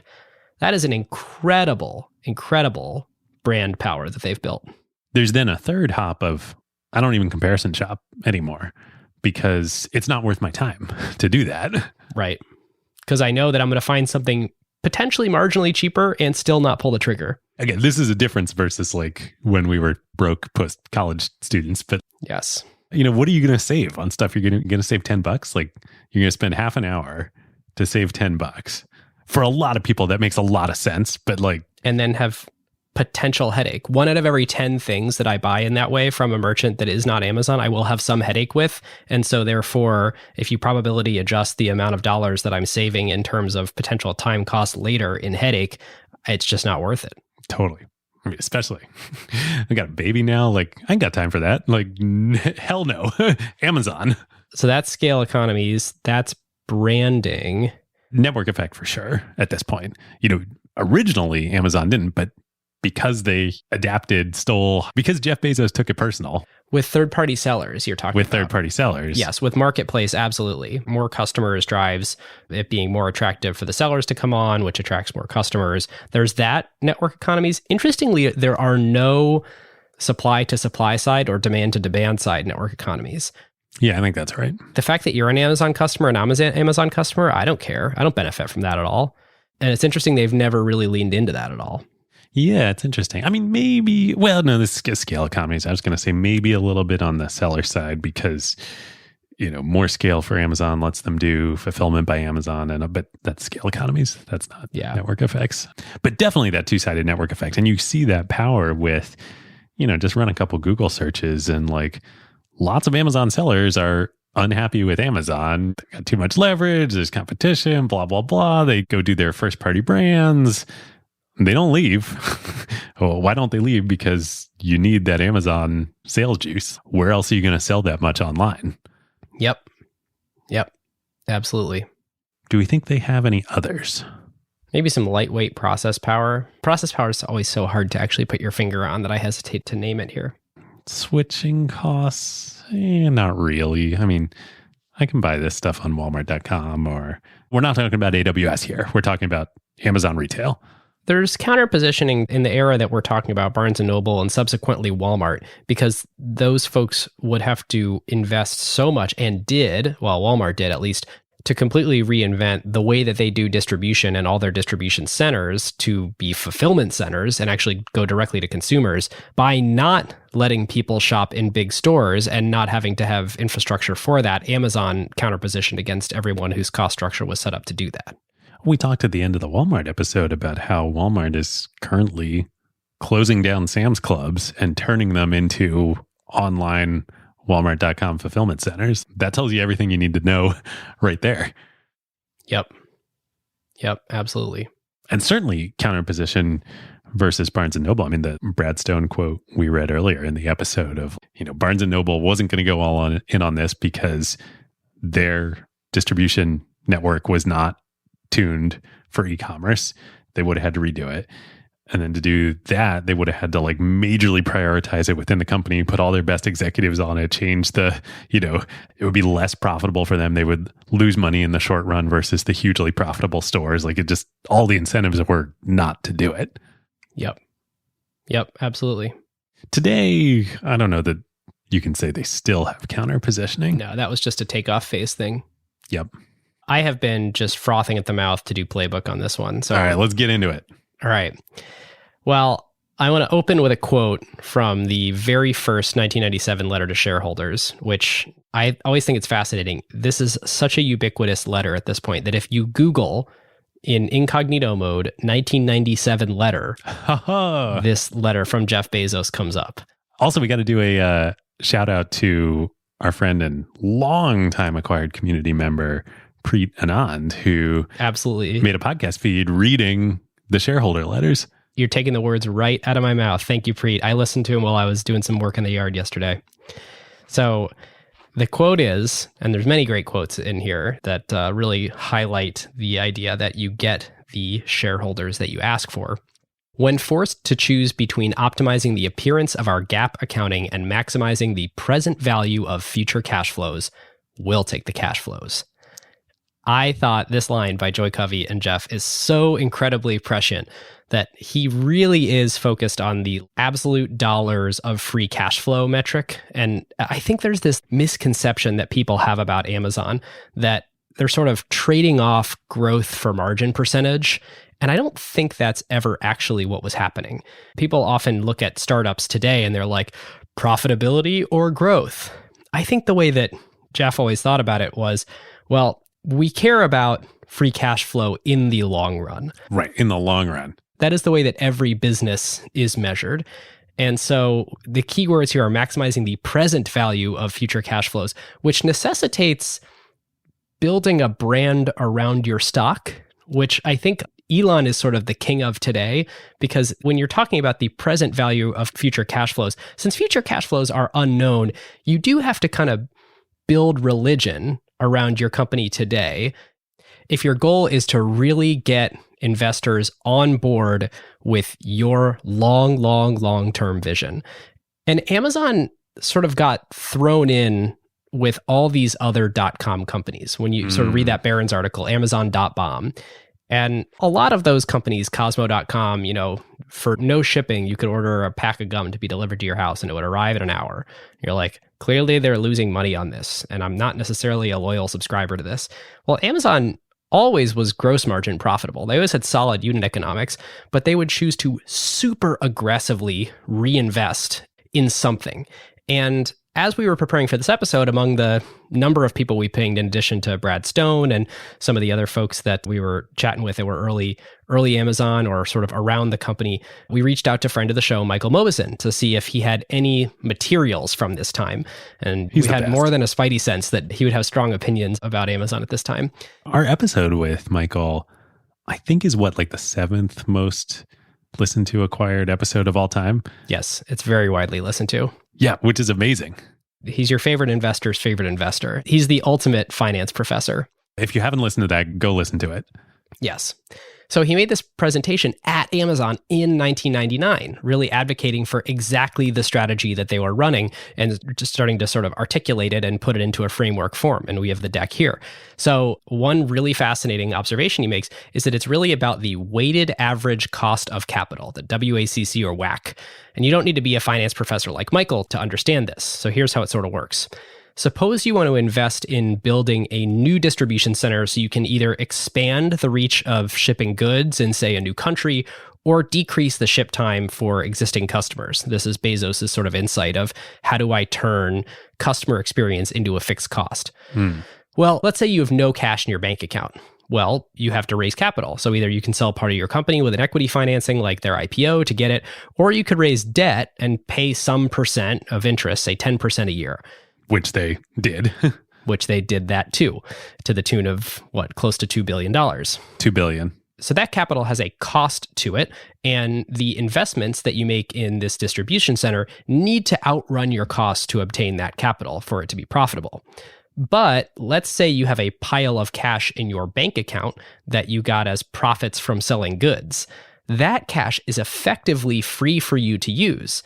So if you have a competitor who's financing the growth with debt, and you can do it purely with those profit dollars, well, you can beat them in the long term. Even better, and we'll put the slide up on the video format here for Michael's presentation, if you have all the dollars from selling goods, not just the margin dollars, and you don't have to pay your suppliers for like a month after the customer bought it from you. Or 2 months, or 3 months, or 4 months. Yes, you can invest heavily into this new distribution center with many, many more dollars, not just the margin dollars. And as long as you're confident that that growth will continue and you'll have even more cash on hand at the date that you need to pay the supplier for the thing that you sold months ago that you now owe them for, well, that works really well. Yes. Oh, boy. So, Ben, you're saying it's almost like another large operation we may or may not have talked about for 10 hours on Acquired, where they write insurance premiums and reinsurance premiums, and they write the policies and they get those premiums from those policies in, and then they don't have to pay the money out until a disaster actually happens, and they get to use all that money in between. You're saying it's like float. Yes. And Amazon today is a $1.5 trillion company that has not raised any material capital since that debt offering that they paid off in 2004-5-ish. They are financing the business entirely with float until, of course, we'll get to AWS, and now they can actually finance it a lot more with just straight up operating income. Actually, though, we should say, I think strictly speaking, that is not a true statement. They have been issuing debt, but I think that is not for financing the business. I think it's like a treasury capital management. Okay. All right. Fine. It's not like the debt they issued in the early days. Yes, very much not. But as you can see in putting this slide up, Michael sort of cheekily calls Amazon.com cashflow.com as if it's really pioneering this new model where in the old school businesses, something would enter your inventory, you'd pay the supplier 3 months after it enters your inventory, and then it has to sit on your shelf for a while, and then finally a customer buys your book, and then the payment ends up being received. And so there's sort of a few months between when you have to pay your supplier and when you get paid, whereas what Amazon's doing is completely flipping it on the head. The book can enter your inventory, the customer buys the book, you then receive their payment pretty soon after that, or immediately after that, just after some credit card days. And then you can have a month or two before you need to pay your supplier. So the internet business model and e-commerce totally flips it on its head because of the completely different way that the distribution works and that inventory works. Yep. Even further adds depth of understanding to this point of the larger the scale of Amazon's operations in the flywheel, the more capital dollars that they're, cash flow dollars that they're able to get out of it to continue to fund building out the larger scale of their operations. It's this killer insight that cost of capital and having a negative cash conversion cycle are directly related.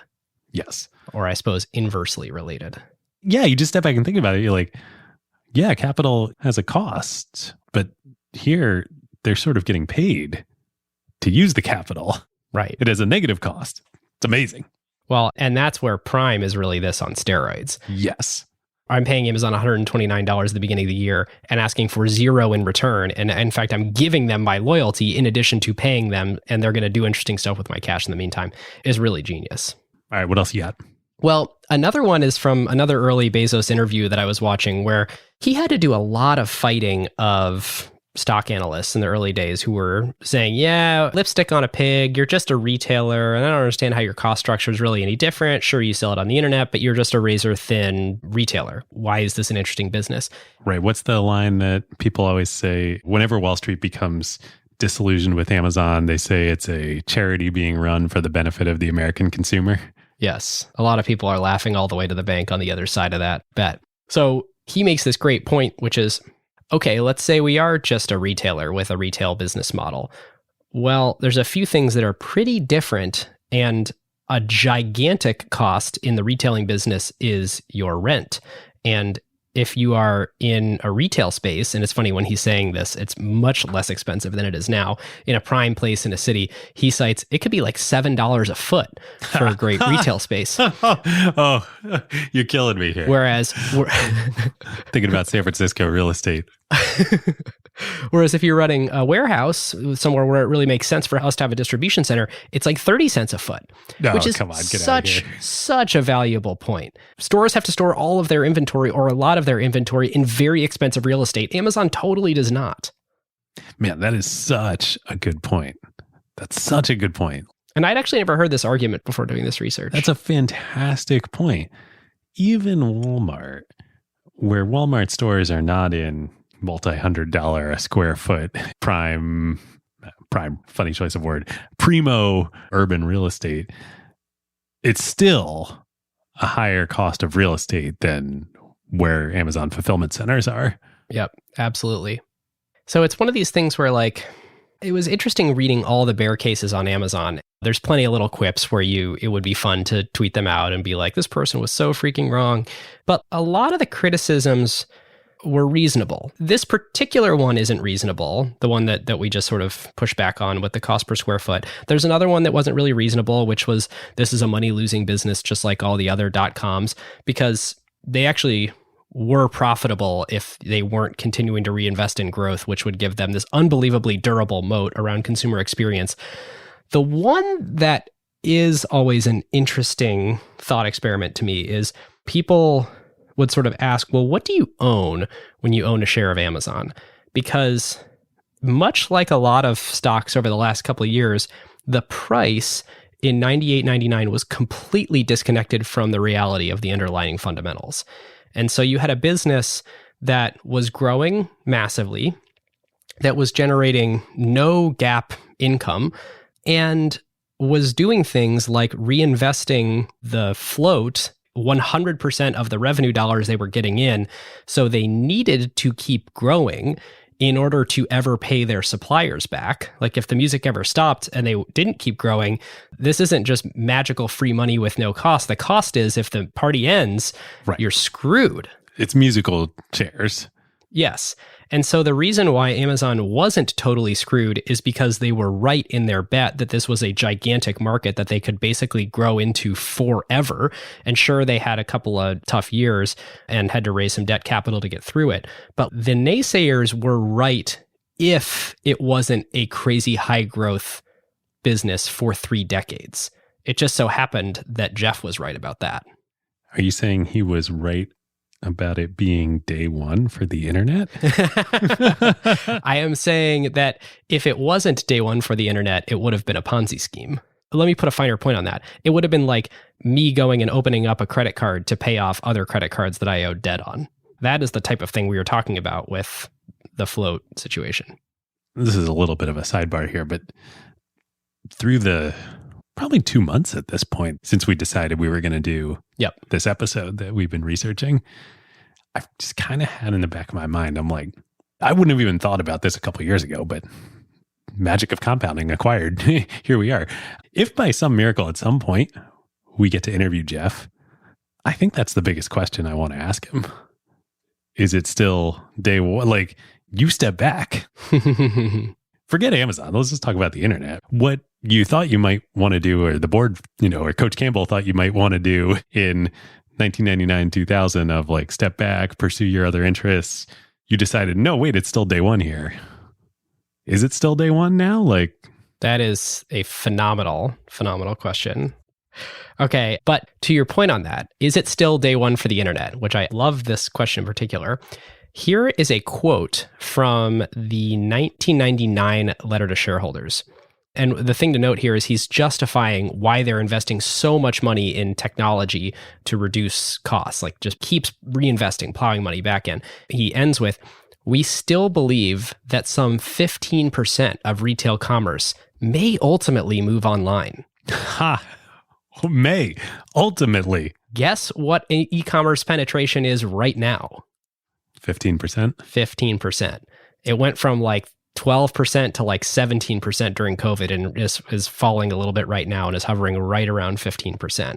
So if what he says is we believe that it may move online to the tune of 15%, maybe it's no longer day one for the internet. It's a good question. Certainly not day one for e-commerce. I personally am definitely not ready to say it's day two, but I'm just very curious. Like, what does Jeff genuinely think? Well, these things are subject to definition too. How many days is it out of? Is this an innings situation? Is this a 365 days? Is it God created the earth in 7 days situation? So we're, is out of 7. What's the denominator? The other thing that I keep thinking about is like, how could I possibly spend more money online? I'm not sure more of my spend or my time could move on the internet. And internet penetration is got to be in like the 90+% in America and like getting up there for the rest of the world too. So if you just look at like, we're running out of hours in a day and we're running out of household spend to spend on things you could buy over the internet. So I think really like this is the question, like harking back to what we talked about towards the beginning of the episode. You and I have, fortunately in our lifetimes when we were kids, but in our professional careers, we have never experienced anything like 1992, 93, 94, 95, where traffic on the internet was growing 230,000% a year. Like we've never experienced that. We're benefiting from the aftershocks of that still. Yeah. I think that's the question. Like, where are we in the aftershocks of that? Or is there going to be another event like that in our lifetimes. I mean, I think everything in our time that we've thought of as that, as mobile, cloud, Web3, VR, all like, it's all still just the internet. Those are aftershocks. Right. That's not the event. Going back to this credit card game or Ponzi or Peter to pay Paul, I don't like this mental model of borrowing against something in the future, like paying your suppliers in order to do interesting things with the dollars today. I've been giving that a little bit more thought since I sort of threw it out. I think the reason why it all worked out is that the internet ultimately provided a ton of consumer value on an ongoing basis, even when the bubble burst. If you look at traffic during 2000, 2001, 2002, people kept adopting the internet. These tech stocks, equity investors sort of ran away from backing them because people got so ahead of their skis investing on clicks and not even revenue, like clicks and eyeballs, let alone gross margin dollars and hopefully eventually free cash flow. But the fact of the matter is, even though investors got scared, it provided an incredible amount of consumer value. And so the fact that people kept doing it meant that Amazon kept growing their customer base and the customer loyalty and the number of transactions. And so there was a there. Yeah. And they could survive the bubble because ultimately more consumers kept getting more value so the party could keep going over at cashflow.com. Yes. It's interesting. I'm thinking back on my personal experience living during that time. I'm curious for you, like, did you have any awareness of the tech bubble or the tech bubble I was bursting? 10 in 1999. Right. But I remember September 11th, but I don't remember that it came after a bubble bursting. Right. But you probably remember your experience of the internet and it growing in your life, right? For sure. It sort of grew with me growing up. So I remember like, oh, now I'm old enough to have a computer in my room. And oh, now I'm old enough for it to be on our Apple Talk network and old enough for it to be connected to the actual internet. So I can use things like AIM. I always thought those things were like, if I really think back at it, like rites of passage for someone growing up. And I don't think I realized at the time these are becoming things exactly at the pace that I'm growing up. Yes, totally. It's so funny when you're younger, like now there's like no difference in our age, but like I think because I'm 5 years older than you? 4, I think, yeah. 4, I think, yeah. I was probably like just a little bit ahead. Like I was aware of stuff going on with stocks related to tech companies, but like I knew that was happening, but I didn't think about it in relation to what I was doing. But like, yeah, like I just think back of like the percentage of my time and mental energy directed at and on the internet just grew and grew and grew exponentially during that time. Right. Turns out having the entire world of information at your fingertips is unbelievably valuable. Yeah. And like it just permeated everything. Yeah. Okay, I have more. Yo, go for it. I've got 2 I want to share. So, all right. Save me room for 2. I will. So here's the thing we really didn't talk about, but is very important to understand about Amazon. They were ludicrously private. They never broke AWS out as a segment when they basically had to. They have always kept everything in this sort of just like gigantic amalgamation of the fewer numbers we can report, the better. And so in their S1, they never said anything about any sort of cohorts or cost to acquire customer or lifetime value of an Amazon customer. No one in the outside world, no 10Ks, no S1, nothing has ever said anything about that information. And Jeff just believes, there's these famous Bezos charts where he's like, announcing this cool thing for Alexa. And he's like, this was the best year ever. And you just see an unlabeled axis that's like, oh, it's upper and to the righter. That has served them really well. They're able to do a lot of maneuvering versus competitors with their suppliers, with third-party sellers by just never really disclosing any key information.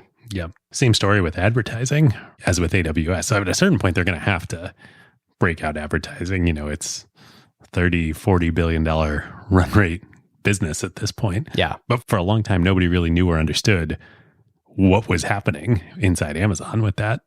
Yep. There's this other one For listeners who are watching on video, you can see that it's now dark out for David and I. And we took a break to go have dinner and then reconvene. And / put baby to bed. yeah, I was thinking to myself over dinner, man, like, I don't know if we're doing a good job with this episode. It's not really a cohesive story. And then I think it kind of hit me that, like, that is the point.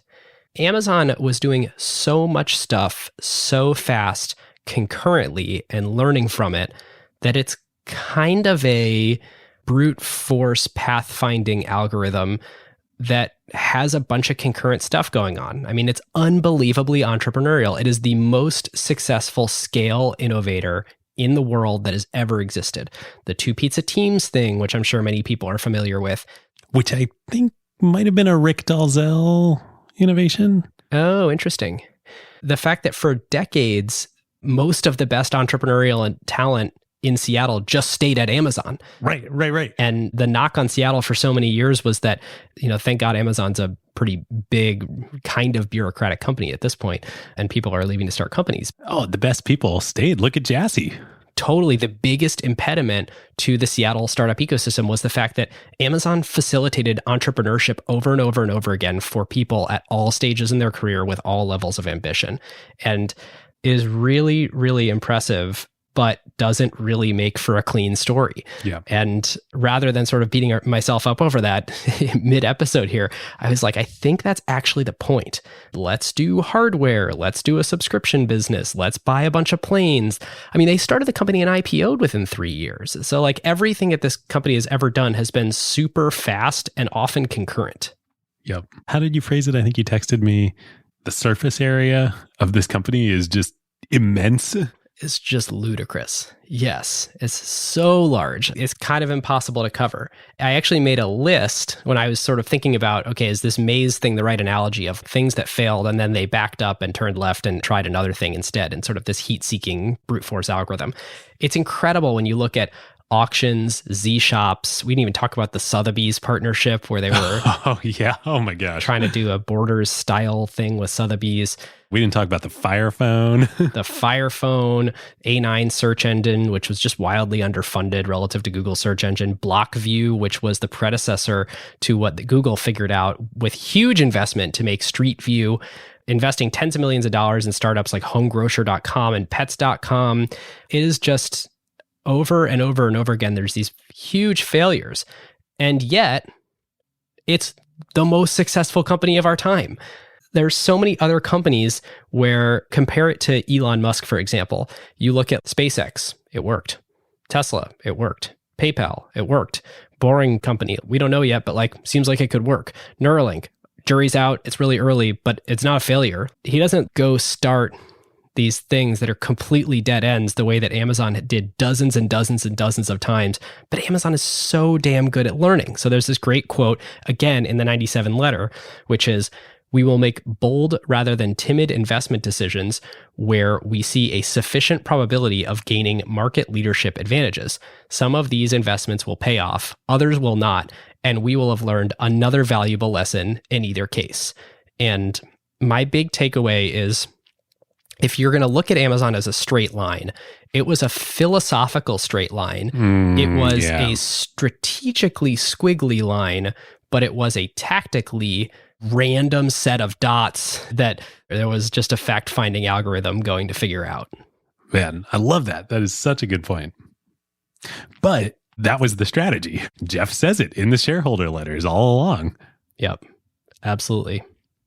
All right, what do you got? Okay, so my 2 that I want to highlight. One is the opposite of what Jeff talks about all the time of we're not competitor focused or customer focused, blah, blah, blah. Like, yeah, of course, they're customer focused. Yes, we've clearly painted the picture that they care about customers, the customer experience focused, long-term customer loyalty is the most important thing, blah, blah, blah. Isn't it great that there's these Jeffisms that like you and I can shorthand because we're pretty sure that our audience knows them at this point because every interview he's ever done, he sort of says the same things. Yes. So funny. But Jeff is also such a part of the lineage of great retail entrepreneurs, starting concurrently and before Sam Walton, but Saul Price, Sam Walton, Jim Sinegal, Jeff Bezos. You shop your competitors and you take their best ideas and then you refine them and make them even better. That Sam Walton quote that I just loved from, Made in America of like, go shop our competitors, come back, don't tell me what they're doing wrong, tell me what they're doing right. They're doing right. Yeah. And Amazon did the same thing. Like the eBay story. Doesn't Brad Stone have a way that he sort of frames when Amazon is customer focused versus competitor focused? I think it's in his second book in Amazon Unbound. Ooh, yeah. It might be in Unbound. I always thought this was a good way to approach it, where if it's in a emerging market, they're customer focused because they can afford to be, especially when they're the market leader or they're out ahead. But when they're in a competitive market, like what grocery became, because when they were first starting all their grocery efforts, it was a very sort of, we're the leaders in online grocery. Amazon Fresh is this sort of crazy experiment. And ultimately, they sort of fell behind.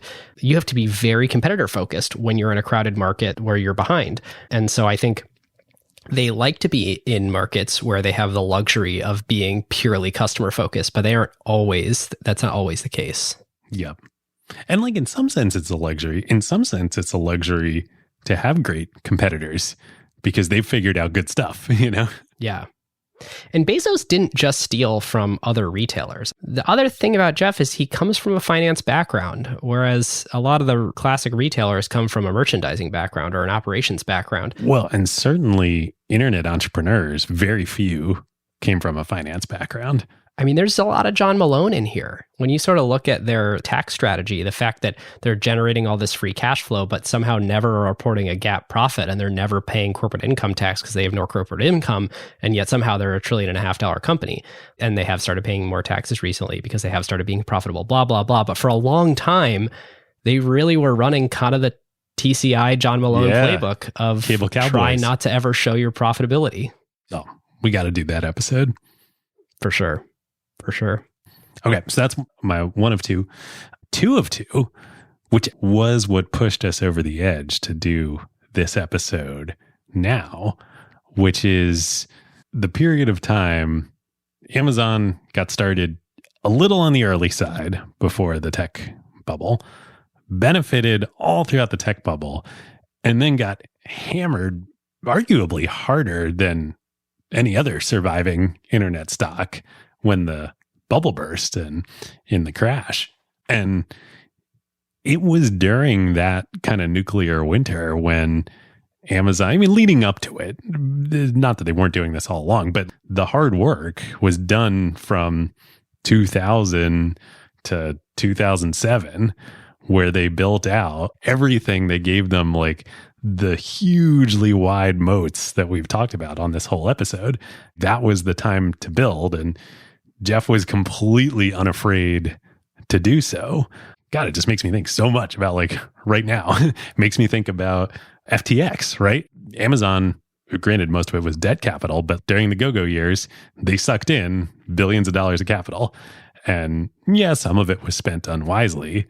But then when the crash came, they invested through it, they built through it, and distanced themselves by miles from their competitors. Yeah, it's just like a huge lesson. Like, obviously, you got to be smart. You got to be right. You got to have managed your company in a way that you have access to capital during those times. But that's the best time to build moats. Yep. Yeah, absolutely. How should we grade this one? Yeah, grading. I think the best thing to do, we talked before the episode about like, maybe we grade Amazon retail here and then we'll grade Amazon web services on the next one. But like you said, this is like a tangled octopus of a company. You can't, we only got up to 2007, 2008 in the history here. Right. I don't feel, based on everything we've discussed in this episode, qualified to assess Amazon retail as it is today. So I think we should scope it to the time period. We didn't talk about Zappos. We didn't talk about diapers.com. We didn't talk about Whole Foods. PillPack. Echo, we mentioned it, but One Medical. One Medical. Although Echo to me falls under AWS, but maybe not. Oh, that'll be fun to talk about. Yeah. Clearly it's both. Right. So I think we should grade Amazon from founding until just before the financial crisis. Okay. It's interesting. So if the company were to have ended in 2007, I think they were doing about $1 billion a year of operating income. Their market cap, this is why it's very interesting to be grading on a time frame with a company that's thinking in a much longer time frame. So if they're generating like $1 billion-ish of operating income, and I think their market cap at that point was something like $30 billion. If you're a shareholder, they haven't really realized those future cash flows yet. So the sort of like pedantic way to look at it would be like, well, if the music stopped there, that would have been pretty bad. Yep. But of course it didn't. And of course, AWS would still come. Their market cap would absolutely explode. A lot would sort of change. They've turned on the ability, especially with AWS, to get very profitable in the future. So that's probably the wrong way to look at it. Like, what if the company shut down? It's more about how do they execute to set themselves up for ultimately realizing all that value for shareholders. Humans are such funny creatures. The hedonic adaptation is crazy. If you go back in time to 2007, what did you say market cap was? What, like 30 billion? Ish. That was a big company back then. Yeah. I mean, I remember when I started Adventure a couple of years later in 2010, you weren't playing for exits in the like tens of billions of dollars. If you said like, oh, well, I got to underrate, this investment, do I think what are the odds that this is going to be worth $30 billion? Like people would be like, what are you talking about? Like laugh yet. Like, it's like, no, we need like, this to be worth a couple $100 million. That's a huge win. Yeah. We just hadn't realized yet how big this stuff could get. Which is in part why people needed to be more ownership sensitive, or certainly there were more funds obsessed with ownership than there are now. I still actually believe pretty strongly in ownership, especially as a lead investor, and why that's important in architecting a fund model. But at the time, if what you're playing for is $300-400 million outcomes, then like it's pretty important for your multi-$100 million fund to own like a quarter of that company. Yes. Certainly, Tom was very happy with their Amazon investment at that point in time. So yeah, I mean, I think we have to give it an A. And especially, as we talked about, like, gosh, like just incredible execution through that time. I do have sort of this fun stat from the IPO. If you had bought 100 shares at the IPO, which I think, did we say 17, 18? Market cap of $438 million. If you bought 100 shares for, call it $1,800 of total investment, today you'd have $2.6 million and you would have made 1,500x. Yeah. Which is bonkers. So then the question becomes, should we grade Tom's investment in Amazon as of 2007? Oh, I love that. Great A. Great A. Well, unless he sold in 2007, in which case F. Yeah. 2007, it was worth about, the resolution's pretty low. And so somewhere between $30 and $40 billion. So let's say you're buying in at 5 million and that goes up to 40 billion. You're pretty happy. That's a 10,000x. Yeah. It is crazy if you really start following the ripples out. Yeah. Seattle's whole startup ecosystem. Yeah. I mean, of course there was Microsoft before too. And so many great folks came out of Microsoft to build companies and still like Nick at Rec Room. But yeah, I mean, Amazon, it's just a juggernaut. Yeah. I don't even know how to apply a letter grade other than A+. I mean, the other thing is like surviving the .com crash. Basically, no one did. Google did, but Google was started like right at the tail end of it. Every other retailer, I mean, and half of them were things that Amazon was invested in, but drugstore.com and pets.com and all these completely went under. And eBay. I mean, eBay survived. It's around, of course, but it didn't win, Yeah. Pretty unbelievable to make it through that sort of 3-year absolute drought of the availability of capital and a complete souring. I mean, and you couldn't IPO. So, if you weren't already out like Amazon was, there's basically no chance that you were going to until I think Google finally IPO'd in 2004. 2004, yeah. And even then, that wasn't like it opened the floodgates. Right. We got to go. A+ execution. A+, yeah, great. Yeah. We'll do the whole thing on our next episode. I can't, if I were to predict a grade for Amazon Web Services, I would predict an A+. Wow, why even listen to the episode, David? Well, right, Oh, I think it'll be worth listening to the episode. By the way, I've been saying 2 trillion this whole time. I finally just looked it up. Amazon was a $1.9 trillion company and today is a $1 trillion company. It is crazy what has happened over the last 2 years. But they just reported Q2 earnings and the market liked it. So popped 15%. I bet it's closer by the time, who knows? If we could predict the future, we wouldn't be fans of NZS. But by the time this comes out, probably fair to say ballpark 1.5 trillion-ish. Who knows? Yeah. Yeah. We'll see. We'll see. All right, listeners, now is a great time to talk about one of our favorite companies, StatSig. Yes, long-time acquired partner. There is a reason why the best product teams at companies like OpenAI and Notion, Atlassian, Figma, Rippling, Brex, and more rely on StatSig, whether they are iterating on their core product features or shipping AI-powered experiences at scale. Yep. In the crazy speed of today's AI world, shipping fast is just table stakes now. It's basically trivial to build and deploy your app constantly. The real advantage is how quickly you learn what changes actually created value for customers and how fast you can use that signal to guide what you ship next. Whether it's a feature tweak, a pricing change, a performance improvement, or an AI update like a model change or prompt adjustment, they're not relying on instinct. They're measuring what actually moved engagement, retention, and ultimately revenue. And as more teams build with AI, that learning loop becomes even more important. Building with LLMs introduces non-determinism into your product experience. The same input doesn't always produce the same output, and behavior can shift in subtle ways in real-world use. So doing offline evals will give you part of the picture, but you can really only understand the impact once your product is live with real users, and then you can measure how their behavior actually changes. It's very different than the way that you would ship features in a pre-AI world where you knew exactly what the software was going to do in production. Yeah, exactly. So this is where StatSig comes in. It brings experimentation, feature flags, and product analytics into one unified system so teams can ship safely, test rigorously, and directly link what they changed to how users actually behaved. The result is a tighter feedback loop and learning that compounds over time, so you don't just ship more, you ship better. So if you want to make learning your competitive advantage, whether you're building new AI experiences or just evolving your existing core product, go to statsig.com/acquired to get started.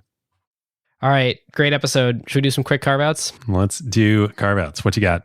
So I have a carve out, and I can't remember if you recommended this to me privately or if it was a previous carve out of yours, and that's how I heard it.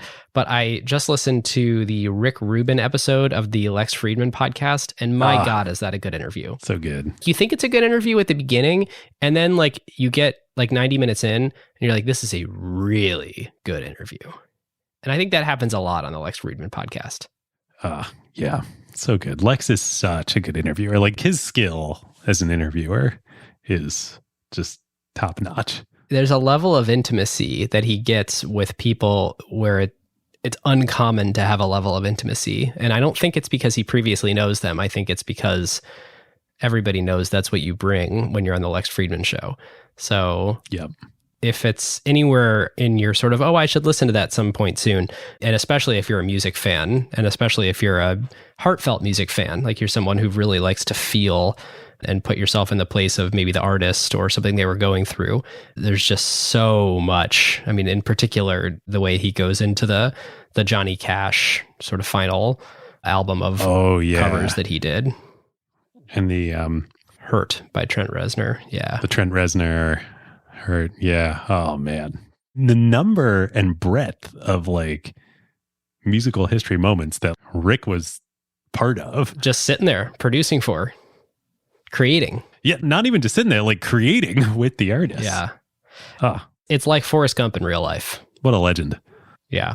All right. I was going to do just one, but I think I was trying to decide what to do. I think it's appropriate to do a potpourri, a suite of different types of media here, given that that's Amazon's DNA.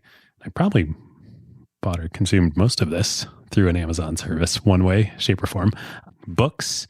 I have been reading a few books by Ursula Le Guin, very famous American author.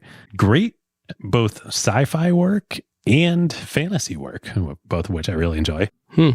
Sci-fi, I read her, I think probably best known sci-fi novel. It's called The Left Hand of Darkness.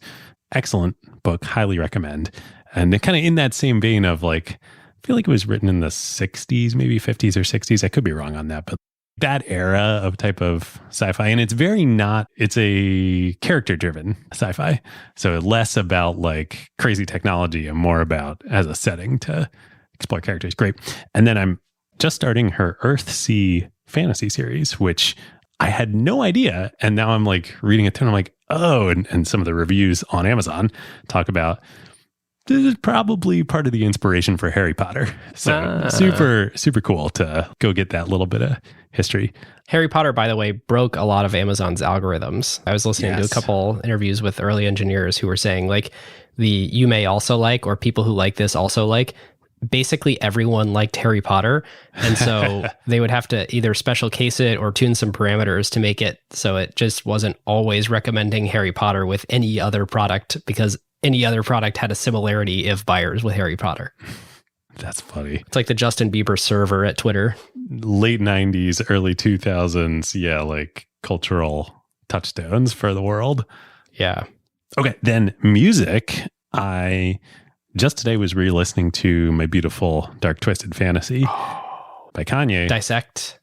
Yes. And then it reminded me, I tweeted about this. I think that was your Carve Out years ago. Season 2 of Dissect, the Dissect podcast. Oh, I mean, the album is a masterwork. And I didn't realize what a masterpiece the album was until listening to the podcast, and then gained this, just the appreciation you get for Kanye as an artist, and every single element musically and lyrically of every single song is just next level. We joked about this, but I feel we should do a Kanye episode at some point. You know, it'd be the follow-up to the Taylor Swift episode. Yeah, the Jedi and the Sith. Yeah, exactly.